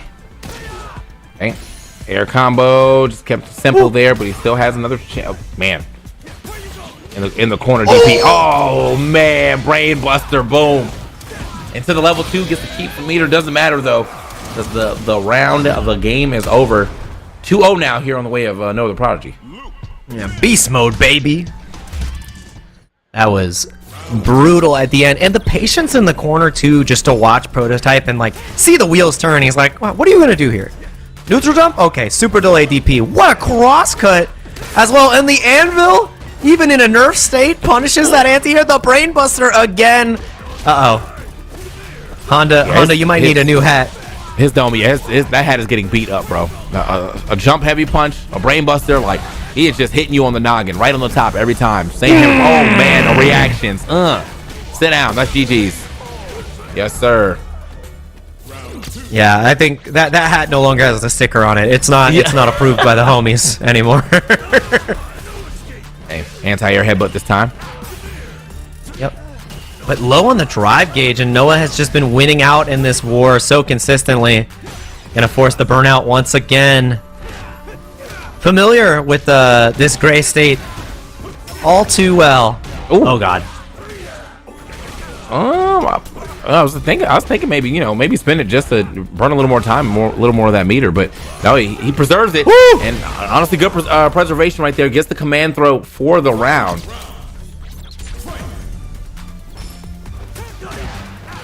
Damn, big jump in. And bam, neutral jump again. And the back throw is huge here. Noah constantly finding a way out of the corner. The lock-in emotes are starting to get spammed. Oh no.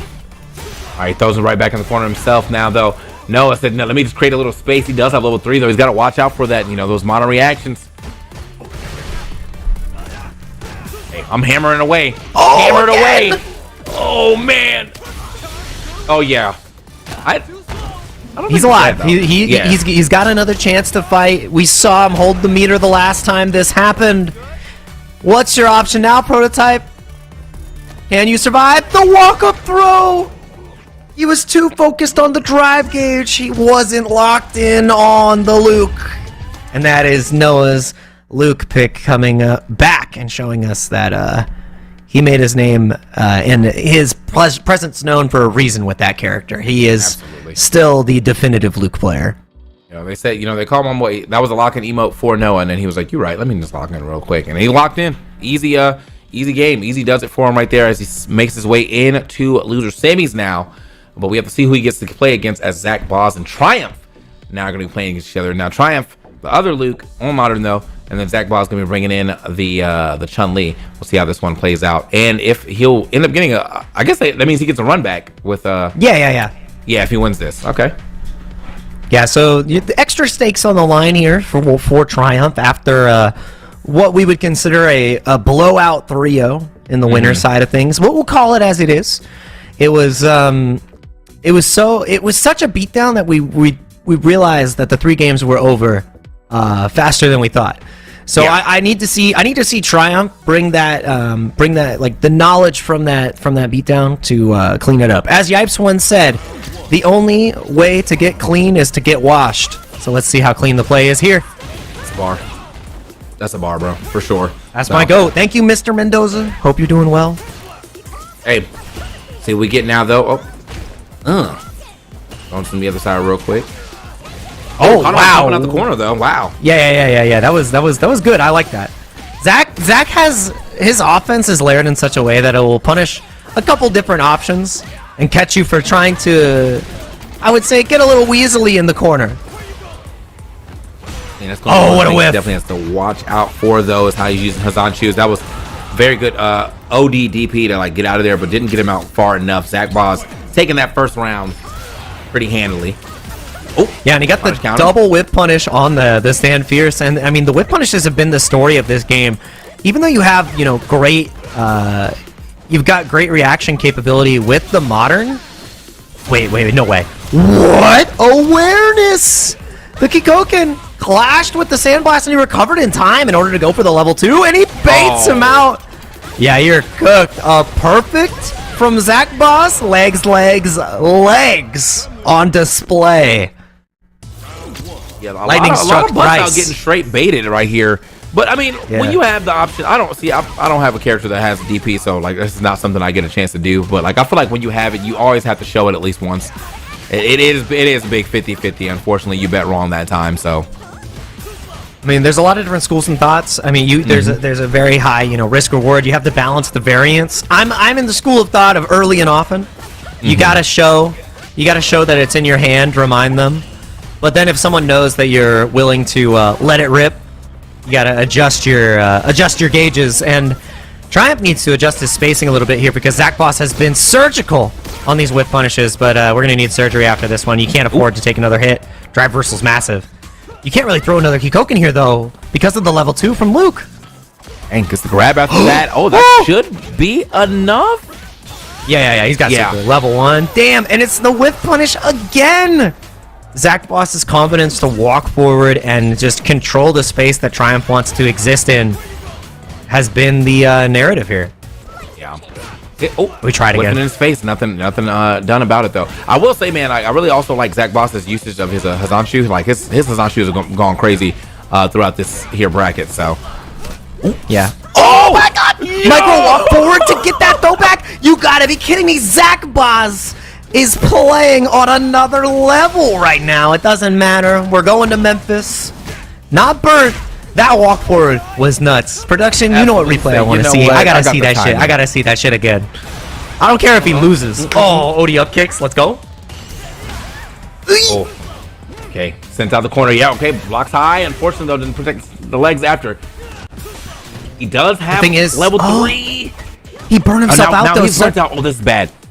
Yeah. This is a critical position. Triumph is now the one under duress. The overhead connects. He's just gonna chip him out here. He tried to bait out something. Zach, what are you going for? Just kill him. Zach, he's not gonna be in burnout anymore. He can't get it. Oh my. Anti-air? Okay. Oh, it's there. Woo, that was such a scary last part of the game because I definitely felt like it should have been time to go for the chip after he got the overhead conversion. And then it was just a lot of meter was being used, a lot of drive meter was being used for those like short drive rushes. But yeah, he still managed to find that anti-air, so I'll give it up.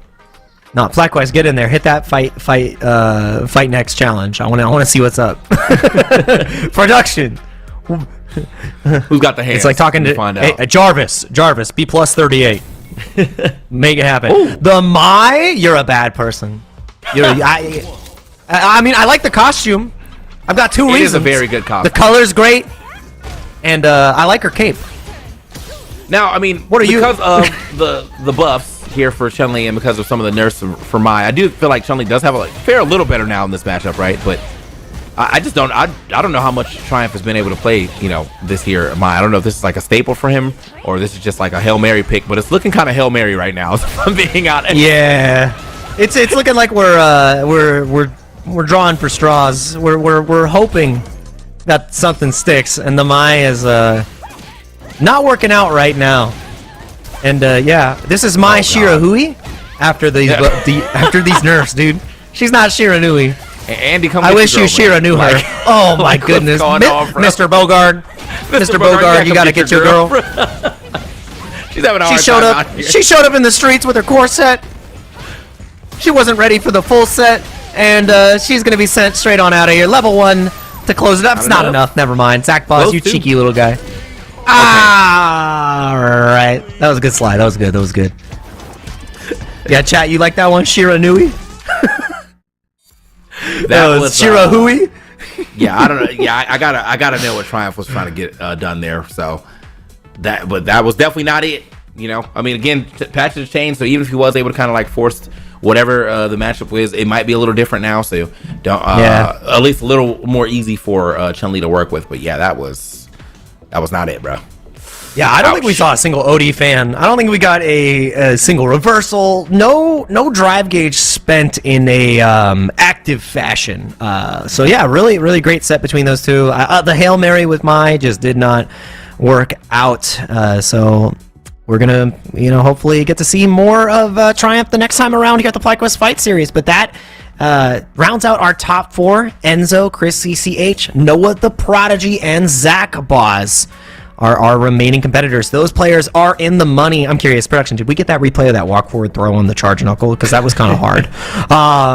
Oh, we didn't? All right. Well, I'll go back and watch it, and your guys are going to have to go back to your fridge, restock up. If you got Olipop in the fridge, make sure that you, crack open a can, get ready for this next match, because you're going to need to be refreshed and ready for Winners Finals. Stay tuned, y'all.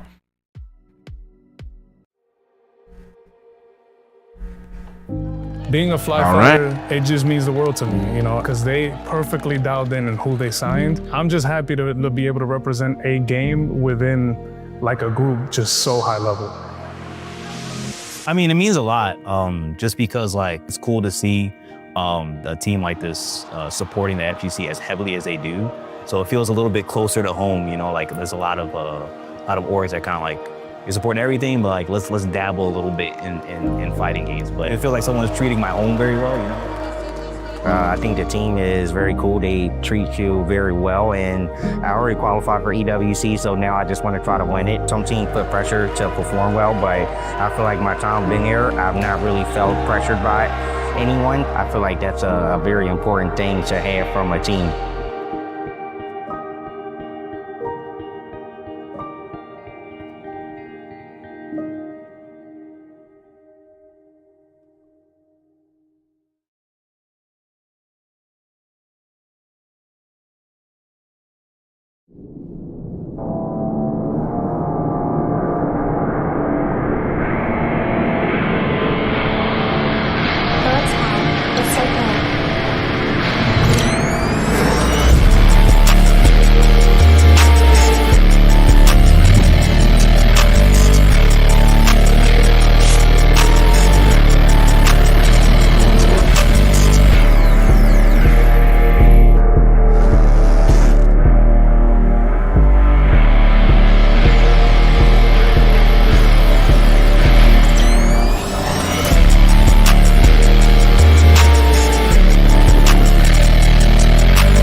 time, baby. Okay, Let's hear no, it. you're so good.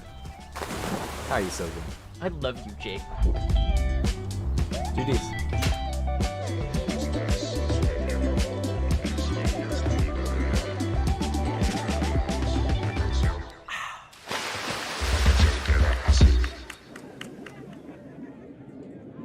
I see you going up against a Minna R&D in the clutch. Explain what's going on with that. You guys got a big rivalry or something going on. It's no real rivalry. My rivalry is with the Dominican community, and I want all of them to know that they're very quiet right now, and now they know who's the best in the world, and they ain't gonna say nothing to me no more. Y'all mans is dead. I slayed him. He's done. I'm the GOAT. I don't want to hear nothing from the Dominican community no more, bro. Y'all come in my chat, y'all better worship me on Twitch. That's all I want to know. I don't hear none of y'all in this arena talking, none of that. Okay. My goodness. Punk the God. Wow. For new players, I would probably recommend Braum for how easy it is to just swing and attack. If you like just being like a big, reliable like support or like tank type of player, I think Braum does that for you. I also think that his moves are pretty big, pretty swingy, can hit from pretty far away. So you don't have to worry too much about movement. That's like the big thing with Braum. You know, just get in there and just hit them and just protect your friend. Let's go!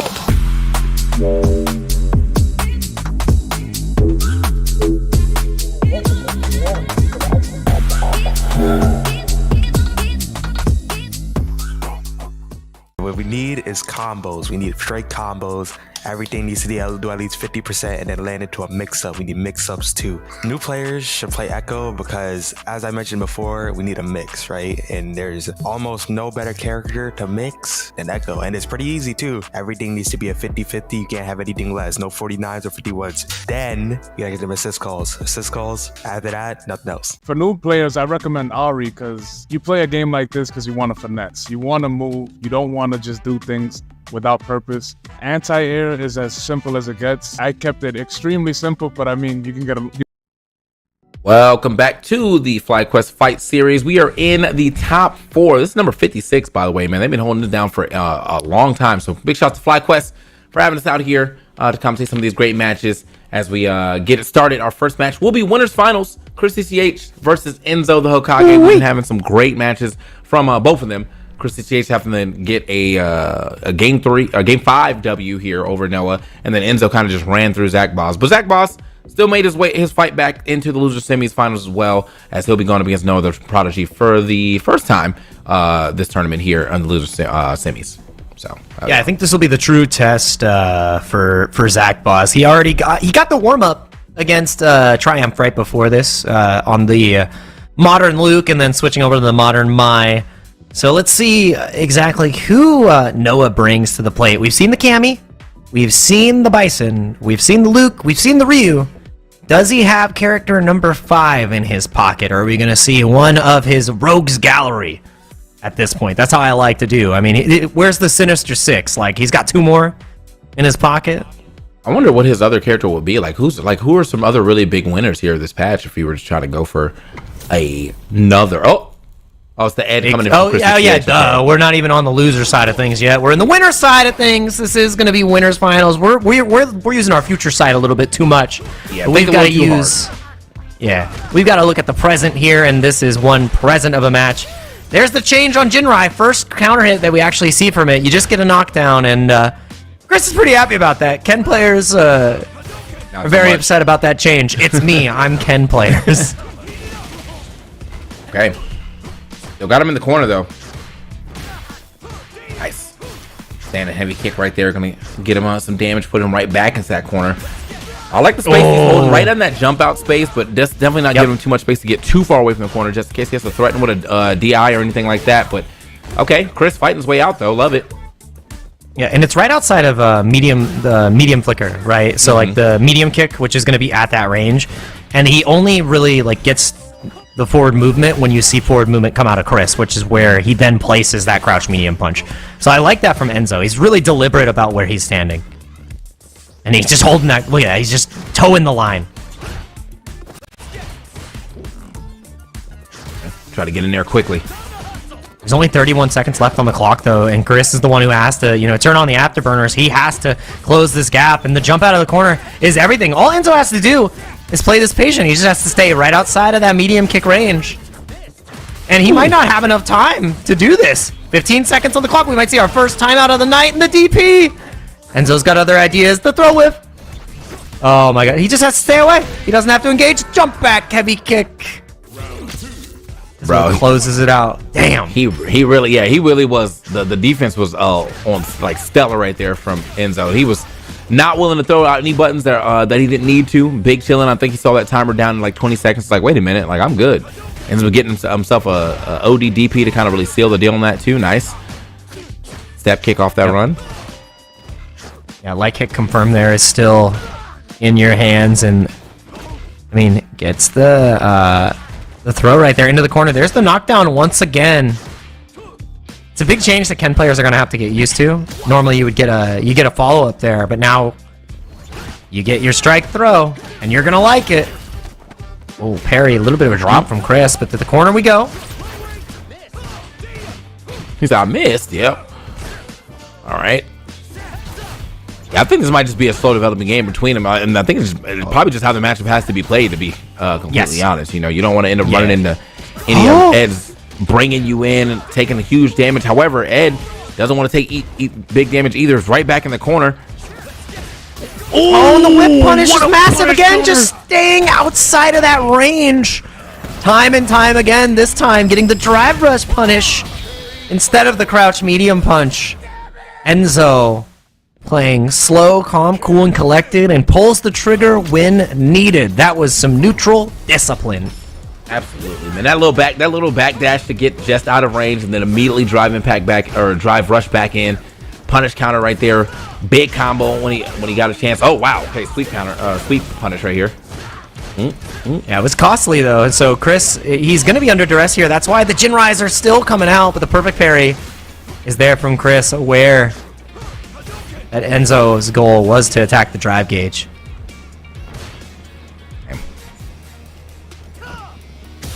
Oh, no punish. Almost walked straight in and got himself a grab though, but wasn't able to do it. Boom, boom. Nice. Carry all the way to the other side of the screen here. Oh, he caught him. He actually got he didn't go for the upward snatcher, but he was able to catch him during the jump frames. Oh, the shimmy! Chris finds a round. All right, Chris. Yeah, I mean, I think it's really up to him to kind of like force his game here. Enzo has really been way bigger on I think probably like the punish of whenever Chris does throw out something a little too haphazardly.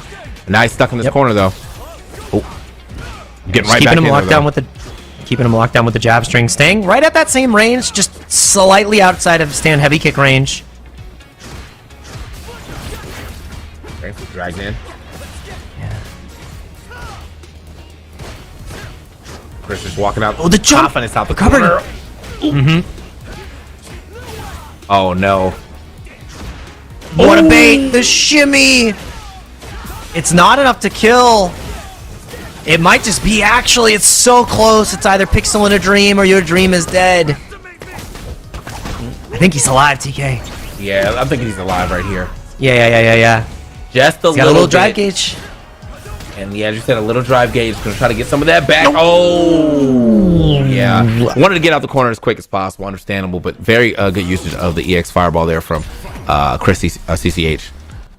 And I like the idea to DI there, to potentially armor through the second hit of the Fireball from Ed, but just not enough health to armor through it. Would have been able to get the kill as well. So, big swing.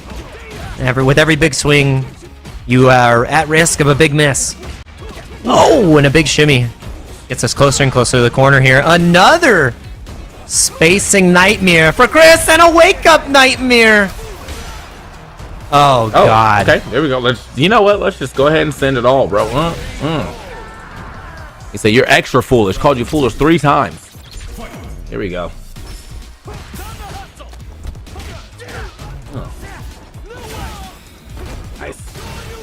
Baited. Oh.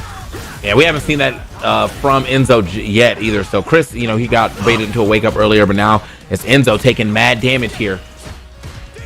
Well, that's the thing too about Chris. His offense is structured in a way where he consistently is covering for that ODDP. So the fact that Chris was finally able to get Enzo to bite, that is where your stubbornness of offense pays off. And I would say, you know, tenure pays off as well. Chris is a seasoned veteran at this point for Street Fighter 6. He spots some of the best across the world on the grandest of stages. And 3 out of 5 is his environment. You're in his home. Okay. Toss down real quick. Nice. Right, ooh, imperfect parry. I like the twang that it gives you when it connects.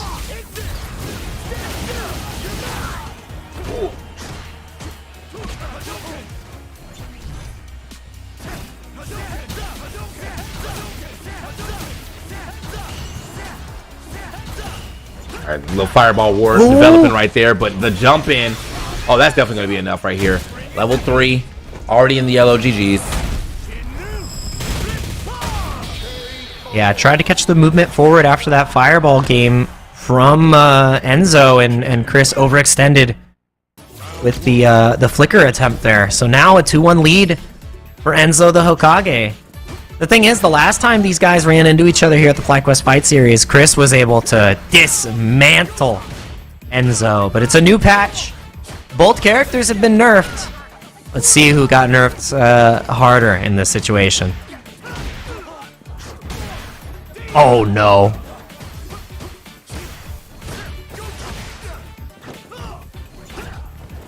Man, shot out. Yep, can't get out the corner like that.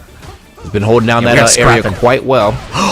Oh, and we're going to be holding down the corner just a little bit longer. In the corner, down but not out. Enzo the Hokage on set point here in Winners Finals. Hokage now. Uh-oh. Gonna keep him up too late, man. His mom probably over him right now, looking at her watch. Like, you have another round to play? Yeah, potentially.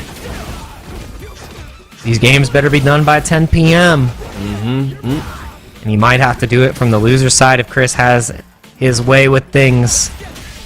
The stand fierce. Connects, and to the other corner we go. Side to side, coast to coast. Ooh. Oh! And the punish with the most. He should only need level 1 here. He's going to spend the level 2 to guarantee it, though. I like that executive decision from Chris. Anything for the round. Right.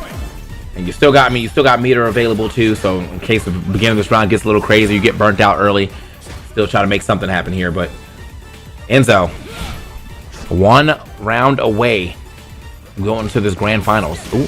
Oh, nice. Counter hit jab confirm here. Great Oki. Gonna go for the run to find the low, and then playing that same spacing we've seen tried and true throughout the entirety of this set. With the willingness to walk forward from Chris, the willingness to continue to challenge and not be afraid of these wake-up reversals from Enzo has been the tale of the tape. The fireball game that got him punished last time with the jump from Enzo. Are we going to see that same opportunity again? A little bit of a reset, too far for the stand light kick, and now you're 1 strike away from death. Enzo knows he's fishing for that crouch medium kick. Maybe even a stand light kick will do it, but that's Chris just holding the space so elegantly. Superman punch to get back in there, but Chris, okay, ends up taking a throw. Now I think with all of this in a good enough combo. Oh my god! Oh my god! He's not dead. He's not dead. He built the CA. Okay. I mean, he could have committed to another drive rush cancel, but it puts him in burnout, and it's not a guarantee. Now you're contesting against a CA'd Enzo. He's not burnt. He went for the OD fireball himself. He tried to connect with the step kick into the Hail Mary CA of his own, and it's game 5. Chris CA's living as best as he can. But yeah, that was the thing I was wondering, because he had critical art. Was he able to get a full combo into potential death from the amount of health that Enzo had? But still was able to get that W either way with the little bit of sliver that he left Enzo. And now starting off this 5th game. Ooh. Oh! Yeah, these whip punishes are going crazy. Yeah. Chris is calibrated is what it feels like. The spacing traps are starting to work out so excellently, but the crouch medium punch still finds a way to thread the needle. Into the corner you go. You cannot really afford to take a big stand fierce here, or even a crouch medium punch. You got to take the throw. He goes for the perfect parry. Oh my goodness. Oh no, the DI! Set point again for Enzo. Enzo, what a crazy turnaround there too, because I felt like that first 20 seconds was a lot of, or first 10 seconds was a lot of Chris CH getting mad damage on there, but he's able to whittle his way back into that match, to that game. And now, ooh, okay, overhead. Free grab at the end right there, yes sir. Ooh. No way! Already went for the committal run taunt DP, but it doesn't matter. He's committing to the victory. He gets the level 2 after the fireball for the style finish. Enzo the Hokage stops Chris CCH from clawing this back. What a finish. It just felt like at the end, Enzo changed. He changed the narrative on the spacing. He was always staying at that stand heavy kick range right outside of the stand medium kick from Ed. And in that final round, he said, we're staying at crouch medium punch range. I'm not moving from here. This is my home. I don't care. Good stuff just great stuff just in general for Enzo. Because when I was looking at the bracket and when I know the players, I was definitely expecting to see a Chris CCH versus Noah grand finals, and now he's mixed that all the way up. So then you'll see me in the grand finals now. So we got to see what happens with the rest of this, as Noah actually even has to fight his way to a chance to the grand finals now as he goes up against Zach Boss in the loser semis. Bringing out the Bison. Okay, let's go. Yeah, and I like the Bison in this matchup. I think he can do an excellent job. Kikoken, very slow fireball to contend with, so, OD Psycho Crusher can really get you in there. Chun wants to utilize her EX to whip punish.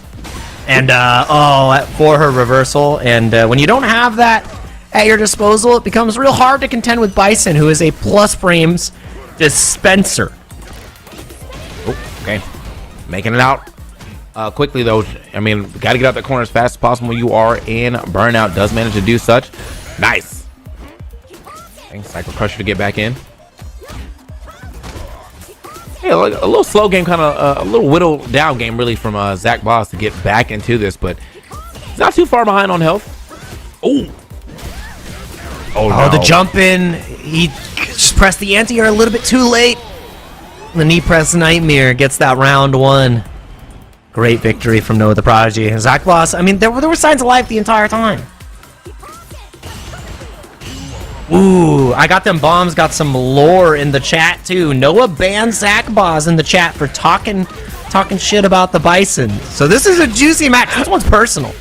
Thank you, I got them bombs. That's Ken Player's got the scoops. Thank you, brother. All right. And there's the OD Psycho Crusher, like I said, to contest with the Kikoken. For Zach, if Zach doesn't get this W, he's gonna be like, you gotta apologize. I wasn't familiar with your game, but he's at very least keeping it competitive. Boom, yeah, the level 2 right there. And if you need a little extra, definitely could have jumped up there and got some extra. But Noah, as I said, trying to prove something right now. My Bison is lit. Ooh, punish counter. Yeah. Oh, you trying to grab delay tech. Yeah, he got the delay tech. Absolutely. That is a tried and true delay tech punish. OD on the drive rush, though. This is going to get so rough here. Gets caught trying to jump out of the corner, potentially backdashing as well. Oh, but the check with the crouch medium punch? You madman. He's burnt. Oh, no punish on the throw whiff. On plus frames. You're still under duress. You got level 2, level 1 to defend. Where's the DI? There it is! Oh, God! And he goes through it again, you cheeky gamer! You deserve this loss, actually. You're so disrespectful. That's nuts. I said, where's the DI? And he's like, what if I did it again? Damn. TK saying you deserve that shit. You gotta hold that, man. I'm sorry. Yeah, you gotta hold that, bro. He said, but it goes to show you, man. The game's not over. Woo. I feel like that's one of the things I definitely got to start doing. If someone is trying to just churn it, just churn anything just in case. Yeah. Always be buffering. Abdin. Mm-hmm. It's a fundamental, a core value of your entire style, and I think Noah's gonna need to reflect on some core decisions here. The Bison is starting to fall apart. Is it a moral loss if he's forced off the Bison here? Does Zach Boss get unbanned in the chat? I feel like he has to keep. He might go and block him on other things so he can't ever get to him after this. Like, he just goes on the Instagram real quick and just looks up Zach banned, blocked, don't care. Yeah. I like the empty jump there from Zach Boss trying to catch out, potentially an anti-air parry. Ooh, trade combo on the overhead, though. Excellently placed. Zach Boss now stuck in the corner, just getting stuffed out by the ever-present normals from Bison. Noah really wants to get this second game, trying to beat the delay tech once again. And another counter hit finds its way in. Get off me. You gotta get that all. Oh yeah. Yeah, you gonna OD Cycle Crusher me? Try again. What's the wake up? Oh, anti-air? And it still works, yeah. Wake up Oh my super, God. maybe? Nah, he's holding it. What is He's your getting out? bullied in How this do corner you right now. escape? Okay, Reversal, finally. massive, but he's burnt. Both of them burn out, though. That- This is scary. He's getting a lot of That's the sweep. change on. Yeah, that's the change on sweep right there. But the wake up. Oh my goodness, he's gonna be so close to being out of burnout here. Zach Boss, he's not in terrible danger just yet until that drive gauge comes back. So you still feel pretty good about this. Now you're in trouble. OD Cycle Crusher could be coming out. DI does come through. He's just level 2s. Oh, the hard read. I was like, there's no way he hit a button this time, right? Like, he had to know, because, I mean, that is one thing Zach Boss has been doing very well in this matchup is using his supers as a, clean counterattack. So he's able to do that on an OD Cycle Crusher, and a couple other things, I think, so far in this matchup, too. But that time, getting kind of baited out, I think, from Noah the Prodigy. Good stuff. And the backdashes are still coming out from Noah time and time again to beat out these throws. The walk speed has been greatly used from Zach Boss, though. It's giving in this... this tricky spacing for Noah to deal with, and tricky tool to deal with every single time is that OD Psycho Crusher. The sweep, we see the back roll changes coming into full effect here. Ooh, oh my God, that was just the tip. Keep him close. Sweep again. Oh yeah, get that shit out of here. Psycho Crusher, try to get through. Sweep. He sweeps. Bruh. Overhead. Watch the sweep. The I mean, he honestly sweeps. conditioned to stand up. I mean, to kneel after a while. So.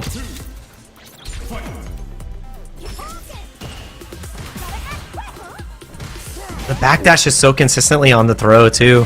So Zach Boss spent a lot of gauge to not really get that much done, and now Noah's got the bomb set up, but he gets caught with the crouch medium kick reset. The Zach Boss comes through.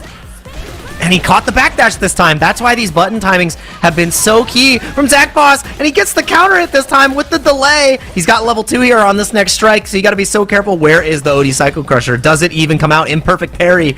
Old Noah gets a huge punish there. New Noah has got to adapt.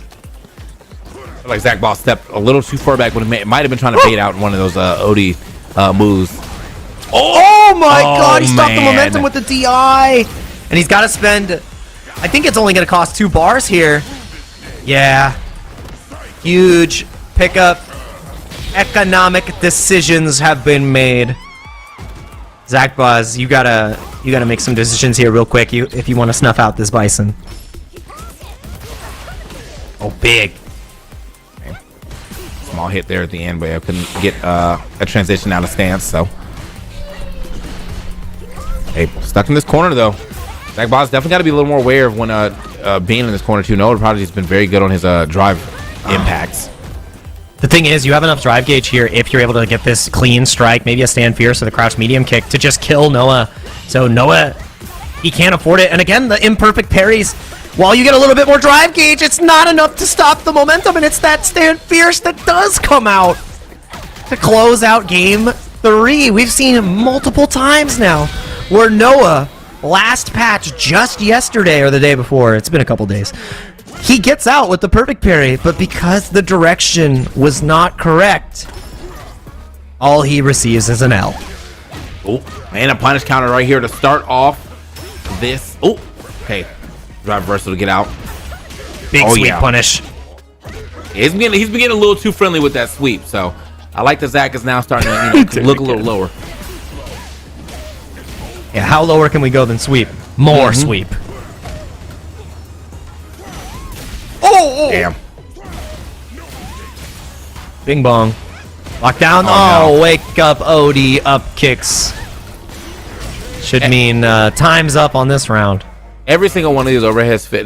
These are Pantene Pro V overheads, bro. It's deep conditioning right now with the amount of sweeps that we've seen right now, bro. Bro is now getting. I feel like every overhead he's been able to throw out is hit because he's swept so much that it's like usually the option Zach's probably now looking for. Okay. Yeah. Silky smooth overheads connect every time. Love it. Oh, a little bit of a Zach Boss set up there, but the overextension with the Kikoken is excellently punished. Into the corner we go. You got to take your 2 mandated throws. The overhead again. Dome has been blessed. And we have been blessed with a game 5 between these 2 Titans. This set is personal. Neither player wants to lose here. Like, not only for the money, but for the previous beef, the previous back and forth. I need to see this go down to final game, final round, final touch. We're here. I need some cinema. Because this was definitely looking like it should have been, in the way of Zach, but no, Noah's been able to fight his way back. Not currently in this. The backdash. Yeah. So consistent on the backdashes too for Noah. He's so close to the burnout now. Try to go for the Devil's Reverse. Great anti-air does come out from Zach. And the drive rush sweep. It doesn't matter. We finally bust out again. Perfect parry is there.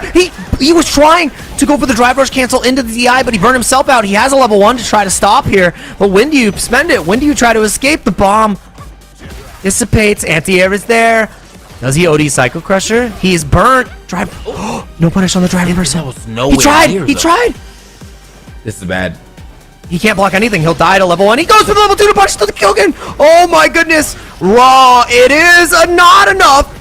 You die to wake up level 2. You gotta jump it. He wants to jail into it. Oh my god. Oh wow. No. I can't believe it. It's just, it's like as you said, there really wasn't anything that Zach could push from that range that wasn't gonna get him punished. He did push something, gets hit with a level 2. If another fireball could have potentially got jumped over as well, but oh man, that's rough. Oh, the bomb is still there, and you're gonna get another bomb set up here too. Noah is eating, burnt out, but it doesn't matter. Take your mandated throw. The drive reversal is punished, and Noah the Prodigy gets to keep the chat ban on Zach Boz. What was the bison again, Zach? Can you type in the chat what you told Noah before? Because I need to hear. Where's the Noah apology form, bro? I wasn't familiar with the game. That's all you have to say. He wasn't familiar. This is entrapment. Yeah. Oh yeah. I need the tweet from Noah right now. The Noah the Prodigy apology form. This is the perfect moment for it. Actually, insane work. Man, what a great showing from Noah, though. I mean, he was his resilience to continue committing to those type of defensive options. The backdash was never off the table. The sweep was continued to be shown, and like understanding how Zach Boss wanted to close out the round, trying to get a chip kill with the Kikokens, and understanding that the skies were his ally. That was incredible. So. Yeah, really, really great stuff from Noah. Clutch performance. Zach Boss, you got to hold that. Sorry, Seattle just took a big L. Chris CCH, big bro, it's your time. This is the gatekeeper of the Pacific Northwest. Going to be duking it out with West Coast now. And Chris got it last time, man. He stopped the Cammy. He stopped the Bison. He stopped the Luke before. What's it going to be? All right.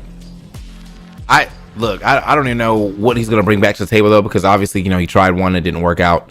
So he's got to go back to the drawing board. It's going to be the Cammy. Okay. Yeah, I mean, he was down 0-2. He got 2 games on the board. What happens if you start with her?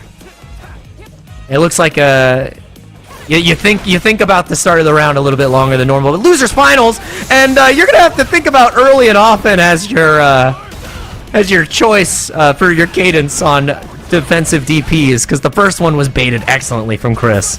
And pulled that out. I mean, that was actually, now I'm thinking about it, I'm pretty sure that's what lost in the last game, or like of their first set. So yeah, he brought that out super quickly, but unfortunately, oh my god, does not matter. That's how you close game 1? Do not care about your drive impact. Oh, dude, he said rising tackle, and now he's spacing the dive kicks. That's perfect number 1. PK, it might happen again. Are we seeing a victim? All right, never mind. He survived. He survived. We have several rounds to go, though, so it's still definitely still possible. Hold on. Ooh. Okay. In the corner, though. He's throwing for content. Hold on. Oh, nice. Shimmy, but the wake up crouch medium kick is the excellent answer to the shimmy there, taking the plus frames. Chris understands that if he gets one trade combo, oh, it was right there. It was in his hands, trying to get the OD to catch him swinging. But he does not bite.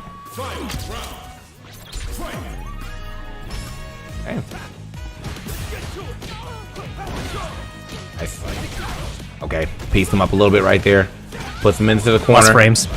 I think Noah. I don't know if he's gonna. Is he gonna try to bust? Yeah, I think he's gonna try to bust out ever again. Cause like, yeah, he has let that go ever since the first one got blocked. Gonna bust out with a level 3 here though. I like this too, because I mean, you could potentially still build another level 1 depending on how long this round goes, but you were plus for a little bit too long there, causing the throw to whiff, and now Chris CCH is in a huge lead here. You're kind of forced to try to get a perfect parry, otherwise you're going to get forced into burnout and guaranteed lose. Drive reversal comes out. You got to evade the corner. The crack shoot pressure is there. I think it's checkmate. Damn. Yeah. No, that was you were definitely correct in trying to get out the corner as quick as possible without burnout, but unfortunately, yeah, the alpha counter or the drive reversal definitely put him into burnout. And then yeah, it was just time for some crack shoot pressure. What are you going to do about it? Did he even have meter? I don't think he had any meter either because he's just using. Yeah, no, because he spent the level 3 early, so he needed to try to preserve the drive gauge. But that one DRC into the whiff throw, that's all she wrote really, because that's 3 bars. You hold the level 3 and then you're just dead. Like the level 3 spend in theory was great, but he needed to preserve that drive gauge just a little bit more. Ooh. Great DP. Ooh, I like that. I like that. Caught the extra startup and recovery from the heavy ground wave. He's burnout again. Okay. Crack shoots. Here we go, baby. Wake up crack shoot. All right, let's go. Oh, and the shimmy to boot. I think you're just dead here. All he has to do is spend level 1. I think we know the answer to if she's okay or not. It's a no. 100% not okay this time around. We got Chris CCH definitely handling business right now against Noah Prodigy's Cammy. Might potentially even see a character swap if this game doesn't go well, or if he's just going to try to ride it all the way out with the Cammy. Yeah, I expect to see us go back to the Luke if we go down 0-2 here. The Cammy has not been able to work out this time around, but we might be changing our tides, changing our fate right now. Into the corner. First throw does connect.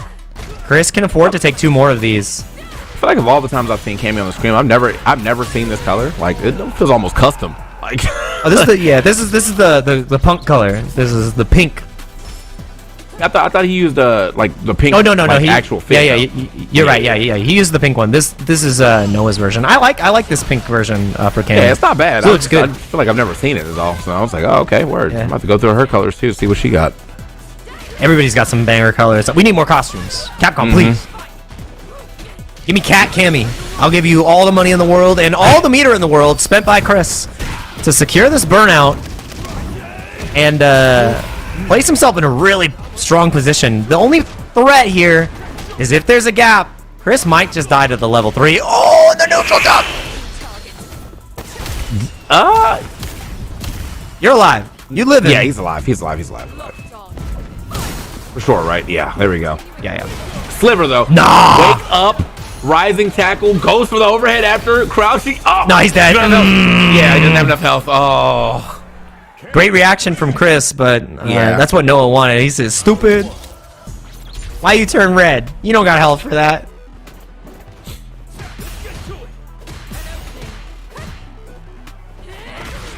Hey. Tried to check a little bit too late on the spin knuckle right there. And the rising tackle is ever present. Chris has been so damn consistent with the anti-airs, and he's going to need a little bit more consistency. There's the imperfect parry again. The sound cue. And Chris delaying second there saves him from burnout. Getting that tech, gave him that extra brick. Okay. Get off me. Yep, nice. On me again. I mean, these rising tackles, very good on the anti-air. Nah, dude. Such a great 20%. Throw here. And yeah, he's going to be able to get that last DRC to get the round on the board. And I mean, the story of this set so far, and I think for Noah's tournament run, has really been this parry change. I don't think anyone else has been impacted as hard as he has, because you're seeing all these imperfect parries come out from Noah in situations that would normally be so advantageous for him. Now, it's not an out. It's not a get out of jail free card. He's got to be a little bit more precise.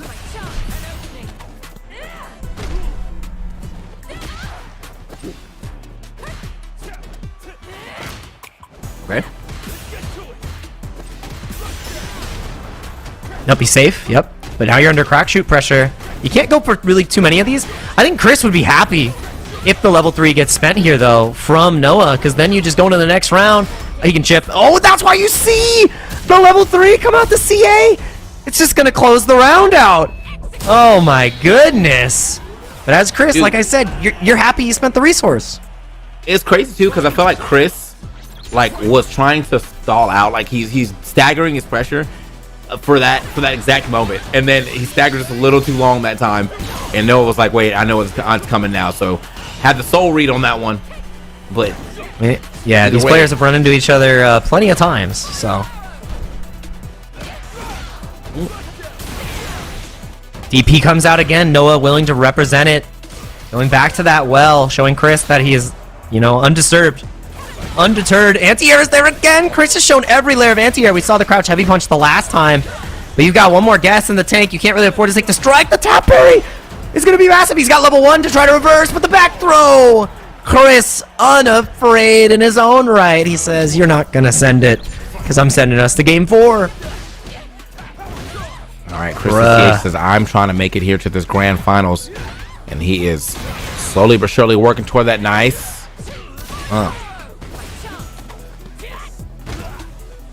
Hey, put down one more time. Scoop. We haven't really seen a lot of burn knuckle come out from Chris either, because Noah's been so ready to jump, neutral jump, dive kick. He's just so ready on the anti-airs every single time. OSDP, burn out. There's the final burn knuckle, and yeah, I think he doesn't recover in time. Do you try to chip him out here with a level 1? Oh, drive rush DP! So on point. Damn, set point here for Chris. Uh-oh. Oh, yeah. Big hurt coming through on this one. All right, spins a meter. If he gets a delay tech, he gets the gauge back. All that drive gauge that was awarded to Noah the lead just got nullified because of that delay tech from Chris and the perfect parry. Uh-oh. Into the corner, and no meter here on the side of Noah, but used a lot of his drive meter right there. Try to make something happen. Actually doesn't get the full conversion, and now he recovered in time. He learned from his previous mistakes. That's the thing. Earlier on, the heavy version got punished from the DI. He knew that he wanted to fish for it, and he knew that he's been eager to jump, eager to try to escape, and Chris CCH reminds Noah that he's the king of the West Coast. He's the king around these parts. What a masterclass of Terry from Chris CCH. The Cammy got cooked. Yeah, absolutely. I mean, just so many like great counterplay moments. That whole last segment you were talking about, swapping up what you were doing because the last time you got punished and be like, wait a minute, now I can actually recover. Clean with it. I'm gonna see it one more time. I think here, boom. So deliberate. And the point was the same too. It was like that same burnout point where you're expecting, it's like, oh yeah, he thinks he needs enough gauge to go. He has to go for the heavy because it will burn enough drive gauge in order to create that situation. And he goads him into doing it. He goads him into the DI, sets him up, and knocks him right down. Damn. All right, man. So that means we're setting up our grand finals here. Enzo, the Hokage, trying to get this done before 10 o'clock before his mom says something, or Chris CCH want to get the reset here and potentially take it himself. Enzo, though, has been looking real good here on the Ken. Hey, man, your Ken propaganda ain't working, bro. The Ryus are out. The Lukes are out. There was no Akumas, and now we got Ken in the grand finals? I don't know, man. I mean, Enzo has one thing that not a lot of players in the world have. Like, the younger player base, they got the unlimited time glitch. You remember what that looks like. You remember that first game where you're like, I could play this for 8 hours a day. What are my responsibilities? Get good at pressing crouch strong? Like, come on, bro. You know you had that game. I had that game. So everybody has that game where... I actually don't know. I think they're just some acoustics. Yeah, we're going to show off the acoustics guitars in the back. Oh, yeah. Oh, dude, the TK got the... Yamaha and a Spectrum. Hell yeah, brother. Outfit is sharp too. Look at you. I can't I can't play for shit though. But anyway, these players can play for shit. I'll tell you that much. Grand finals. Enzo the Hokage versus Chris CCH. We'll get the names changed here in just a second. It's going to be 2 sets needed for Chris to, close this one out. He was able to get the grand finals reset the last time these two ran into each other and took Enzo down in a pretty convincing fashion. Can he do it again? This time with the Terry. The Ed has been shelved, brother. Okay. And honestly, I mean, with the way that this here Terry is playing, like I definitely want to see what it can bring to the table first. You got a set to work with. You got some games to work with here in this set anyway. And the thing about this too is we literally just got to see this matchup play out yesterday. This is just a rerun of Boost versus Enzo at TNS. So we're getting that same gourmet game on display here. The level 1 is now you have level 2 to reverse as well. Enzo knows. That's why he's trying to be really particular about when he sends this DI, if it even comes out at all. The late tech is massive. Ooh! What did he try after the ground wave? I think he just tried to look again. Let me see one more time. Yeah. I think he just tried to go for like maybe a crouching medium punch. He just wanted to keep the pressure on, but Enzo sent it all. 50-50 for the game. Playing with it. And that's gonna be burnout and a ton of damage. Saves the meter too, just for a little bit of insurance. But does how do you get out of this, that Chris? drive meter though? Okay, there we go. Not this time. Armor breaks, gets himself out the corner. He's got one more. Oh, he just believed in it. Oh, man. The wish punish. Maybe trying to catch the overextension from Enzo. And Enzo extending the lead. 1-0 here. Winner side of grand finals. And the crouch medium punch so stubborn on the placement. Chris is getting caught.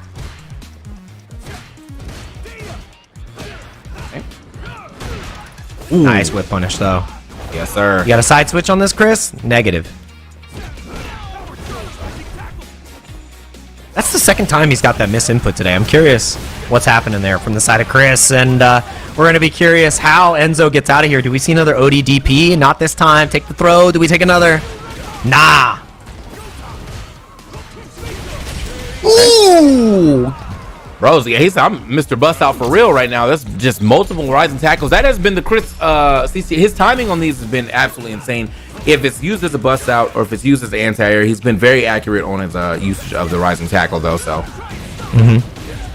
the Mr. Buster Wolf is used to busting out. I mean, it's kind of in the name, and he gets right out with the Buster Wolf as well. Chris, while he may have lost that first game, he's still confident in his decision making. He hasn't really slowed down that much against Enzo. He's not really afraid of the wake up DPs either. Like, he's really continuing to go for this pressure because he knows that if he can get Enzo to burn out here, he's in a great position. And it's not the animation. You're burnt, but you don't get the most off of this. Okay. Uh-oh. Where's the DI knockdown? I don't think he wants to. He knows. I mean, Chrissy Chase definitely has been able to churn out when he just went for it last time. Oh my God! It doesn't anti-air. He whiffs. That's a huge miscalculation because now you spent 2 bars and Enzo is almost equalized in this meter game. Oh man, what an error from Chris. Okay. Dragon Lash try to get some pressure established there, but Chris gonna bust out real quick. Nice. Trading back and forth right now. Ooh, look at this. Just that micro spacing. The moment he saw Jinrai this time, though, he does go for the drive reversal, recovers in time, off of the burn knuckle, into the corner. We're taking the plus frames, so the crouch medium kick is the way we're able to finally escape, and we're still trying to, stave off this burnout, keep our drive gauge preserved, get so much back off the hold parry. TK, he might find a way to survive, but he's not out yet. Oh, the overhead. Okay. He's still back in this corner, though. Gets the fireball this time. No whip punish. But as I said, though, Enzo has, from what I've seen, he's dead. He's dead. Yeah, from what I've seen, though, Enzo has definitely done a very good job of playing out the corner. In fact, I think that he only lost right here because he tried to get out of the corner. More often than not, a lot of the people that played against him, they walked toward him, and he just had the perfectly pressed time press button. And this time he was like, no, I got to get out of here. Chrissy Chase saying absolutely not, stay in there and go ahead and lose this game. Now 1-1 between our competitors. Okay. Yeah, and it was a different look from Enzo there at the end there too. He went for the stand light kick into the drive rush, trying to, change up how his approach looked. If you get the hit confirm on that stand light kick, you win the game and you go up 2-0. But Chris was ready with the punish immediately and immediately establishing another round. Blinking, you might have missed it. Chris might repeat history again. He might take this from the loser side. He's definitely caught on something great here against Enzo. That was a very dominant round. Enzo not being able to establish much of an offense right now. Burn knuckle. Oh yeah, big punish. Clean, jeez. I mean, look how much meter he was able to preserve while also doing about like 30%, 40%, I think actually. Mm-hmm. And now Enzo on the back foot makes Chris that much more deadly. He finds the hit confirm and finds himself in a very familiar position. 2-1 lead. I think he's in trouble, TK. I think our boy might be in trouble. Yeah, I'm not the turnaround here for Chris CH is absolutely insane. It's like, Enzo obviously was able to put him in to lose on a different character. They played a much more of a slower neutral, but I feel like now Chris CH has kind of turned up the neutral speed for sure. And Enzo's not been able to play the same game he's been able to play throughout this tournament. Have to kind of swap it up a little bit. Now they're playing some intense neutral right now. Hold on. And the thing is, I think Terry has a better matchup here. Again, well, Ed previously did, but now with the throw loop changes and a couple of the other adjustments for Ed, it got that much harder. But Terry, great anti-air against the great jump-ins from Ken. He's got a fireball game that can really contest with Ken. The throw loop here is going to be huge, plus frames against him as well. But the Enzo classic backdash into the huge side switch corner confirm might be lights out, but because he didn't get the full confirm there, he might just be dead. No, not enough. No wake up DP. Do we send it? Oh, he woke up back throw. What was he looking for? Oh my God. Yeah, that was definitely. I thought he was gonna have to send something crazier than that, but I mean, was it a shimmy and he just didn't get out of range? Like, I don't know. I think so. I really do think that he was looking to bait out the DP and he just didn't get out of range on the shimmy. Oh yeah, level one though. I definitely saw him. Like, I looked at the stream up, definitely saw him take a little bit of a step back, but he was still too close. Yeah, nice. Saw the start of the Jinrai, goes for the OSDP to just get right on out of there. The battle of the stand light kicks here too, and the crouch medium kick as well. To the corner we go. And he busts out. He knows that he's got a ton of drive gauge, and he can really afford it. Got a round to play with. That's why that risk reward is so damn good for Enzo right now. The jump was psychic though. And it's going to be a cheap victory here, crack shoot, to put him to reset point, Chris CCH. Yeah, I mean, I was a little surprised with the second fireball, but I'm assuming that Enzo probably thought, well, I hit you with one, so you're probably going to, like, try to, play a little neutral now. But nah, Chris CCH jumped right back in there, Enzo taking that round, and now he's working on this last round, potentially, of this part of the set to reset it. Enzo is stuck in the corner, but Chris CCH now burnt out. Yeah, the only problem here is Chris can't go for the extra cash out with the level 2 now, so it's going to have to be a level 3 to try to finish this here. If there is a Jinrai, there might be enough of a gap, but now with the drive gauge back in full, it's one crouch medium kick from your demise, and that's what he's fishing for. Throws are that much more threatening. You kind of just have to, cut your losses and take them. And there it is! Reset, TK. We've got another set to play. Chris CCH. Repeating his previous performance against Enzo as well. It was a 3-1 the first set in the reset last time around. Is he going to get 3 more in a row? Because it was a 6-1 on their last run-in. I'm real curious. Okay. Yeah, so Enzo was looking for the chance to try to get the two-peat, you know what I mean? Because he just won TNS, but now Chris CH looks like he's trying to get the two-peat on FlyQuest specifically, and he is very close. Very close. I mean, very dominant 3-game win streak right now, going into the second set. I'm glad that the honorary Fly Fighter is trying to keep the championship belt at home. Punk did it on the East Coast. This is the Street Fighter League representative, Chris CCH, trying to do it for the West Coast. So, good stuff from both sides. DP reversal, though, got other ideas. You're burnt in the corner. I don't even think you really spend here. You cut your losses. You cut to the next round. Okay. Ooh, shimmy.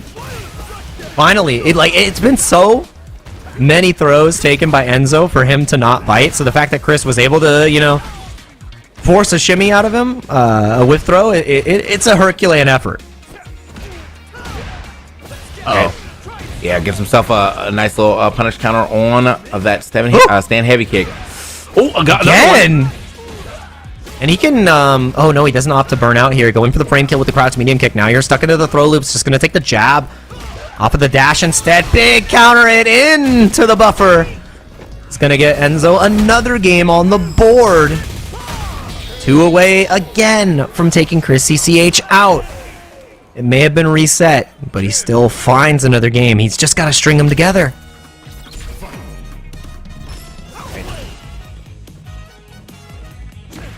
Yeah, we big chilling right now. Toss down one more time. Ooh! Nobody home for that one though. Yeah, that's going to be a good punish yet again for Enzo the Hokage. Now got Chris CCH in the corner. He's fighting his way out though, like it. Yep, back to mid-screen. Chris, I mean, he's working against a full drive gauge Enzo, so the ODDP, you know it's locked and loaded. He's being super respectful, though, on the pressure. And you're seeing this very, like, small piecemeal type of neutral. Like, the stand light kick has been one of the things almost exclusively represented at those further ranges. And the moment a stand heavy kick comes out, you see Chris gets the punish. Oh, what a whip! Is it going to be? Oh, yeah, that's definitely going to be enough right there. Yes, nice sir. little combination right there. He's always find several ways to get into this this level, too. This time taking the plus frames after the drive rush jab. Lockdown once again. Tap parry. Not working out there. Timing just didn't end up paying off. And a delay tech from Chris gives him so much drive gauge back. Ooh. Big. Okay, burning knuckle to get right back out of that. Yeah, his placement of his burning knuckles have been very good as well too. So I haven't got too many punish counters on those for being too close. Has been able to fire through when somebody. Oh, yeah. That's if the fireball doesn't connect, the level 3 doesn't come out. So I like that from Enzo, buffering it just in case, and that's huge. Chris needs to find a perfect parry here if a fireball is displayed, but it's just a stand heavy kick. Okay. Overhand punish counter too, so he gets more damage off that, and yeah, just runs him down. Good stuff to Enzo. Trying to get himself trying to go up 2-0 here. After the bracket reset, that would be major. No bite on the micro walk shimmy, and the DP does come out this time. We're back to this neutral game patiently, and the whip punishes have been so accurate from Chris. Got a really hard line on those, and I mean, the hard commitment from the backdash is continuing to pay off for Enzo. And you're gonna need, you can't take this next strike. Oh, and this is exactly why the worst starter you could have received. And it connects excellently from Chris. What a hit confirm. And that was counter hit there. I think what he was punishing was the habit for Enzo to continually go for that crouching strong in those situations. And that's why you saw the OD work out. It's like Chris's turn was technically over, and he just knew. Ooh. Yeah, that boy Chris, man, he is for sure showing me some of the greatness of Terry right now. Not even specifically just in this matchup, just throughout this here tournament. Yeah, these rising tackles, man, he's always on top of it. And a perfect KO. Oh, oof. CCS right there. Nice start right here for his for the third game. Empty jump back in the corner now. I like that. Oh, missed the timing on the wake up throw right there. It's a 1 frame for the throw loop now, so just got the throw a little bit too early. And too close for comfort there. That's a straight back to the corner. We don't like that ticket. Yeah, looked like Enzo was trying to bait out a tech right there, but both of them actually hit the dash back. Regardless, though, he still has Chris over in the corner. Chris, oh, his first time actually with the bust out getting blown up. It's been a while. It's been a while in this set in particular between them that he's got one of those blown up. So yeah, that time though, Enzo ready for it. Yeah, seldom Enzo has been able to find that punish, and frequently finding these punish counter confirms. Chris, undeterred, Get a little bit of drive gauge back there from Enzo, but the reversal on the Jinrai, guaranteed. Happy to spend that meter. Happy to get that extra bit of damage. Perfect parry was huge there from Chris. I can't believe he just did a custom Tatsu. He did 3 heavy kicks. He's like, one of these is going to work. And it did. Spin. Almost got the burnout here. Burnout. Oh, no. Yeah, it's going to be achieved right there. He did get hit, but oh. He's got one more in the tank. He didn't get the anti-air. Oh my god, where's the DI? Does it even come out? You can't level 1 against Fireball here either. All he needs to do is try to find a way to Fireball, but no, the crouch medium kick. Enzo. Connects. Yeah. After the perfect, too, Chrissy Yates came out in his 3rd game swinging, but Enzo the Hokage did not care. So I can take a perfect and still get the game. That's what really matters. So now, set point, tournament point here for Enzo the Hokage. Yeah, and the shimmies, it's becoming harder and harder for Chris to get Enzo to bite here. He's got him once or twice. Now, great control in the corner. The neutral jump layer is starting to get shown as well, making Chris hesitate a little bit on these anti-airs, trying to find a way out of the corner this time. The crouch medium punch getting the check. Uh-oh. EP.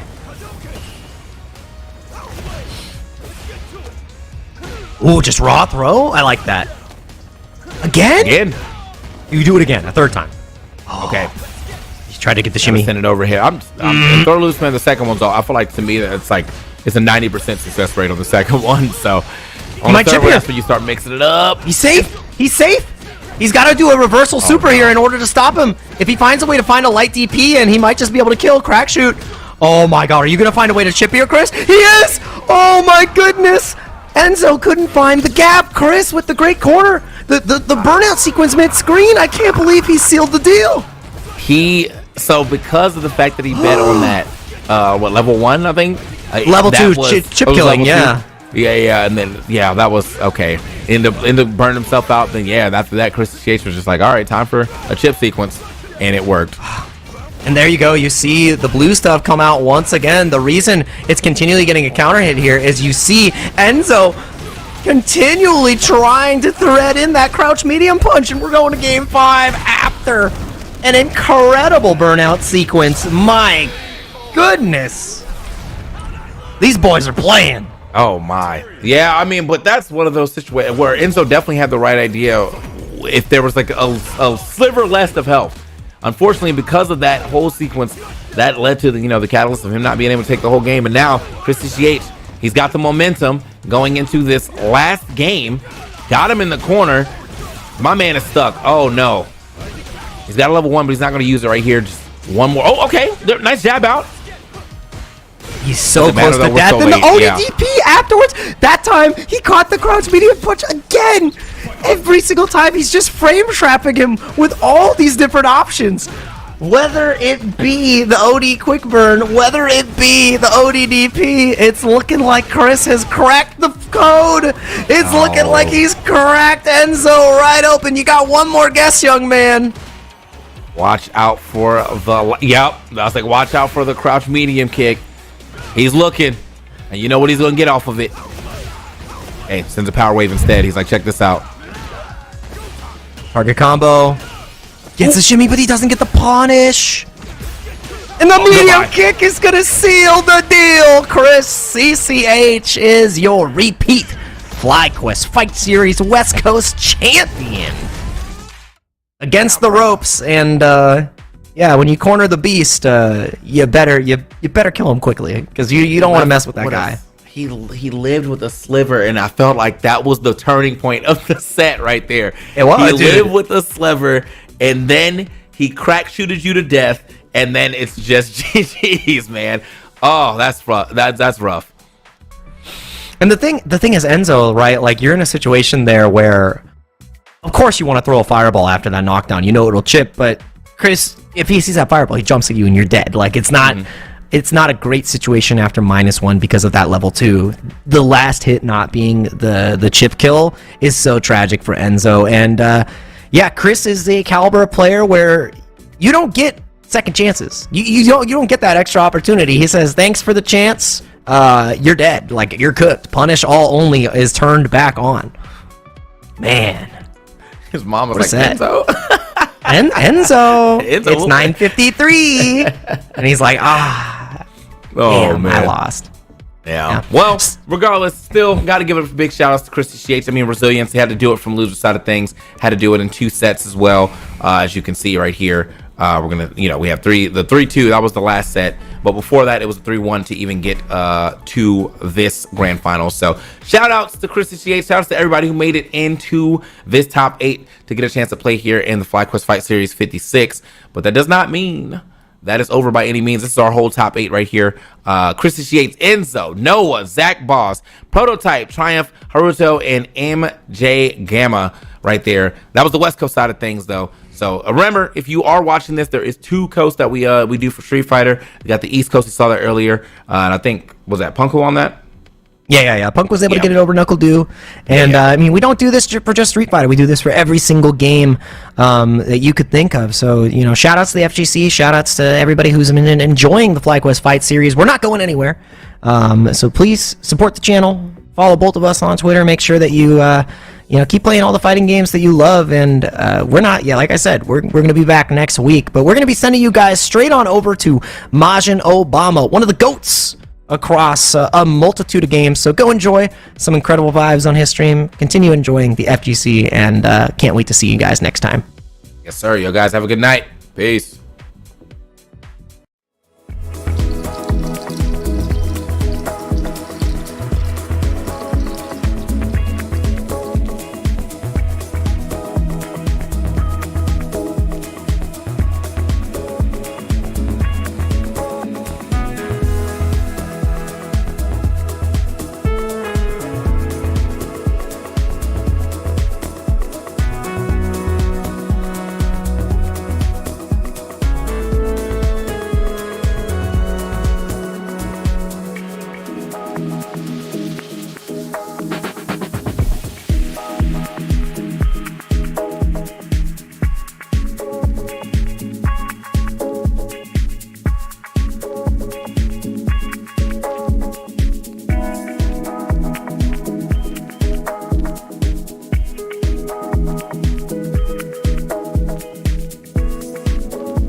You